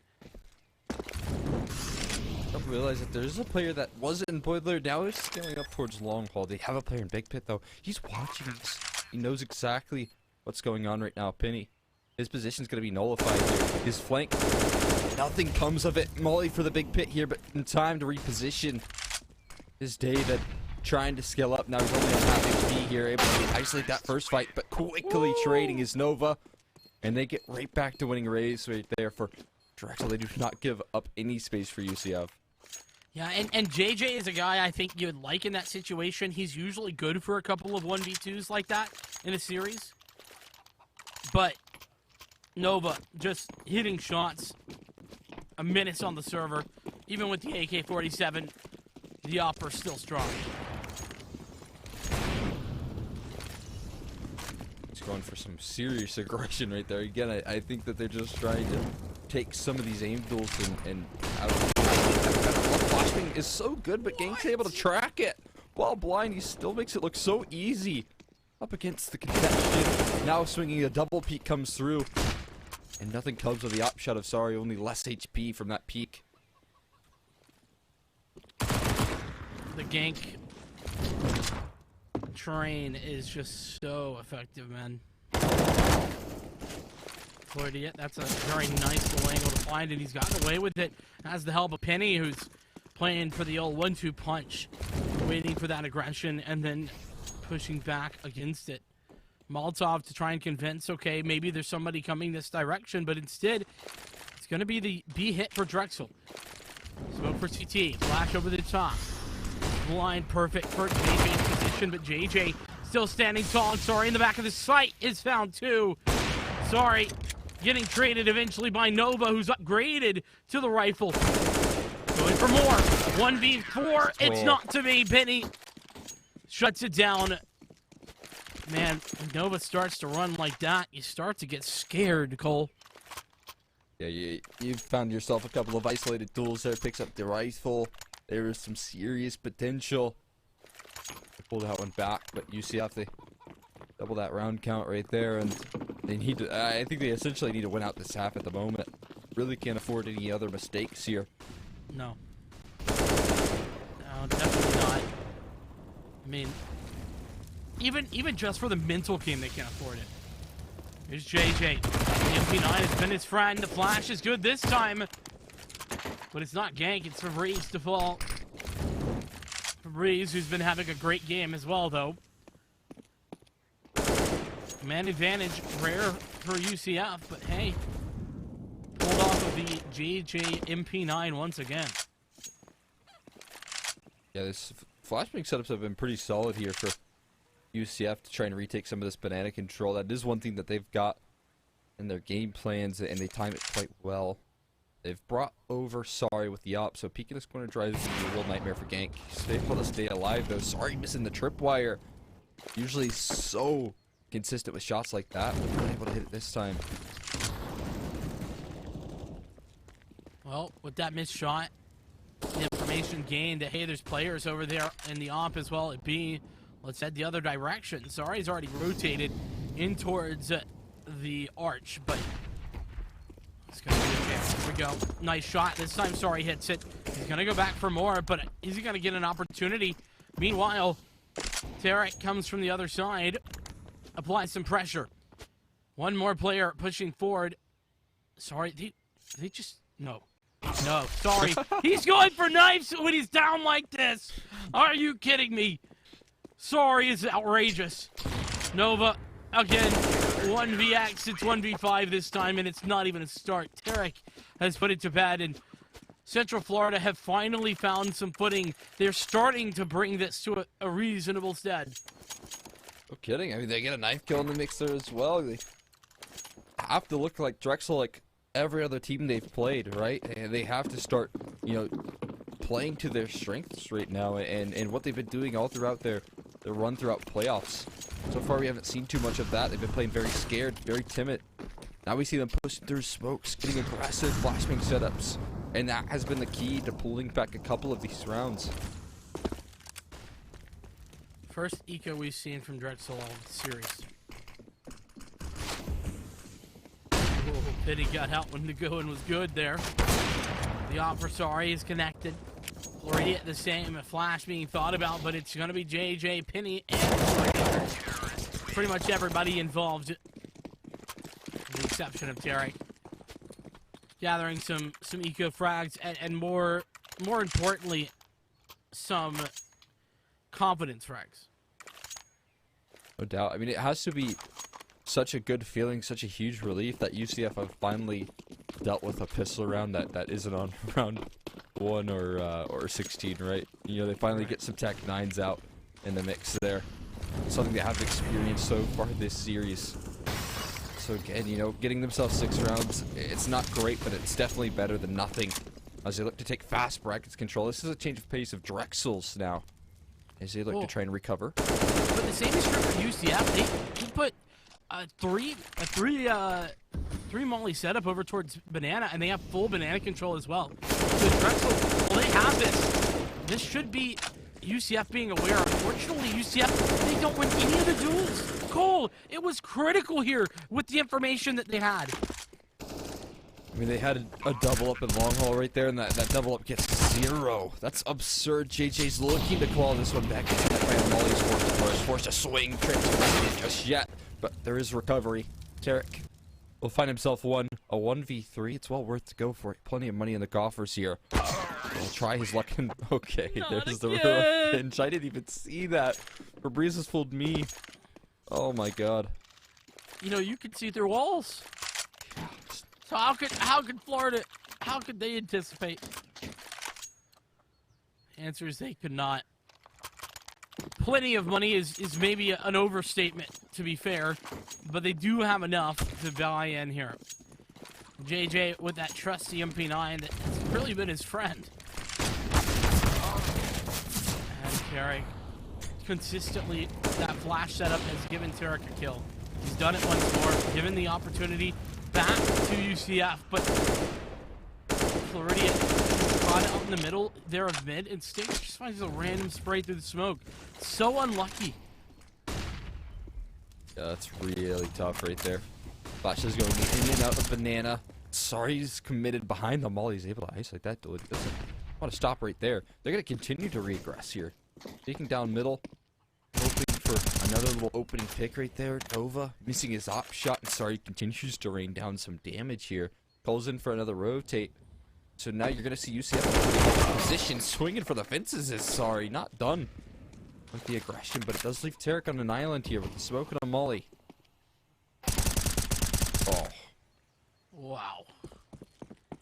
That's a bit disgusting. To be fair, we did say that Sorry never met a duel he wasn't willing to take. So we're seeing that Sorry continue, which I think is a really good thing for UCF, because it means the mindset is still good, at least for some of these star players. No doubt. I mean, you still have a lot of that confidence, right? Just been kind of met with more resistance, it seems, from this Drexel team. Nice angle here from Pity. Should be good to lock this one down. Barrels spotted out. The Penny will drop him. So we do get 5 out of the CT side very late into the half. But, again, you know, it's better than nothing heading into the second half. They do find a slight recovery and a little bit of momentum. Yeah, that recovery and the momentum especially is absolutely stupendous. UCF, they needed that. Now they need a pistol round. Because the problem will be, if Drexel can win this pistol like they have been, then that momentum isn't fully reset, Cole, but it's certainly stalled. And I don't think that Florida can really afford that to happen. Yeah, they need to get off to this T side in a very good start. I mean, we have seen Sorry struggle once we get into the second half with a little bit less impact with the AWP. I think that just kind of boils down to it being Inferno of all maps, right? Where, you know, there isn't too many angles where you can have high impact as you know, an opening player. But I mean, at this point, you know, we can give no excuses. We can't give any sort of chances here. You know, any sort of leeway. We're in the grand finals of the second map. You're down 5 rounds. You have to have this impact right here and now. This has to be where you do have that level of performance here in the T side. No doubt. Yeah, I mean, it's the grand finals. It's do or die. It's now or never. All of the euphemisms that we like to talk about. The reality is, you put up or shut up. Here we go. UCF set up with just a little bit of utility. Ooh, and Six has been spotted out, but he's gotten a lot of info. And that's not gonna make UCF adjust. It looks like they've at least slowed things down a bit off the back of that information that was gained by Sticks. And so a slower round right now, thinking about some bracket control. And that's going to be a smoke over towards Library, if I'm not mistaken, or that might be all the way on the site. I think that was a flashbang. Oh, it was. You're absolutely right. Excuse me. Still got that smoke in JJ's hands at the moment. And, I mean, right now, they have themselves a nice gap towards second mid. This is obviously called in upon because we do see some of these Drexel members aware of the CT spawn. His execution in towards B, I'm not sure how it's going to pan out for them at the moment. There's still a lot of presence here, but they have that extra prong through CT. Floridians gathering a lot of space here and setting themselves up quite nicely.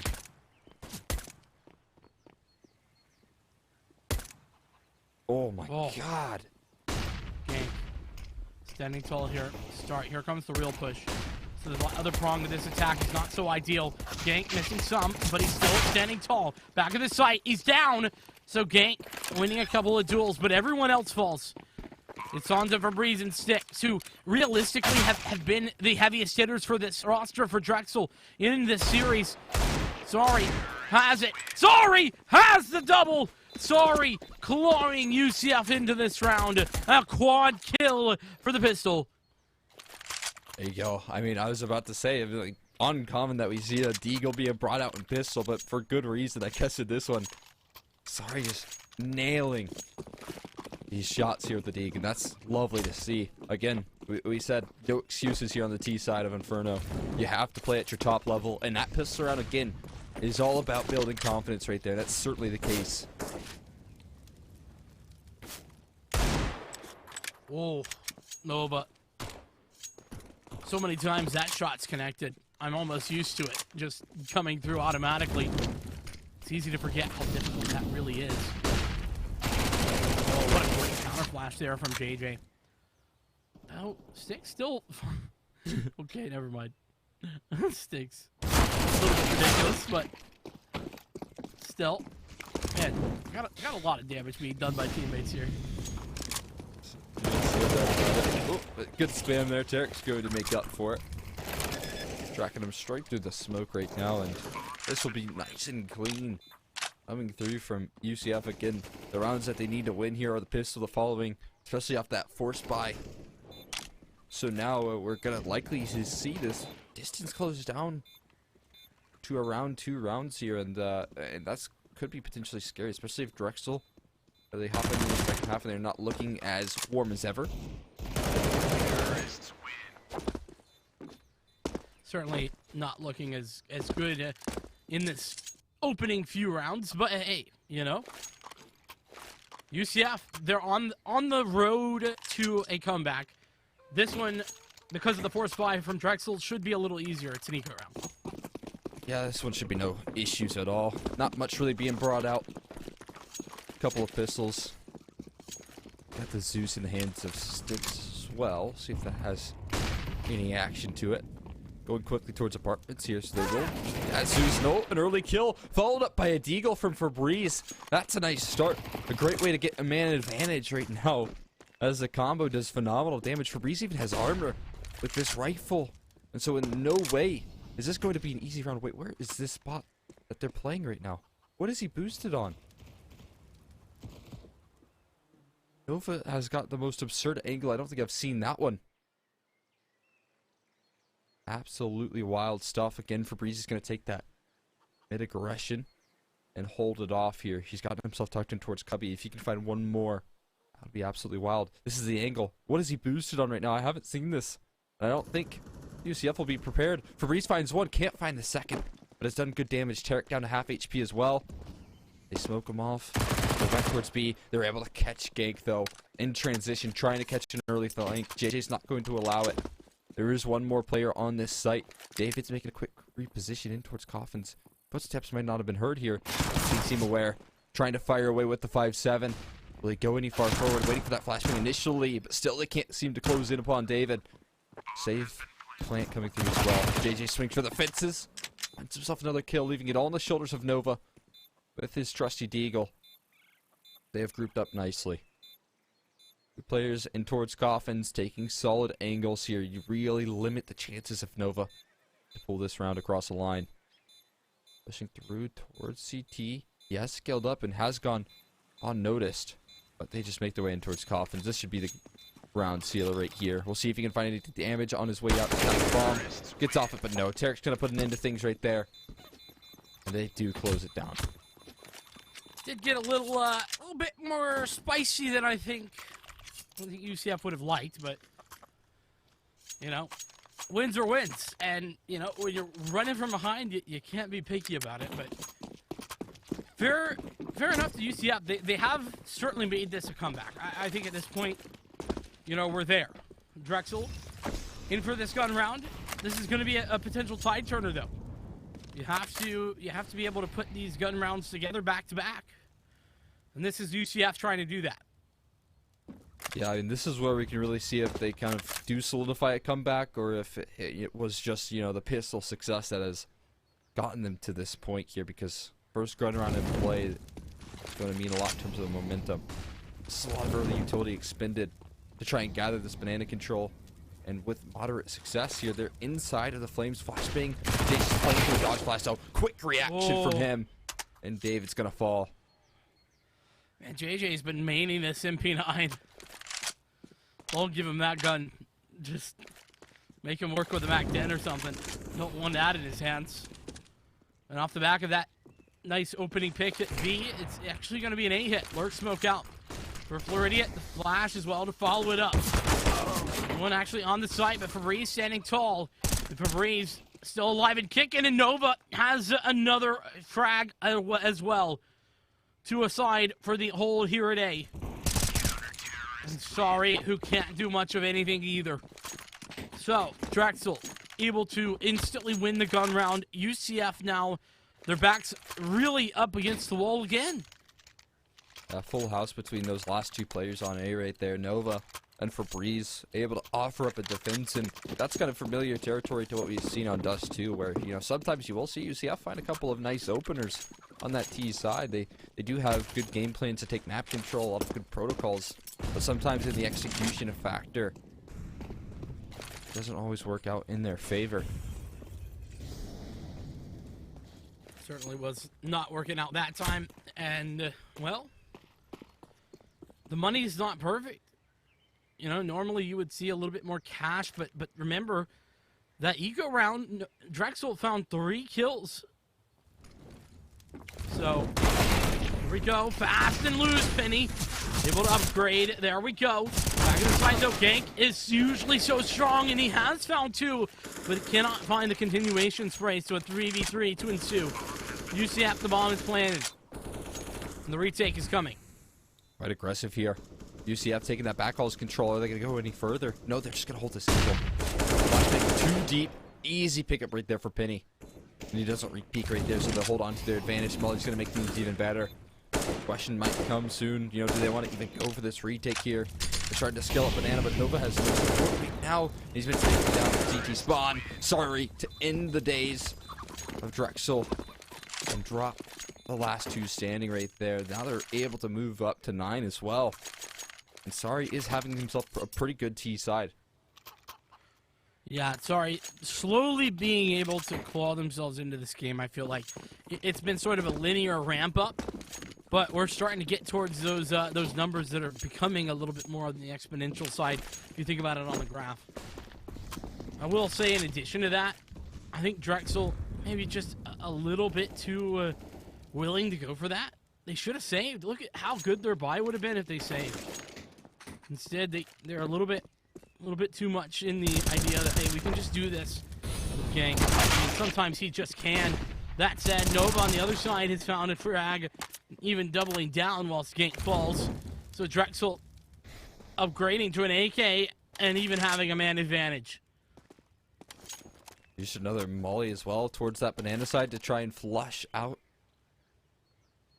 those players around that side of things. They've brought in a secondary rotator. Febreze has a crossfire with David. Oh, but he just moves away. Just in time here. The scale up is coming. They've already made their move now. They're past the point of that CT spawn. Missing shots is David, but he will connect on a JJ. And trying to buy time here, he needs to call in for some teammates.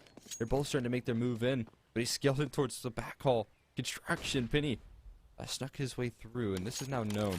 And he's going to start to make noise as he makes his way towards A. That is an open bomb site here, but they're hot on its tail. Yeah, I mean, you know, when you got the bomb in an open bomb site, you gotta do what you gotta do. When you got lemons, make lemonade. So a free bomb plant here, that's gonna definitely bolster the economy. At this point, the 1v3 is just secondary to that. Great movement by Nova. I really love that, because it's often dangerous to repeat that headshot angle. And so it just goes, you know, goes for the movement over to the side and up over the top, just to guarantee that he has a different angle to peek from. Really, really smart from Nova. Those small things, I think, set Nova apart in a lot of ways. Yeah, even just not re-peeking right there when his teammates weren't in the best position. Instead, he just adds another second to that re-peek, and it makes that round impossible to clutch for Penny as they close in from for Moto as well. So lovely stuff. Drexel able to bounce back off the 2 heroic rifles and really Nova's ability in that round. I do see an early mid smoke though. Maybe an attempt to try and peek in towards second mid, but they really don't go too crazy off the back of it. They kind of hold their positions. That nade nearly was perfect from Nova, I believe. Just bounces a little bit wide. Otherwise, it would have sat on like 3 players. It is only that 3-round advantage for Drexel. The Dragons are not working with the same sort of lead that they had before. Especially not the same lead that they had when they moved over to the second half. Oh, Nova continuing to show his dominance here. Rifle on, doesn't matter. He's got help, but he doesn't necessarily need it. Gank for 2, Nova for 2. And it's going to be Nova to fall eventually, but he's the only one. Lovely stuff right there. 9-13 right now. Drexel starting to close things down in the rifle rounds here.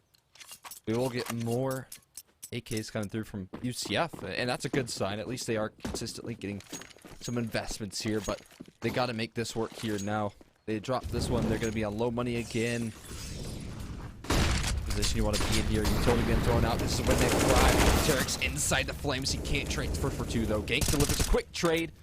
Looking for more. Nova's pushed down middle. He has teammates to support and straight through the smoke. Gank's gonna put a nail in the coffin. Febreze follows it up, and the round's over before it ever gets lifted. Bro, just if Nova's on the other side of the smoke to you, don't try to shoot him through smoke. He doesn't lose those gunfights. Like unless you hit him in like the first 3 bullets, you're dead. He's so good at finding those tracers against the AKs. It's a little ridiculous. And that's I think that's another thing that kind of sets a player of the caliber of Nova or of Gank rather apart is that that ability to a large degree. Oh my goodness. Sticks has no filter whatsoever. He's just gone out playing for what he can. Oh, they know he's logs. They know he's logs. They have closed and up on them like a hunter. Right there. I mean, Styx jumps out of apartments. You usually find that kill, you fall back, you're like, oh, I got a 4v5. I'm quite happy with that. No, he jumps out of apartments right after, spots one inside the smoke there. Sorry, he has no luck. And 15, again, another statement round right here. Drexel looking to close things out 2-0. Try and gather themselves up a second national championship. They're just 1 round away from doing it. Oh, Gank 88. Not again, man. Oh, he's trying to shut down JJ to do it in Floridian. Oh, Floridian with a great spray transfer to Nova. The flashbang perfect for Tarek to try and stand tall, but Febreze. Good movement. How is he still alive? He shouldn't be alive. Oh my goodness. Febreze doing all the work here on the A site. Oh, David spotted out the bomb here. He's going to deny the cross. Jumping out in towards mini pit. This is quite wise pathing coming through from JJ.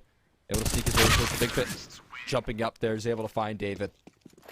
They get themselves onto 10. That's steady at the very least, but they need 5 more of that, and that just seems unlikely with how well Drexel's playing. I tell you what, man. Febreze just nearly brought that to the end. UCF could have been done right there, but they've survived. They have done it. And yes, definitely a difficult task ahead to find 5 more, but they can do it. I believe that they can. Here we go. Oh, this time Gank is going to lose out. 2 players spamming, and 2 is better than 1, as we know. Yeah, you're not getting away with that too many times. I think they've figured out a way to maybe deal with some of that banana aggression that's been thrown at them so consistently. You're going to need a 3rd person there if you want to try it and get away with that aggression at this point now. Smoke thrown out. This is quite deep, so they might have an idea, an inkling of where they are positioned, and yeah, JJ is quite wise to that. No funny business made. They think it's clear though. Styx, he's going to stand tall and will answer back. 2 to equalize right now into a 3v3 as well. Styx keeps him in good way. On the crossfire as well, set up by Nova on B. It's looking like it might be an A rotation. Yeah, looks like that's going to be the case. The bomb lower banana going towards middle, but Nova's rotating as well. This arch side is going to be covered off by the time that Penny gets into position. Here it is. Yeah, Nova standing tall, good for the frag. So Penny no longer, and Drexel with the man advantage. Gonna have to deal with Fabrice. He has a smoke as well. He's gonna smoke for that molly. Going to allow him to play off of multiple different positions, but he's still earning somehow, and he will drop. So it's not over just yet. Nova and Styx, they have to pull off a 2-1-2, come back on that A side of things. You know how tricky that can be. Molly and a flashbang, that's all they have left to their disposal. There it is. For the back-to-back chance once again. Floridian seems to have an idea. Nova hits the first, but Floridian with another transfer. That's the second time he's done it. Floridian clutches up and keeps UCF alive. And I mean, that has to build some hope, right? In the UCF camp. Man, Floridian's winning crazy clutches, finding huge entries. You're able to get it again. UCF, another lifeline. Economy's kind of running low here. They go for a little bit of a half buy here. Hero off in Nova's hands. The rest onto slightly lesser weaponry. Definitely lacking in that utility department, but straight down banana. Again, Gang's gonna go. He's already made his move.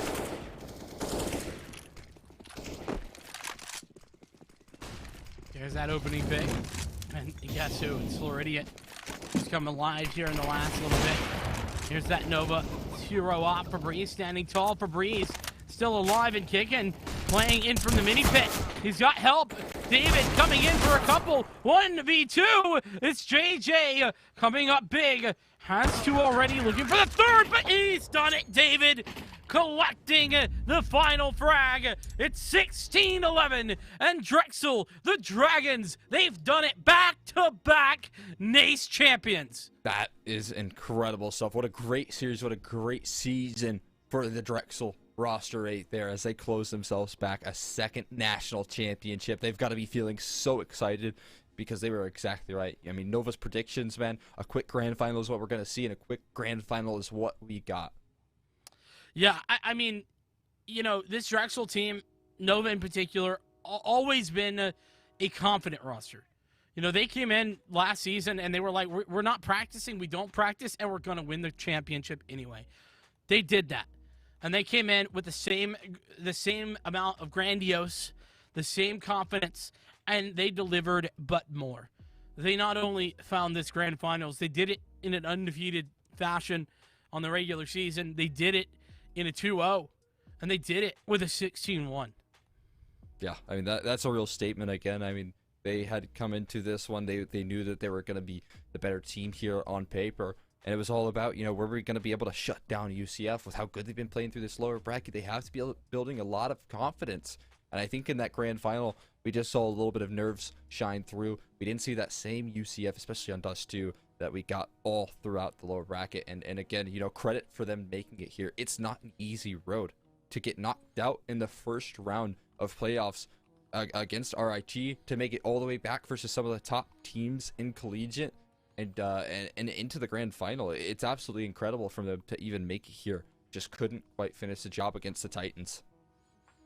They couldn't, and you know, I think we got to give some commiseration here to Central Florida, because they definitely did what they could. They gave it their best shot, but it just was as if the individuals today, not everyone, but it took a little bit of time to get started. It wasn't like they didn't show up, but it was as if they needed some time to get, you know, into the swing of things on the grand final stage, and they just couldn't get started quickly enough. Yeah, no doubt. I mean, again, that Dust 2 performance is one that you kind of have to wipe for your memory. I think Inferno is some more akin to what we should have seen out of these two teams. You know, 16-11, Drexel able to, you know, kind of close things out with a slight advantage, right? Because they are a better team on paper. But I mean, overall, definitely a great showing from this roster overall in the grand scheme of the playoffs here. They definitely were able to make a nice run of it. And you know what? You know what else can make a nice run? Tell me. NACE, because NACE runs on Dunkin', and also America runs on it as well, because we have a proud sponsor of Dunkin' Donuts as our original coffee partners. I see you're carrying over some nice Dunkin' Donuts. I could tell that you were nice and energetic during this broadcast because of them. Dunkin' wants to change the game on energy and coffee. It has natural and sugar-free sources of energy for those late-night gaming sessions. I know I like to play late into the night. You can check them out online, or you can visit your local Dunkin'. I'm sure you got one around you. Lovely stuff. That's why we were so hyped here, and that's why we were so hyped to cast this game. Yeah, I mean, well, Dunkin's not the only ones changing the game. Corsair is a leading global developer and manufacturer of high-performance gear and technology for gamers, content creators, and PC enthusiasts, no matter who you are. From award-winning PC components and peripherals to premium streaming equipment, smart ambient lighting, Corsair delivers a full ecosystem of products that work together to enable everyone, from casual gamers to committed professionals, to perform at their very best. But with that being said, let's bring our amazing, wonderful host back in for this one. Cute Noob coming back. Welcome. Hello. I am so happy to be back with y'all, and I have so much to ask you. Let's start off with you, Vincent. So we saw that we were getting a little bit of a comeback, right, for the side of UCF. They were kind of finding their pattern towards that second map. What was it that helped them come back, in your point of view?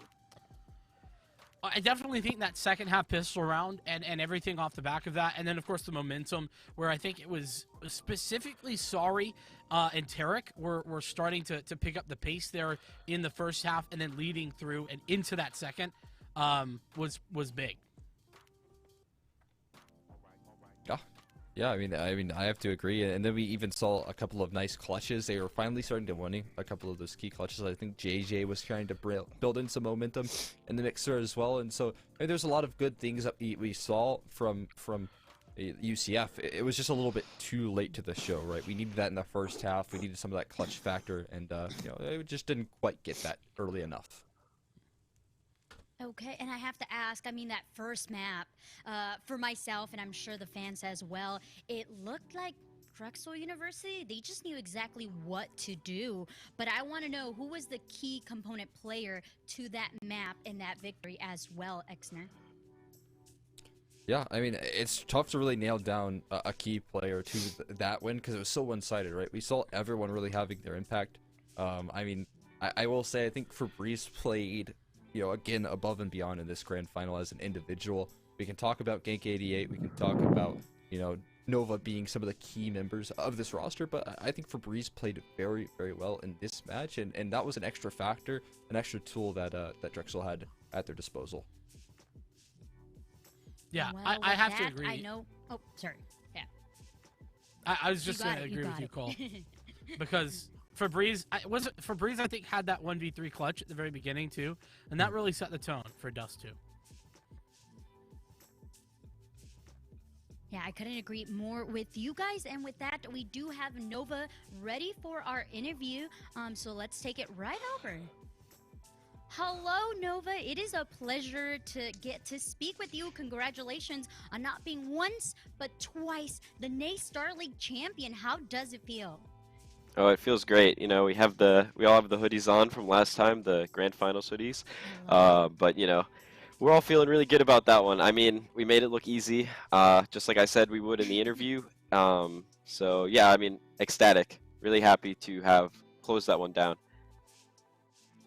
I have to say, what was your, besides obviously confidence, what was your game plan coming into this coming out? So we knew that we were the better team, so we just shot them better. No practice required, as always. We kind of just knew that we had the tools that we needed to win, didn't need to do anything special. Came into both maps just really feeling confident and ready to kind of take the title that we knew that we could earn, and kind of just came in and did it. And I have to ask, otherwise the fans will hate me. There was a comeback happening that second map. What was it that maybe you guys were doing or UCF was doing to bring that hope into light? Yeah, we were jumping through smokes a lot, and generally just I think everyone wanted to get their stats up a bit before the end of the game. So, appreciate UCF for feeding us a little bit. We wanted to make a little bit more of a story. We can't have a quick 16-1, 16-1, so we let them come back a little bit more. But, in the end, I think we had the game in the palm of our hands the entire time. So, GG's to them, of course. I saw some good individual comebacks from Sari, who I believe started like 1-7 on Inferno before bringing it back in a big way. So props to him. Apart from that, though, I really think we just had the game in our hands the whole time. Well, once again, congratulations. Any last words to your fans before we head off? Yeah, I mean, we had 2 viewing parties going over here at Drexel, so thank you to both of those. I can't wait to go maybe grab a slice of pizza over there. Shout out to, all of the support that we've had, all of our friends that are watching. Shout out to Corsair for this keyboard that we got last Grand Finals, so, thanks for that. That definitely helped us win. And I guess last thing to say is, Drexel is clearly here to play. We have won 2 back-to-back finals. If any orgs want to pick up a college team, we are ready and waiting, just saying. And apart from that, thanks as always. We'll be back next finals. Well, congratulations. You guys definitely deserve that, and have a good day. Thank you. Thank you. And back with me, I have my wonderful casters. Hey, guys, what did you guys think of that interview, Vincent? I mean, I love Nova. Nova on the interview is just so awesome. I love how unapologetically confident he is, how much swagger he talks about, and beyond that, just how much faith he has in his team. I think that comes out in those interviews, and I think that it is well-deserved based on the fact that we've just seen them win 2 finals in a row. I mean, back-to-back champions. Yeah, I mean, no doubt, right? He every time talks about how, it isn't just a 2-man show over there at Drexel, right? The rest of his team is improving alongside Drexel as they continue to win these championships. So I like the confidence. I love that it's a full team effort over there, and that there's that level of confidence in his teammates. Yeah, and with that, I have to say goodbye to y'all. I hate to, but it has been a pleasure. Where can we find y'all to stay connected? Over on Twitter at Vincent Cass. Yeah, and extra Cass as well. We try to keep it consistent over here. We love it. Well, thank you guys so much. Hope you have a good rest of your day, and good job. And for me, folks, that is it. I hate to wrap it up, but we have to say congratulations to our winners of today. We have Maryland University, as well as Stockton University, and last but not least, Drexel University. Stay tuned, though. Tomorrow is more fun. We have we actually have the schedule here for you. Popping up here, we have Overwatch, Illinois State University versus Harrisburg University. Then we have our Super Smash Bros. Ultimate Tournament, Bay State College versus UT Austin, and the last but not least, Call of Duty Vanguard, Northwood University versus Bay State College. Stay tuned. It has been an absolute pleasure. Once again, congratulations to our winners. I am Cute Noob, your host for today. I'm here live at the Grizz Den in Oakland University. Have a good day, folks, and I will see you here tomorrow.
you